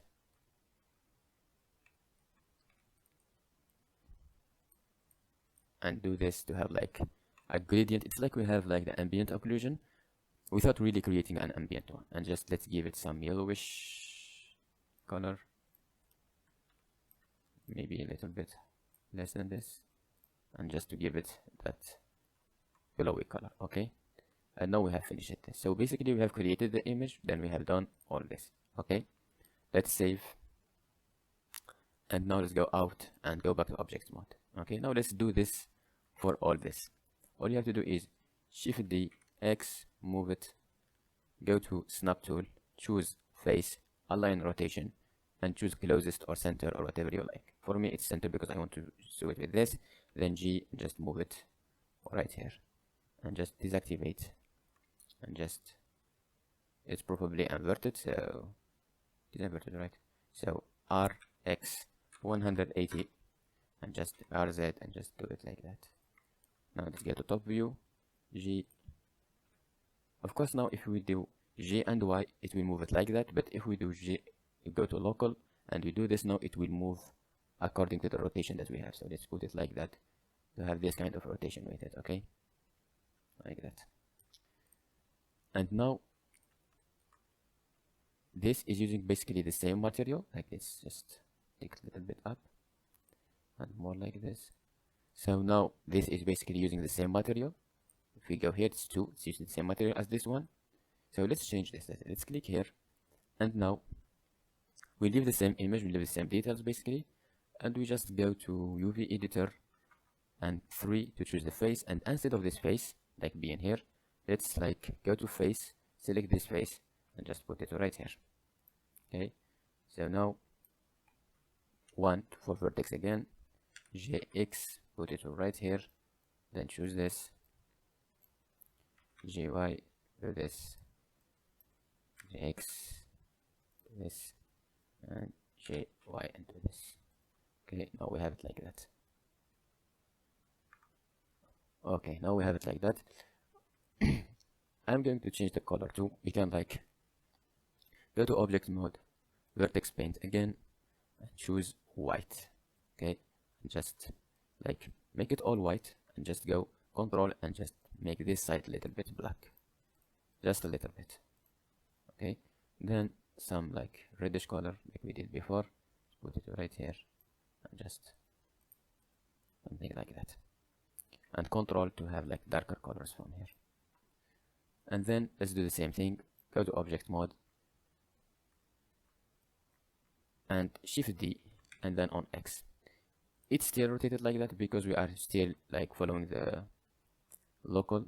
So let's activate the snap tool and just put it something like that. Of course, with the snap sometimes it does not really work as you need it, so it's okay when it does not work, just deactivate it and get it helping you, just get it approximately where you want it, and just from there just do it yourself. Okay, so R on X, no, let's not do that, let's go to global again, and R on X at 90 degree, no, not 90 degree, R on X, well, maybe like that. The good thing when you are working on the front face or the top or something, that when you move, it will only move on two axes, like it will ignore the other axis. Like on top view, for example, you can see that we are only moving it on X and Y. So when I rotate, when I move, there is no depth, there is no Z, so it does not move up or down until I precise that. So it is nice to like follow things. And let's do the same thing. These two are using basically the same cartridge. So let's change this to this, and then again 3 to select this, and just go 3 here too, choose this and do it right here. Now let's go to vertices and just select these vertices, J on X to put it right here, then J on X, then J on Y, then J on Y, J on X, and here we go. Now you have it like that.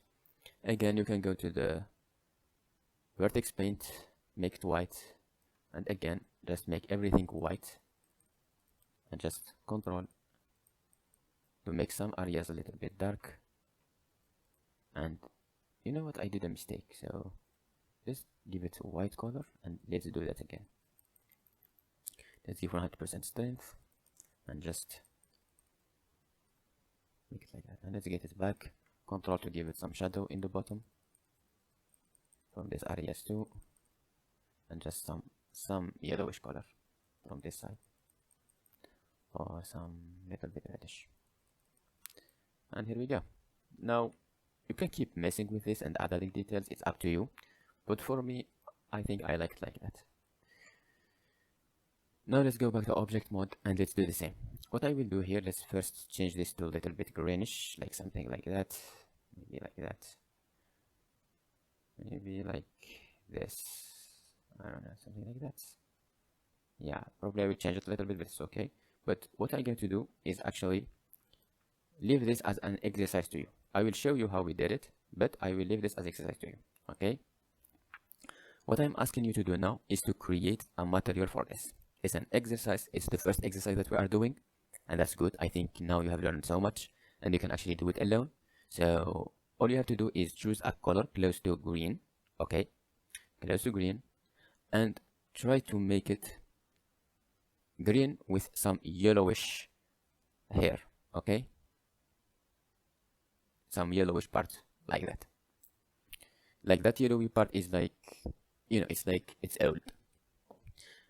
So how do you create this? How do you go on creating this? I will not explain everything to you, but I will give you a start to show you how to do it. If you don't want these tips, you can pause here and try to do it, and then finish the tutorial. But if you want to hear some tips, first of all, I wanted to create some ambient occlusion here. It's either by gradient or ambient occlusion. It's up to you. So this will have some ambient occlusion. With this here, we'll be having some ambient occlusion like this in the bottom. Okay, so it's not the same ambient occlusion as this one. 2. About adding those yellowy, you can use texture paint if you want, but you can use what we did here, which is a vertex painting, and just paint some yellowy stuff like that. 3. It's up to you how to make the ambient occlusion, how to make everything. Are you going to add this kind of material here? It's all up to you. Like, I will leave all these details to you and see how you are going to do it. So here we go. I hope you did it well and you learned a lot from it. I added these two. So it's basically the same thing we did this. There is nothing like new about it. What did I do? I will explain later. So let's start with this. Let's start with this first. Okay, so what we did is that first I create an ambient occlusion. As you can see, it is how it looks. Then with this is how it looks. We control the color ramp. Then we link the color ramp to a factor and mix it between this color, which have these values of green, and this brownie color, which have these values, to give it this effect. And then using this, we did a lot basically of coloring to give it that yellowish like color around it.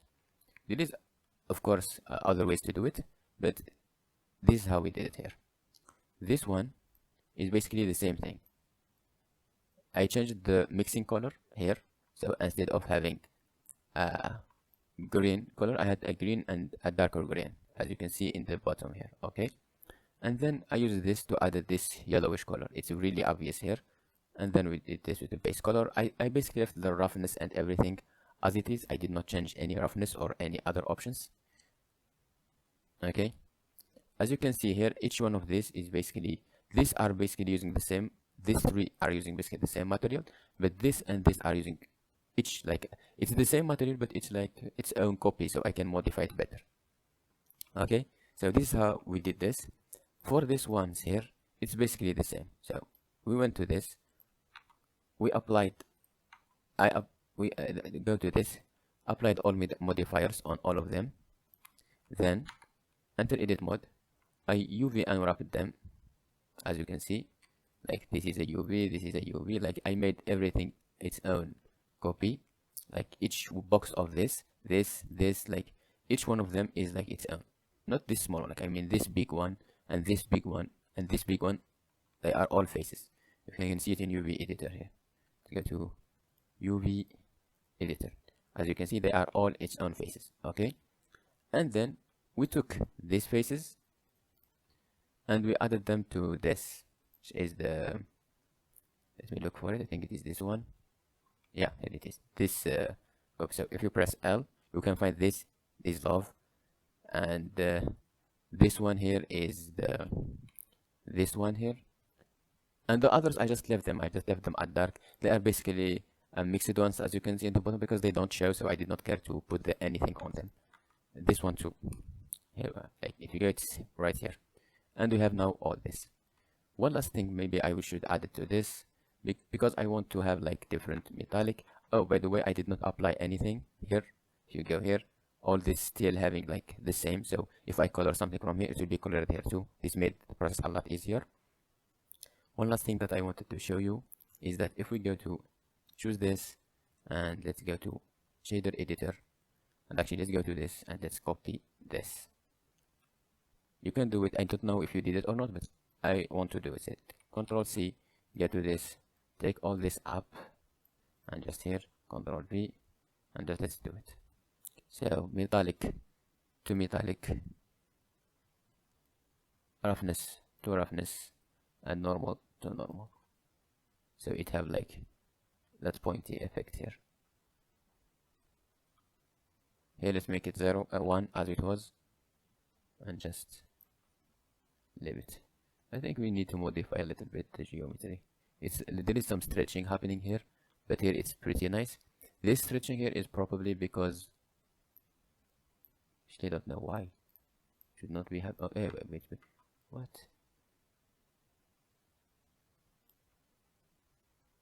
There is some stretching happening. There is some stretching happening, but it's okay. It's not that much obvious. And yeah, like let's do it here too. Let's do this. And let's just Control V. Put this to metallic. Put this to roughness. And this is to normal. And do this too. And I will leave this one to you to do, if you want to do it, of course. And now we basically finished the modeling. This is how it looks now. Good. And now we have it like this. And we basically finished the material parts. Oh, it took so much time, and I feel so tired.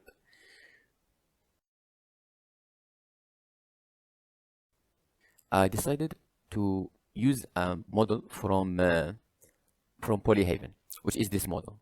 I will put it in the download description. You can get it. Press on download. You can get the 4K resolution or 2K, whatever you want. I'm leaving it at 4K because why not? You can here like have what type of files you can, PNG or whatever you want. And then when you download it, you'll find that it is like go here, download it, have a painted wooden, and you can extract it. You found this. Here are the texture, and here is the file. And the problem with this that it is a blend file, so you can open as a blend file.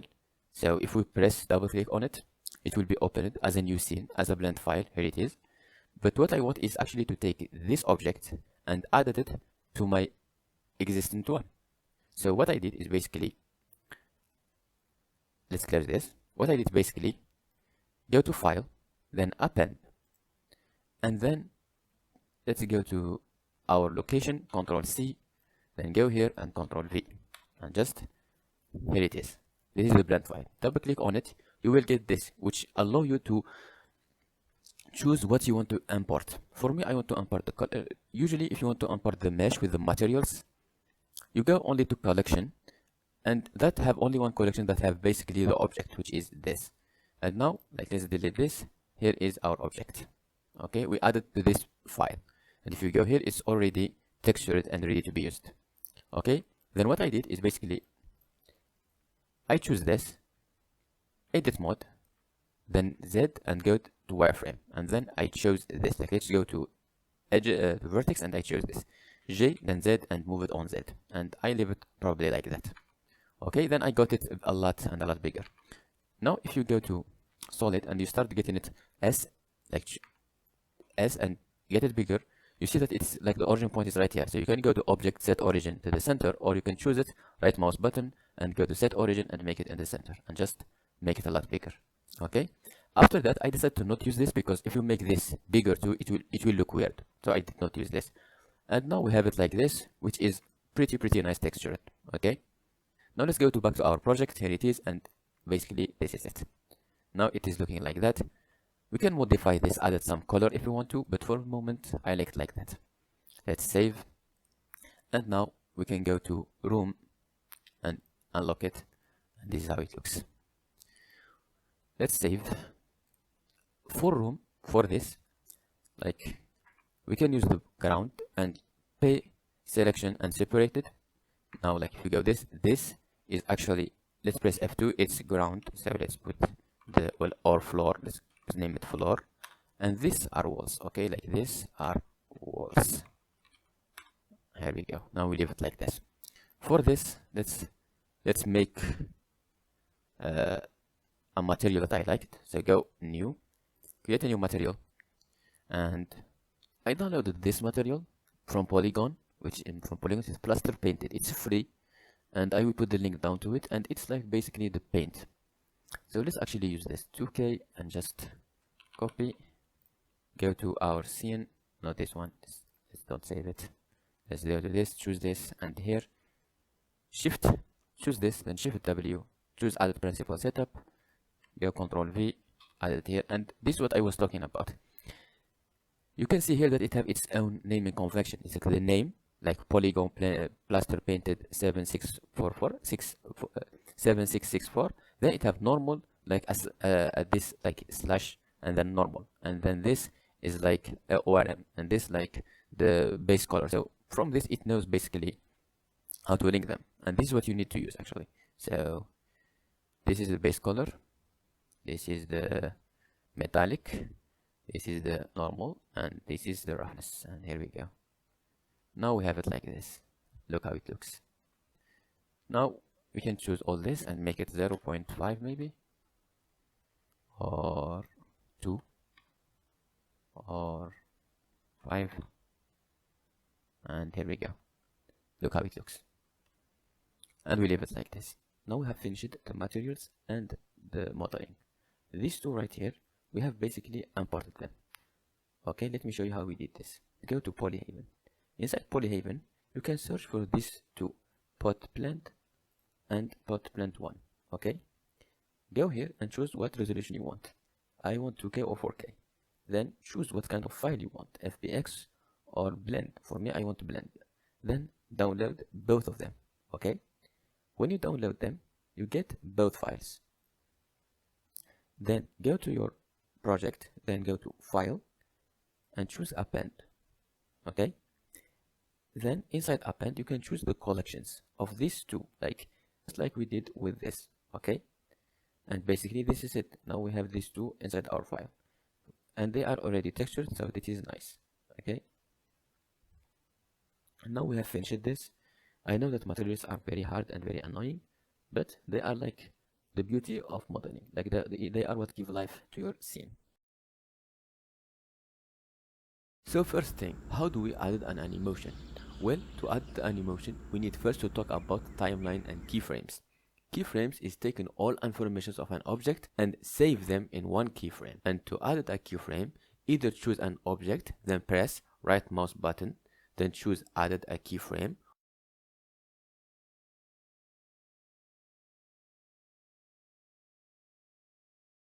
or press I as a shortcut. Now that keyframe would be added to the timeline, as you can see down below. So a timeline you can think of as a place where you will find all your keyframes. Now let's go forward and let's move and scale and rotate our object and save these new informations in a new keyframe by pressing I.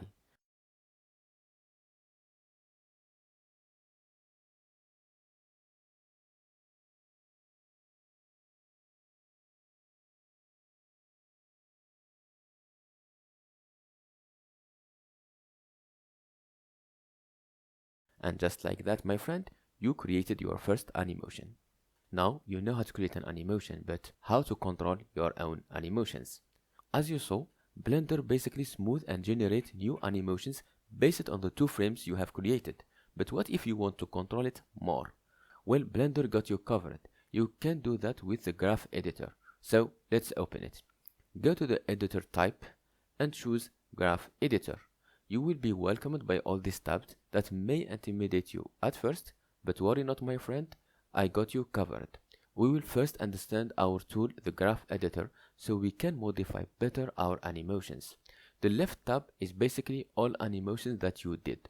As you can see, each transform animation we made is applied on the corresponding XYZ axis. For example, we only moved our object on the Y, so there is this graph with different values on location Y, but the graph of location X and Z are flat and have the value 0. The same thing on rotating. I only rotated the object on Y, so there is this graph with different values on the rotation Y, and for scale we scaled our object on all axes, so there is graphs with the different value on all axes. This eye will hide that graph. So let's hide all the graphs of axes that we did not use, like this one and all. The lock is to lock that option and not be able to modify them. So let's lock the axis we are not using. All this is to make working on animations a lot easier and less messy, okay? Let's not talk about the wrench for now. Middle window is the graph of your animations that you can modify, and the right tab is basically for properties of each graph. Now we know all this, we can start modifying our animation by modifying these graphs. Now let's work on our animation. Our animation is pretty simple. We will just want the camera to go from this place to like that, like it just go like that, show this, and then from here just go a back shot. Okay, so now let's start with adding a camera. So Shift A and choose camera. It may not show, but it's actually just right here, it's just here. So let's breathe it and just get it like that. G, then X, and just right like that. Let's rotate it a little bit on like X, on Z, R and Y, and just try to like focus it like that. Okay, it looks weird. Let's scale it back. Okay, the best way to fix it, just press 0, okay, to go to your camera. And by the way, if you have another camera in your scene and it's like going to this one instead of this one, so choose your camera, then Control 0 on the numpad. Okay, so now let's press N and let's lock camera to view and let's fix that. Okay, like, so let's make it the way we want. What I want is just that I want the camera to be something like that, and I want a very close shot, so let's get a little bit closer, something like that. J and Z, and go just a little bit up, so then X and start around. So what I want is just that the camera goes like that. Okay, now go out of this and just do this, go out. Of course we can just animate this the way we want it, but if you want to have more control on the camera, I will recommend this way for you, is basically to make the camera follow an object. Okay, so let's go Shift A and choose an empty object, which is this plane axis. Let's make it small to make things easier for us. It's J, Y, and just put it right here. Okay, so what I want is that when I move this empty object, it will the camera will follow this object. So press on the camera, then this object, then press Ctrl and P and keep transform, like to parent this object and keep transform. Now if we move this, it moves it. If we rotate it, like if we press R and Z and rotate, it will rotate with it. And if we scale it up or down, it will like get closer and closer. Like let's press 0 and just, you know, S, and then just, you know, it will focus on that object. Okay, which is nice, which is exactly what I want.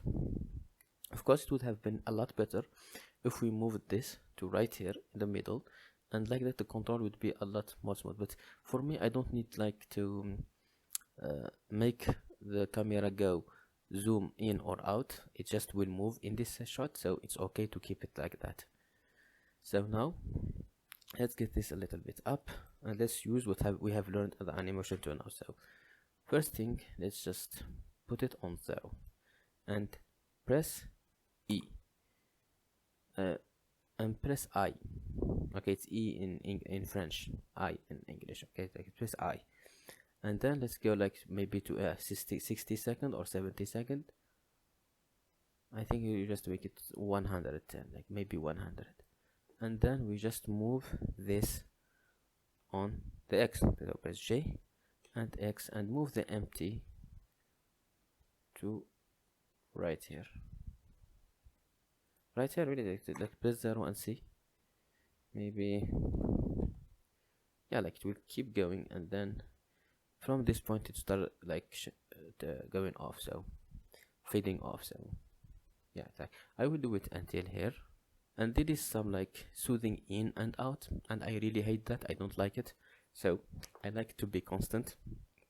So let's fix that. Let's go to graph editor, go to the graph editor, choose everything by pressing A, and then right mouse button and choose interpolation mode and choose linear. Now it will move in a linear way, which I like. Let's have another camera. Let's do this camera. Let's control 0. It focus this in. So what we can do is basically we can try another idea, which is basically to add an empty project mesh, add an empty and make it a little bit smaller. Let's make it, so let's put it right here like that. Let's choose the empty and press S to scale, and let's scale down. Okay, so it starts like that, and we will make that this is the starting point, so E and keep transform, and then after a few seconds, let's say another like 100 maybe, we will go back to how it was, so S, and we scale it back until we reach the point that everything shows and we like it. I think this is it. Like E again, and here we go, we have now this. Now it's smoothed just like that. Of course it goes fast because I put it at 100, so maybe I will just put it like 240, so it go a little bit slower. Yeah, this is a lot better. Like 240 is definitely better. It means that we have more frames to render, but that's okay. Now let's go to the graph editor again, and we choose everything and just right mouse button and go to interpolation mode, and let's choose linear. Okay, let's go back to timeline. Let's see. Bam. Now it's more linear, and like that we have created our animation, and now our animation is ready to be rendered and lighted. But of course, if we want to finish this, we need first to add lights to our scene. In the next part we will add lighting, more about HDRI and everything we need. Thank you for watching, and I hope you learned something. Now let's start talking about lighting. First of all, we have basically 3 types of lighting. The first type is basically just adding our own light. To do that, we just click Shift A and then choose light. From here, we can go to the point, spot, area, or the sun. Let's add a point light. Okay, let's press J and Z, then get it up. Let's go right here, and like that we can see it. Okay, we can turn from the cycle and just let it at GPU supported to experiment, just to have a better light. Okay, we will have this new tab, which is the options for the light. Okay, from here we can choose the color and the power. Like this, let's change the color to something else, maybe like this. We can change the power to any power we need, and we can change the radius, okay, to make it smoother. Like you can think about the radius is to make that light smoother or not. Okay, like that. For example, we can change the type of the light by choosing one of these. We can choose the sun, which is, we can like make it as a sun coming from a direction. We can choose the angle, and we can choose the strength, which is like, for now it's too strong, so we make it just like that. Okay, and we can of course change this to like make it a little bit, I don't know, like that. For example, the same thing goes for the spot and for the area. Like they have basically the same options. So this is the first type of lights. The second type is, let's delete this, press X and delete, is basically adding a word light. Okay, so let's go to where it is the word. Here it is. We can go to the word, and here in color we can choose, instead of pressing here and choose a color, we can press this color and choose a sky texture, and like that we added a sky. In this sky we have a sun, which is better than the other sun because we can choose the sun elevation, the sun intensity, and the sun rotation. Like for example, we can make it close to night, like we can change the rotation, whatever rotation we need. For example, let's leave it like that, or maybe we can add some dust and some ozone. We can even change the elevation, which is basically day and night cycle. Like they can keep it like that, as you can see, which is basically the day and night cycle. We can choose another type, which is like, for now we're changing this like Nishita or something, name it like that. We can choose this or this, and both of them have some options. This blue one is not bad actually, I pretty like it. The third way is basically to add an HDRI. To add an HDRI, let's go to shader editor, and inside here from object we go to world. Inside world we can see that this word here is actually added right here. Okay, so if we delete this, we will have this off. Then if you choose this and press Ctrl T, of course we need the Wrangler node activated, and we can choose an HDRI. So let's open an HDRI. For me, I have this HDRI, so let's choose one of them. Let's go for example for this one, and here we go. Now we have an HDRI image. Okay, and here we can control the different rotation, the different state, and everything we need. Okay, we can even mix different HDRI. Like for example, we can take this like that and added another one. Like just copy, paste, and let's choose another one. Let's choose for example this one. Okay, and now we can mixed color, and just like that. Let's put this in B, this in A,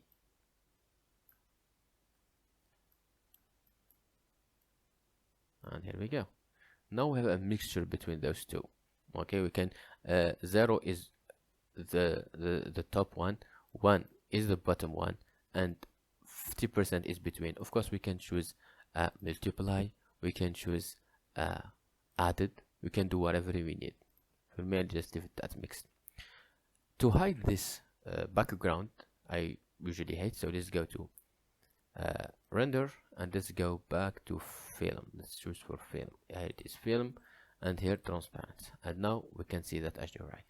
And basically this is the three types you can add a light using them. And now to our scene.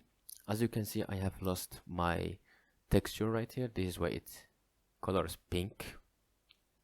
It's pretty annoying. I just wanted to explain one extra thing, that to get this effect that it is like there is trees outside, I created a 3D plane, as you can see, and then I textured it. I added this tree texture, just a tree with like white as a color and black or green as the greenery look, as you can see. And then I linked it to the color, as you can see, and to the alpha, which will give us this transparent effect, that it is like a tree casting these shadows on our scene.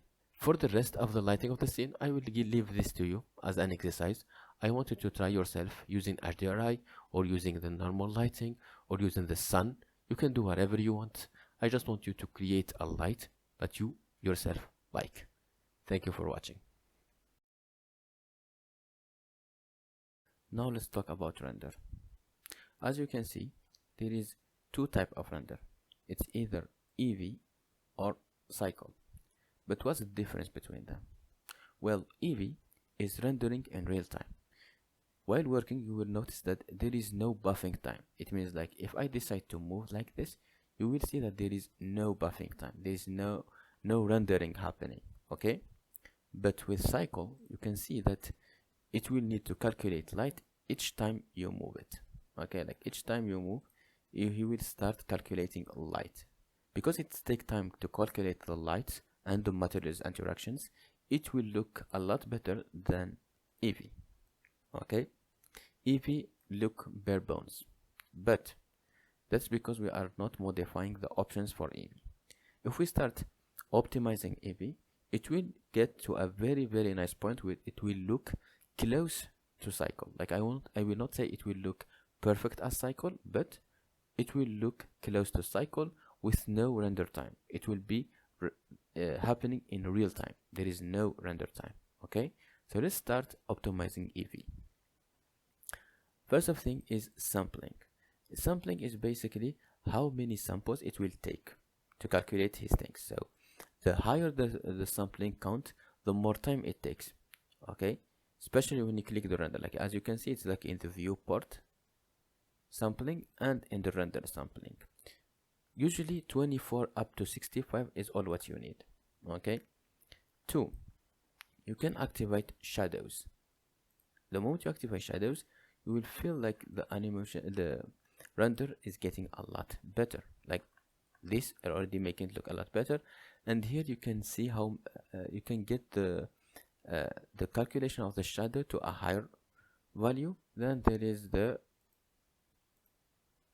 ray tracing. Ray tracing is basically the bouncing light. As you can see, our scene right here have this orange platform, and if it's in real life, this orange platform will affect this face because it will there will be like a color bleeding. Okay, so this will look a little bit purplish, and this is exactly what this simulates. So if we activate ray tracing, you can see that this light is now reflected on the face because it's calculating the bouncing light. Okay, so now if we press F12 and see how it looks like that, which is a lot better if you ask me, and it even calculates the shadows better. Okay, like it gives some realism to the shadows.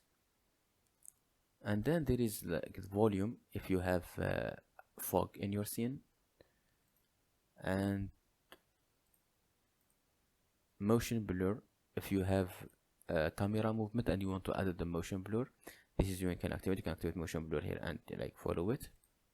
Even depth of field, if you want to add it at depth of field, you can use this to add some depth of field. And in color management, you can control how it looks. Like standard, it will look like this. Chronos, it will look like this, and AGX will look. For me, I like AGX the best, so I will leave it like this. And as you can see, we got our scene now looks a lot better. Like if you look to it like that, this, for example, and you go to cycle, you can feel that there is not a huge difference between them, even though the cycle will take time to render. Like if we press F12, look how much time it will take. Like it's still calculating. It's still calculating. It took exactly 7 seconds to get us this, which is looking basically the same. Like I will not say the same 100%, but it's very close to the other one, to the Eevee one. Okay, I decided to show you a cycle inside the scene we have created. As you can see, cycle have this noisy effect on it, and you're probably wondering why it's looking this noisy. Well, let me tell you something. Cycle is not real time. It is actually taking time to calculate every bounce of light in your scene to give you a realistic image. It will be a lot more precise when it comes to calculation than Eevee. Okay, because 1, it's not real time. 2, it's calculating light in real time and shadows and every interaction between materials and everything in real time. It is calculating it, not error. It's calculating those lights and everything. Because of this, it takes more time to give you an image, but at the same time, it looks a lot more realistic and a lot more correct and precise. Okay. As you can see, it looks a lot noisy like that because it is still calculating. And if you see right here in top, you can see that he's taking time calculating sample by sample. Okay. We are at 110 and it needs 1024. So you can think on one image, it will take you probably a lot of time to calculate. Okay. Now let's take some deeper dive. Okay, not a very deep dive, but just to get you started with using cycle. You can choose it from here. It's cycle, and then for me, I like to use experimental with GPU because GPU compute is a lot faster. Okay, you can see it here. It's getting a lot faster. You can go now to sampling, and you can see what kind of samples on it. As you can see, I'm using 1024, which is a lot. Usually 256 is all all what I need. Okay, this is in the viewport, as you can see, or you can use the same thing. Like let's say here in the render, I will use like let's say maybe 512, and it's still taking time calculating. Whenever we move, it will start calculating again. Okay, and it's 256 because we choose 256. You can use the denoise. This denoise, it's a tool that basically help you that starting certain threshold, like it is 265 here, it will clean the image for you. Okay, it's not like, for example, if you want the image to be 100% clear, let's say you need to make, for example, 2048 sample and do it until it reaches 2048 sample to be clean like that. But using the noise, you can do like 256 and the rest is basically cleared by the engine or by the noise tool. Okay, so it will look clean as if it is rendered until 2000 or something, and it will take less time, but it is less correct. Like if you put two images in next to each other, if you go to details like here, it will look a little bit blurry, but it's okay, it's very acceptable trade. Instead of waiting like 5 to 6 minutes, I can just wait a few seconds and I get like the same image that I was getting like before. Okay, like you can see it like that, it takes less time, and bam. Now you can go down and you can see, like, you can activate the denoise to inside the render. So if you need to activate denoise here, let's do this. And there is some light paths and subdivisions. I usually don't use this, only motion blur if I have to, but usually this is more than enough than what I need, because the magic happens with the materials and the light. Okay, like this usually I don't mess a lot. And then there is the color management. Of course, you can use AGX or Chronos or whatever one you need. Okay, or standard.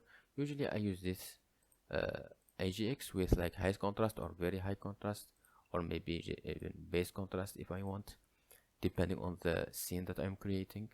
And like that, usually we get a very clean and a very nice renders. Thank you for watching. Welcome back, my dear friend. We have finally reached the end of this journey. We went from knowing nothing about Blender to actually making this full animation. I am so proud of you, my dear friend. You learned a lot and you deserve a huge celebration. In this video, we will do the final stone. We will render this animation and get our final project out there. So let's start from the basics. We learned how to render and do animations and everything, but how do we do an output? Like, how do we take this as an animation? So first of all, go to output.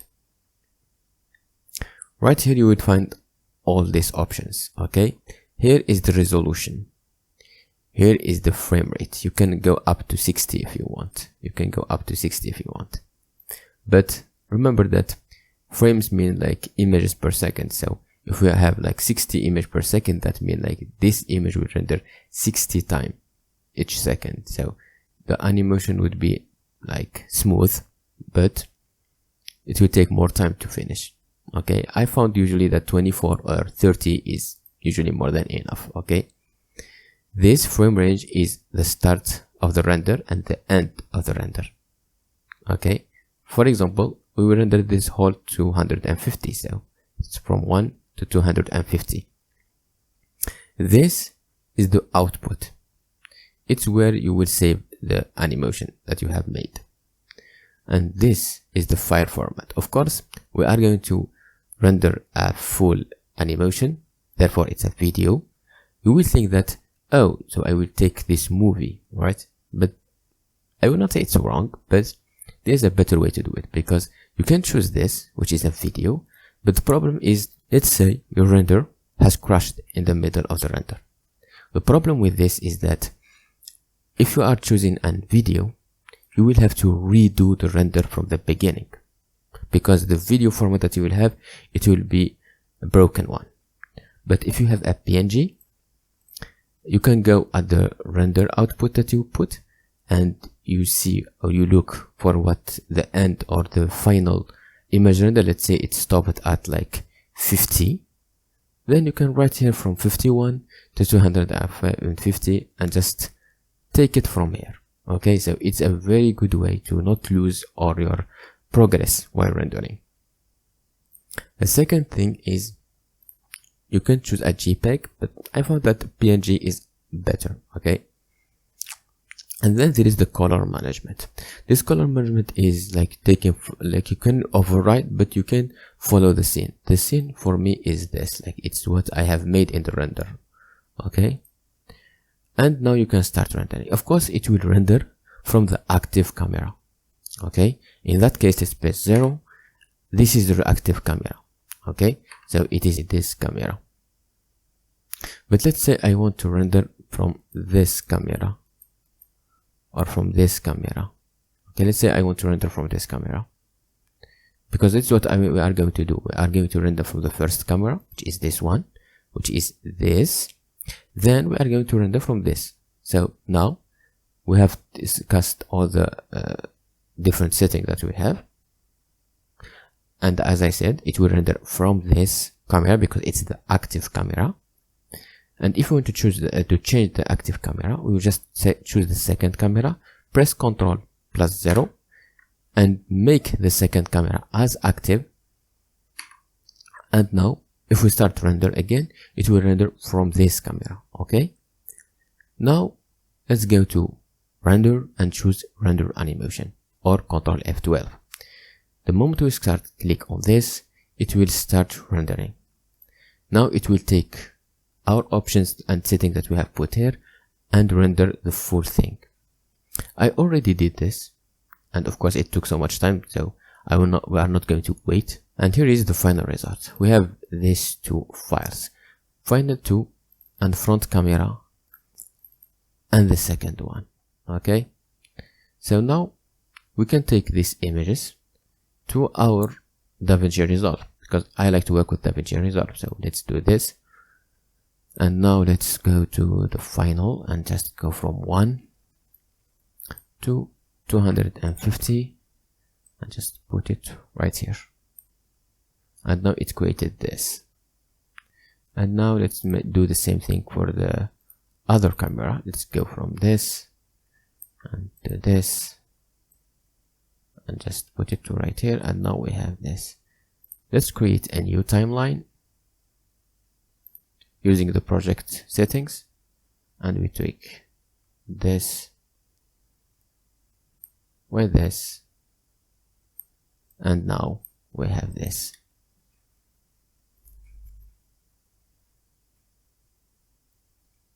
Of course, now you can add like more effects. You can make like some vignette. You can use some composition. You can do some camera shaking and maybe adding some sound effects. And you can do whatever you want with it. Some fade in and fade out if you want, like I did, like for example here and here.